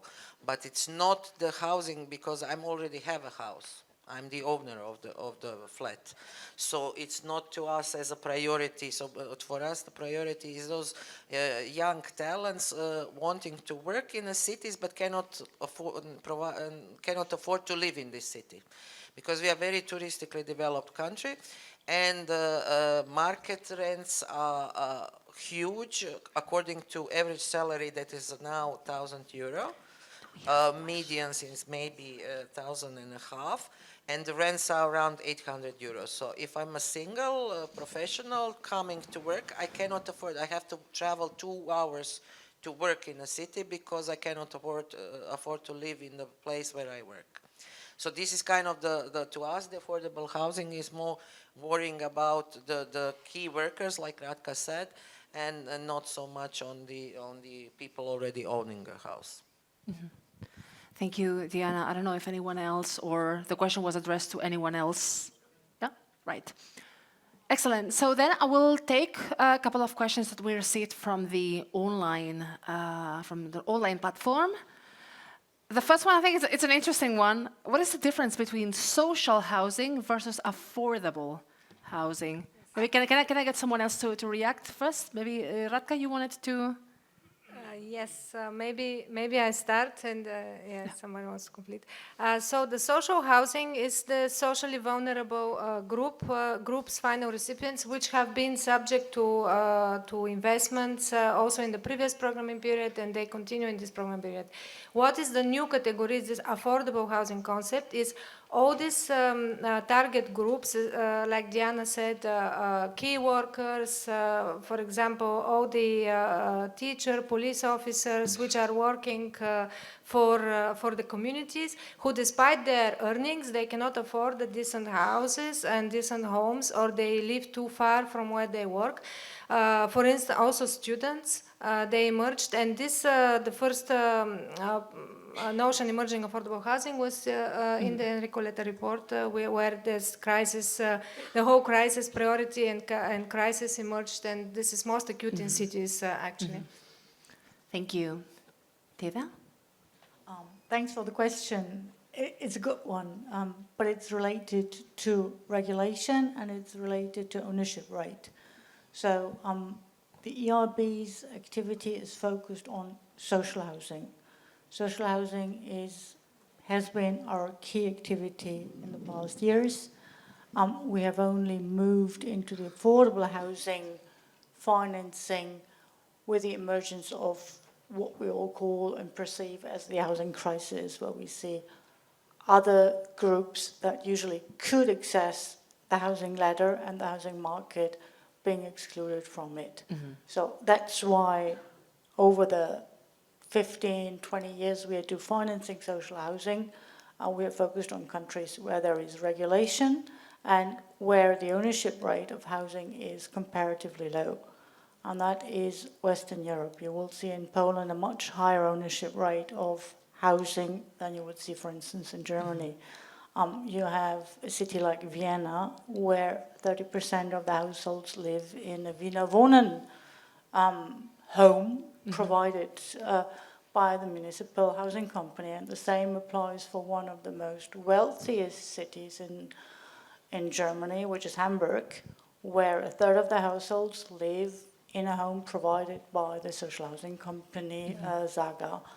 And that is not the case in other countries. So I said we're playing along with the regulation and with the market needs. Thank you, Teda. Marcel?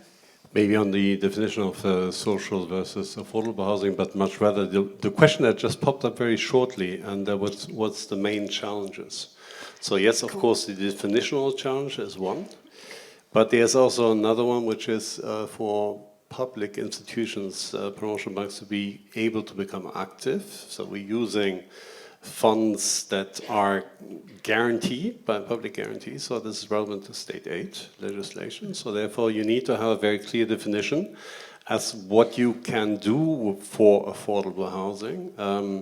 The Commission has published a proposal for a modification of the Services of General Interest regulation that would give a framework for affordable housing. So this is basically what you need to have, first of all, in order to be able to become active. That's what I would say for the difficulties that you can see. Thanks, Marcel. You've anticipated to my next question, but we'll get back into it later. Diana? I just wanted to clarify, we don't have the official definition, but how we did it in our program, ERDF program, is the social housing is something the state builds and then give people to live for free because they're in some kind of vulnerable groups.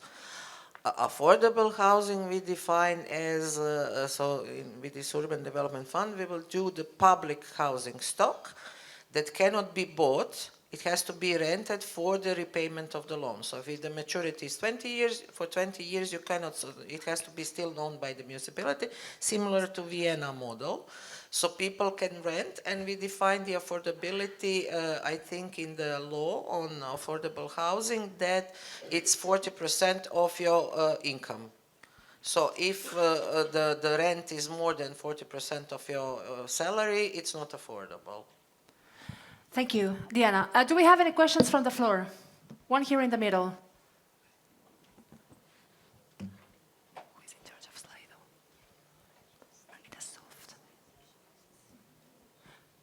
Can you, whoever was it, could you raise your hand, please? Thank you. So, my name is Abel Mascarenhas. I'm from the National Promotional Bank of Portugal. So, I want to ask you if you are using, because at the moment we are using in Portugal modular construction, because it reduces the costs and the timing to go to market, and also regarding the reduction of emissions, we are starting to use wood, because there are some types of constructions like CLT, cross-laminated timber, or wood frame, or glulam. Are you already using that kind of construction, types of construction in your countries? Thank you. Mm-hmm. Maybe if I just come back to the Finnish example, so they are using a lot of pure wood constructions. So for a certain height upwards, you need to have a concrete core somewhere, of course, for stability reasons. But generally speaking, yes. So the Finnish example would be that wood as a sustainable building material is very much used in that context. For modular, it's interesting, but I cannot, off the top of my head, all the examples that we have, I would have to look it up, but I'm quite sure somebody is doing that. Mm-hmm. Actually, just remember that we had a very good example from Flanders in Belgium to one of last events, which were doing modular housing, including. Mm-hmm. Part of the ERB Housing Action Plan is actually to support companies and to finance companies that invest into new, cheaper, more sustainable, and quicker deployable housing material solutions. And our colleagues from the corporate department have financed a couple of companies in Austria and also in Eastern Europe. Mm-hmm.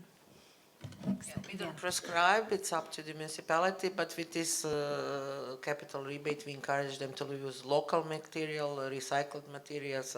So if it's a wood, probably in some part of Croatia, it will be wood. Mm-hmm.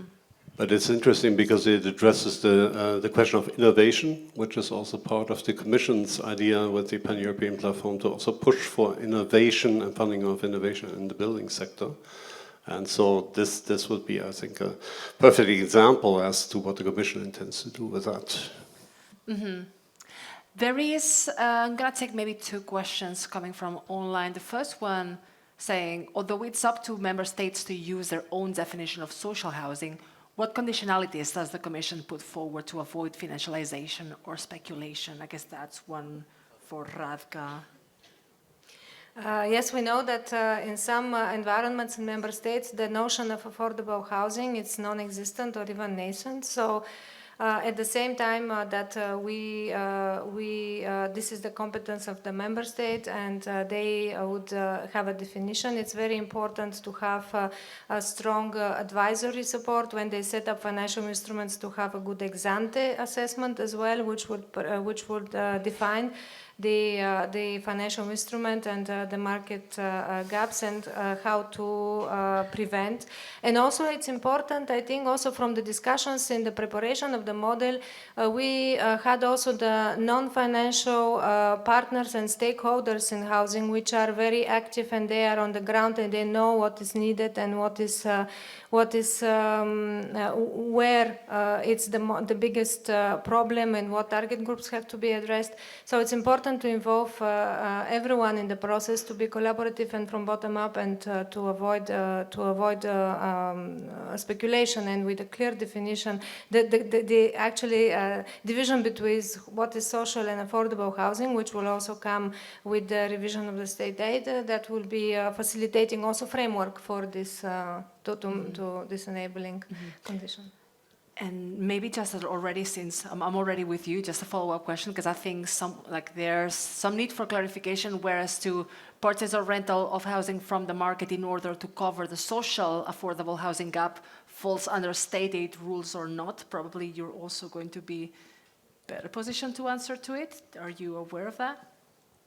The rules will be now, it's there in preparation, the state aid rules. What we know, it will be new revision in which there will be a division between the social and the affordable housing providers, and they will be also exempt from the state aid.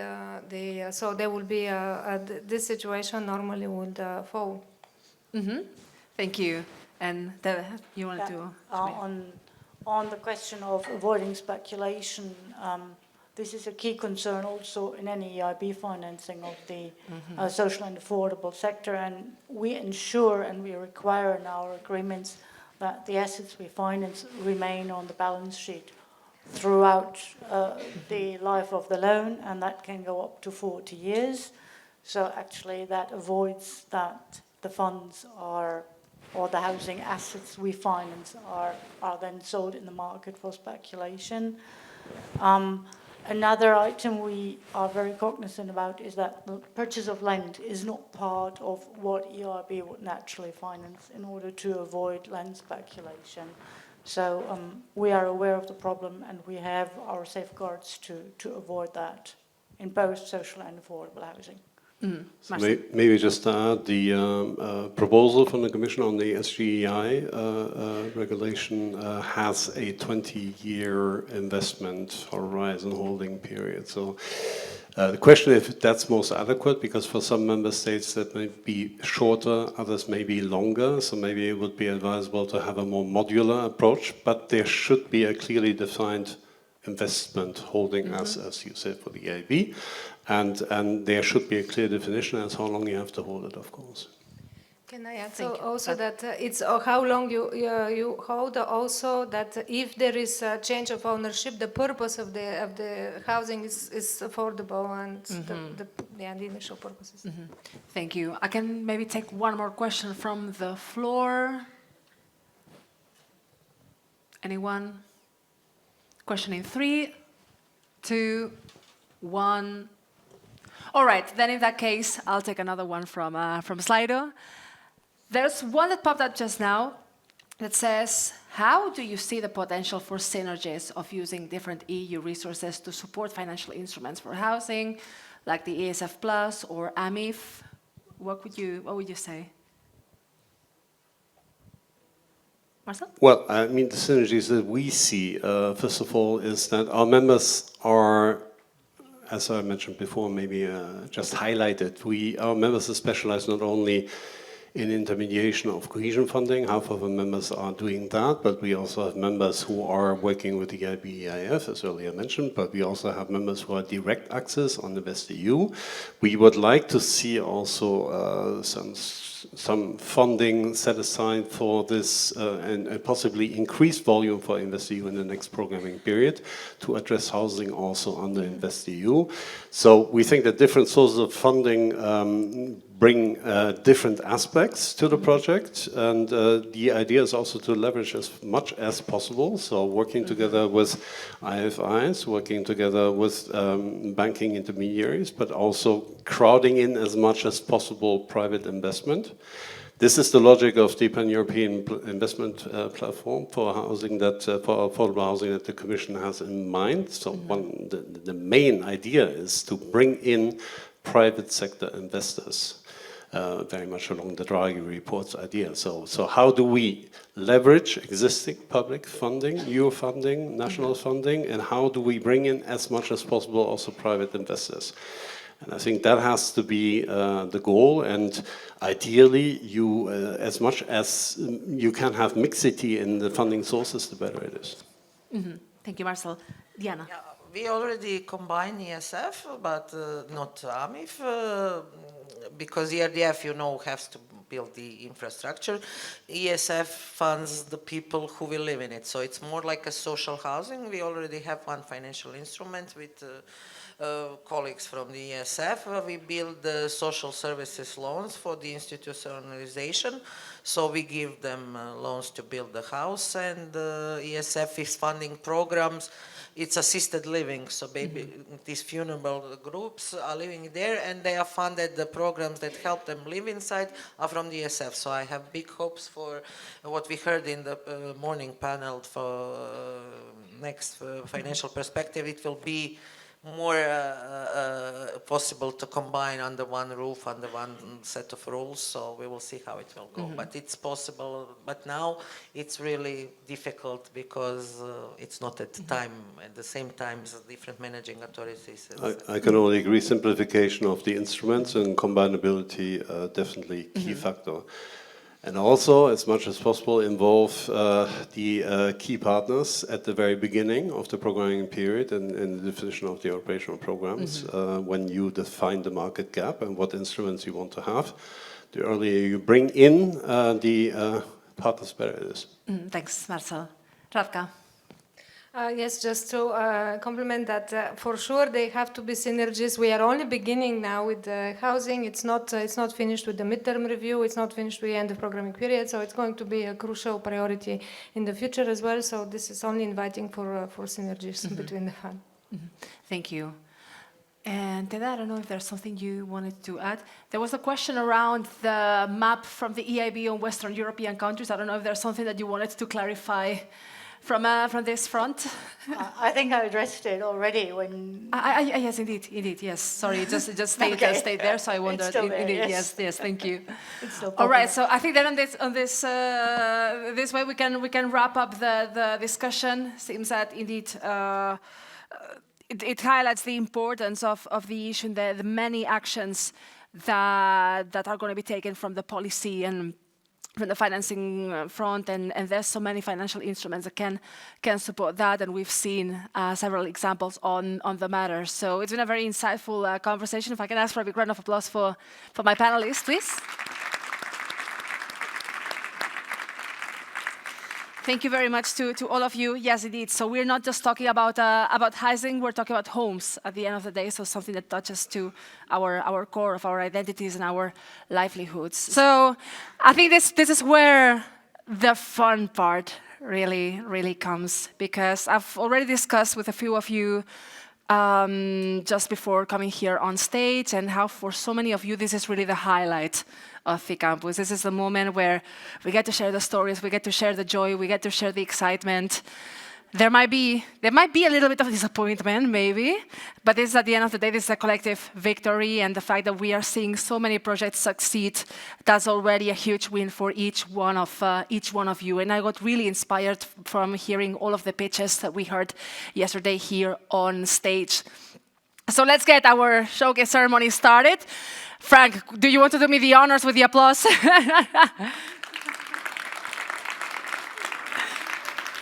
Excellent. So, before the announcement of the winners, let's just first take a look at these beautiful, beautiful trophies that we have, one per category.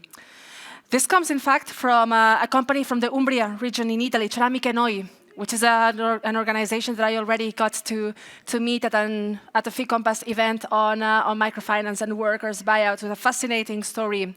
They produce made in Italy ceramics, and the company's story is that one of the workers' buyout, the employees bought the company of the former employer, who wanted to relocate the company to outside the EU and shut down production in Italy. The employees wanted to save the company and did their utmost to preserve it after the workers' buyout. Can I have everyone's attention in the room, please? Can we end the chit-chat? Thank you.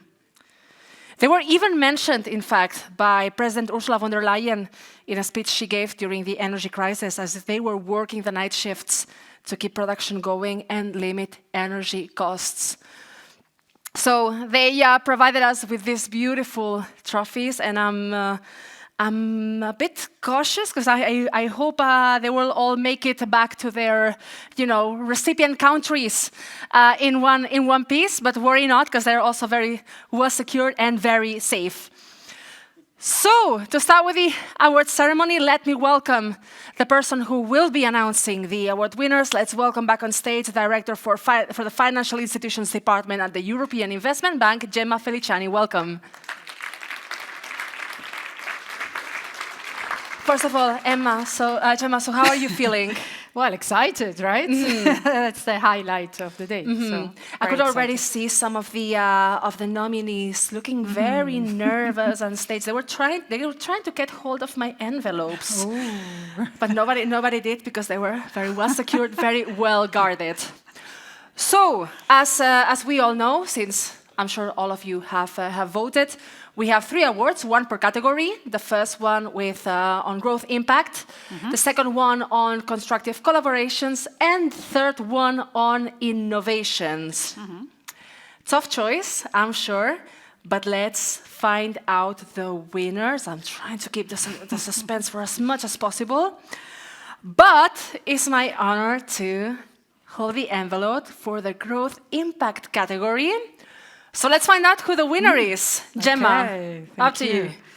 Well, let's keep the suspense even more, because I don't have my glasses. So okay, I think I can read that. Maybe? Shall I go? Drum roll. From vision to impact, the growth of urban development funds in Bulgaria.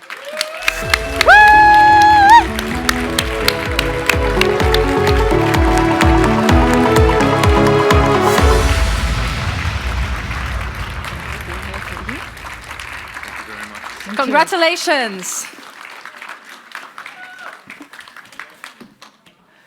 Big congratulations to everyone. You can all pose for the picture. The team, please. Well done. Who wants to hold the envelope? Thank you very much.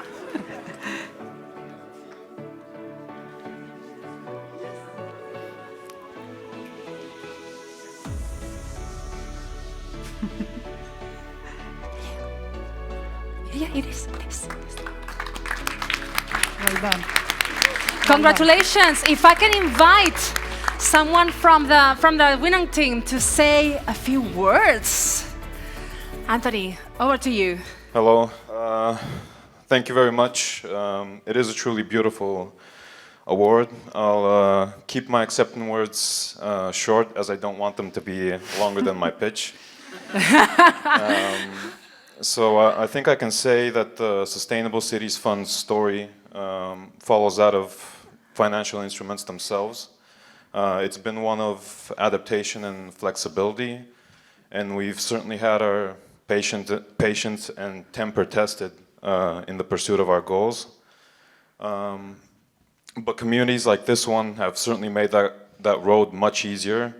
And as Frank mentioned, the site visits and all the downloads, I can assure you, many of them were from our team. They helped us. They helped us a great amount.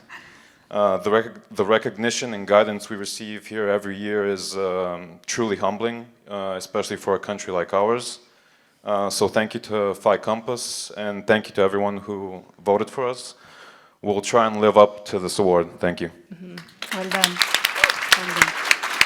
Well done.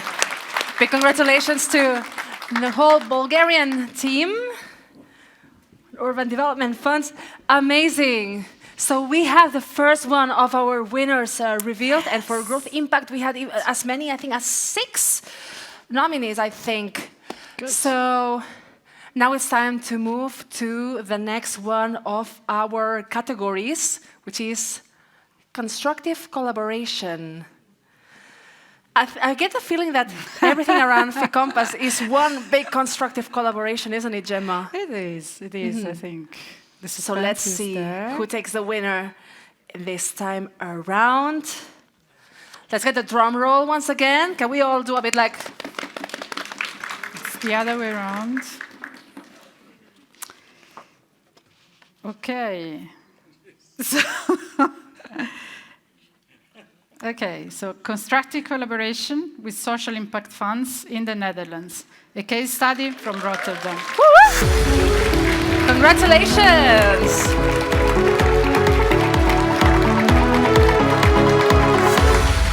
Congratulations to Rotterdam, and congratulations to Melvin, who's taking the award. Gemma, yes.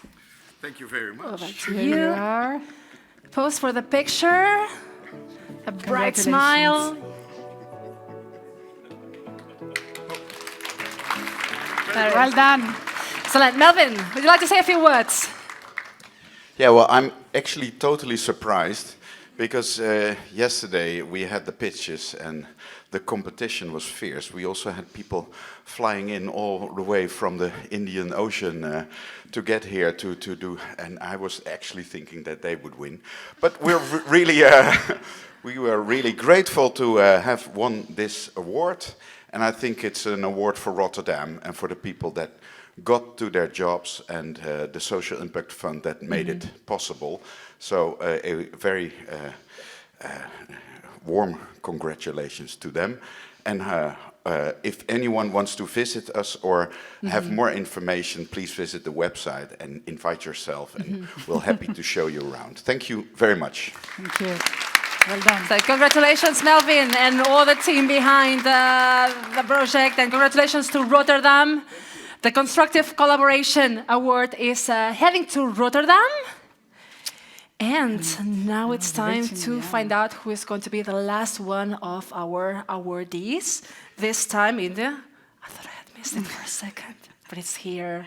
The Innovation category. We had four really exciting projects that are all going and moving us towards the Europe's powerhouse that we want to become. So let's see who have you voted to be the winner. And I will hand this back to Gemma. Now you get all the attention. Can I get another drum roll from everyone in the room, please? Yes. Let's get this right. So it's Banco Português de Fomento. Yes, parabéns.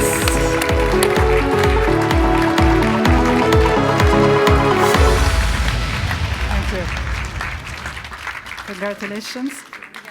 Obrigada. Congratulations. Smile for the picture.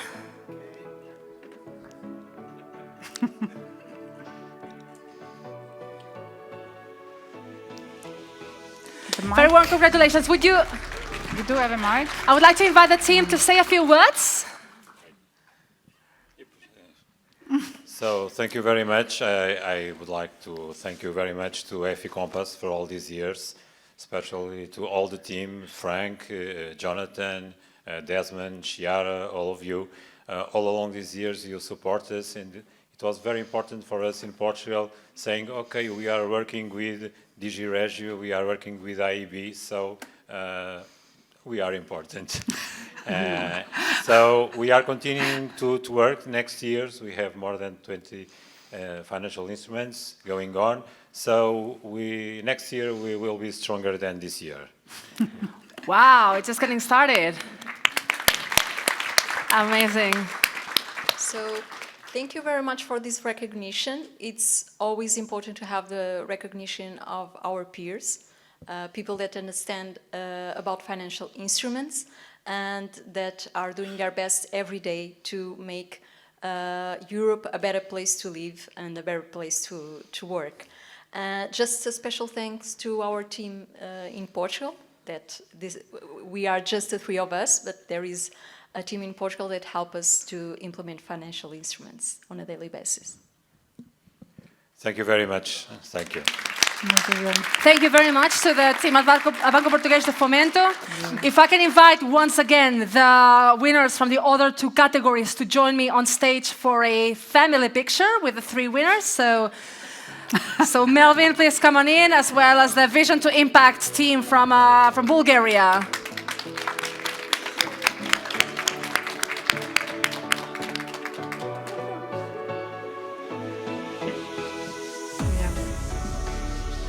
Ven por aquí. Yeah. Frank?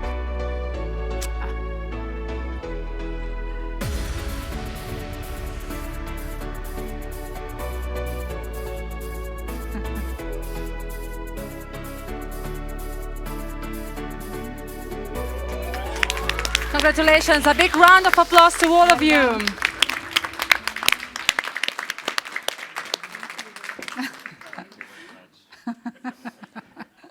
A big congratulations on all of you, on all your success. If I can ask for a big round of applause as well to all the nominees.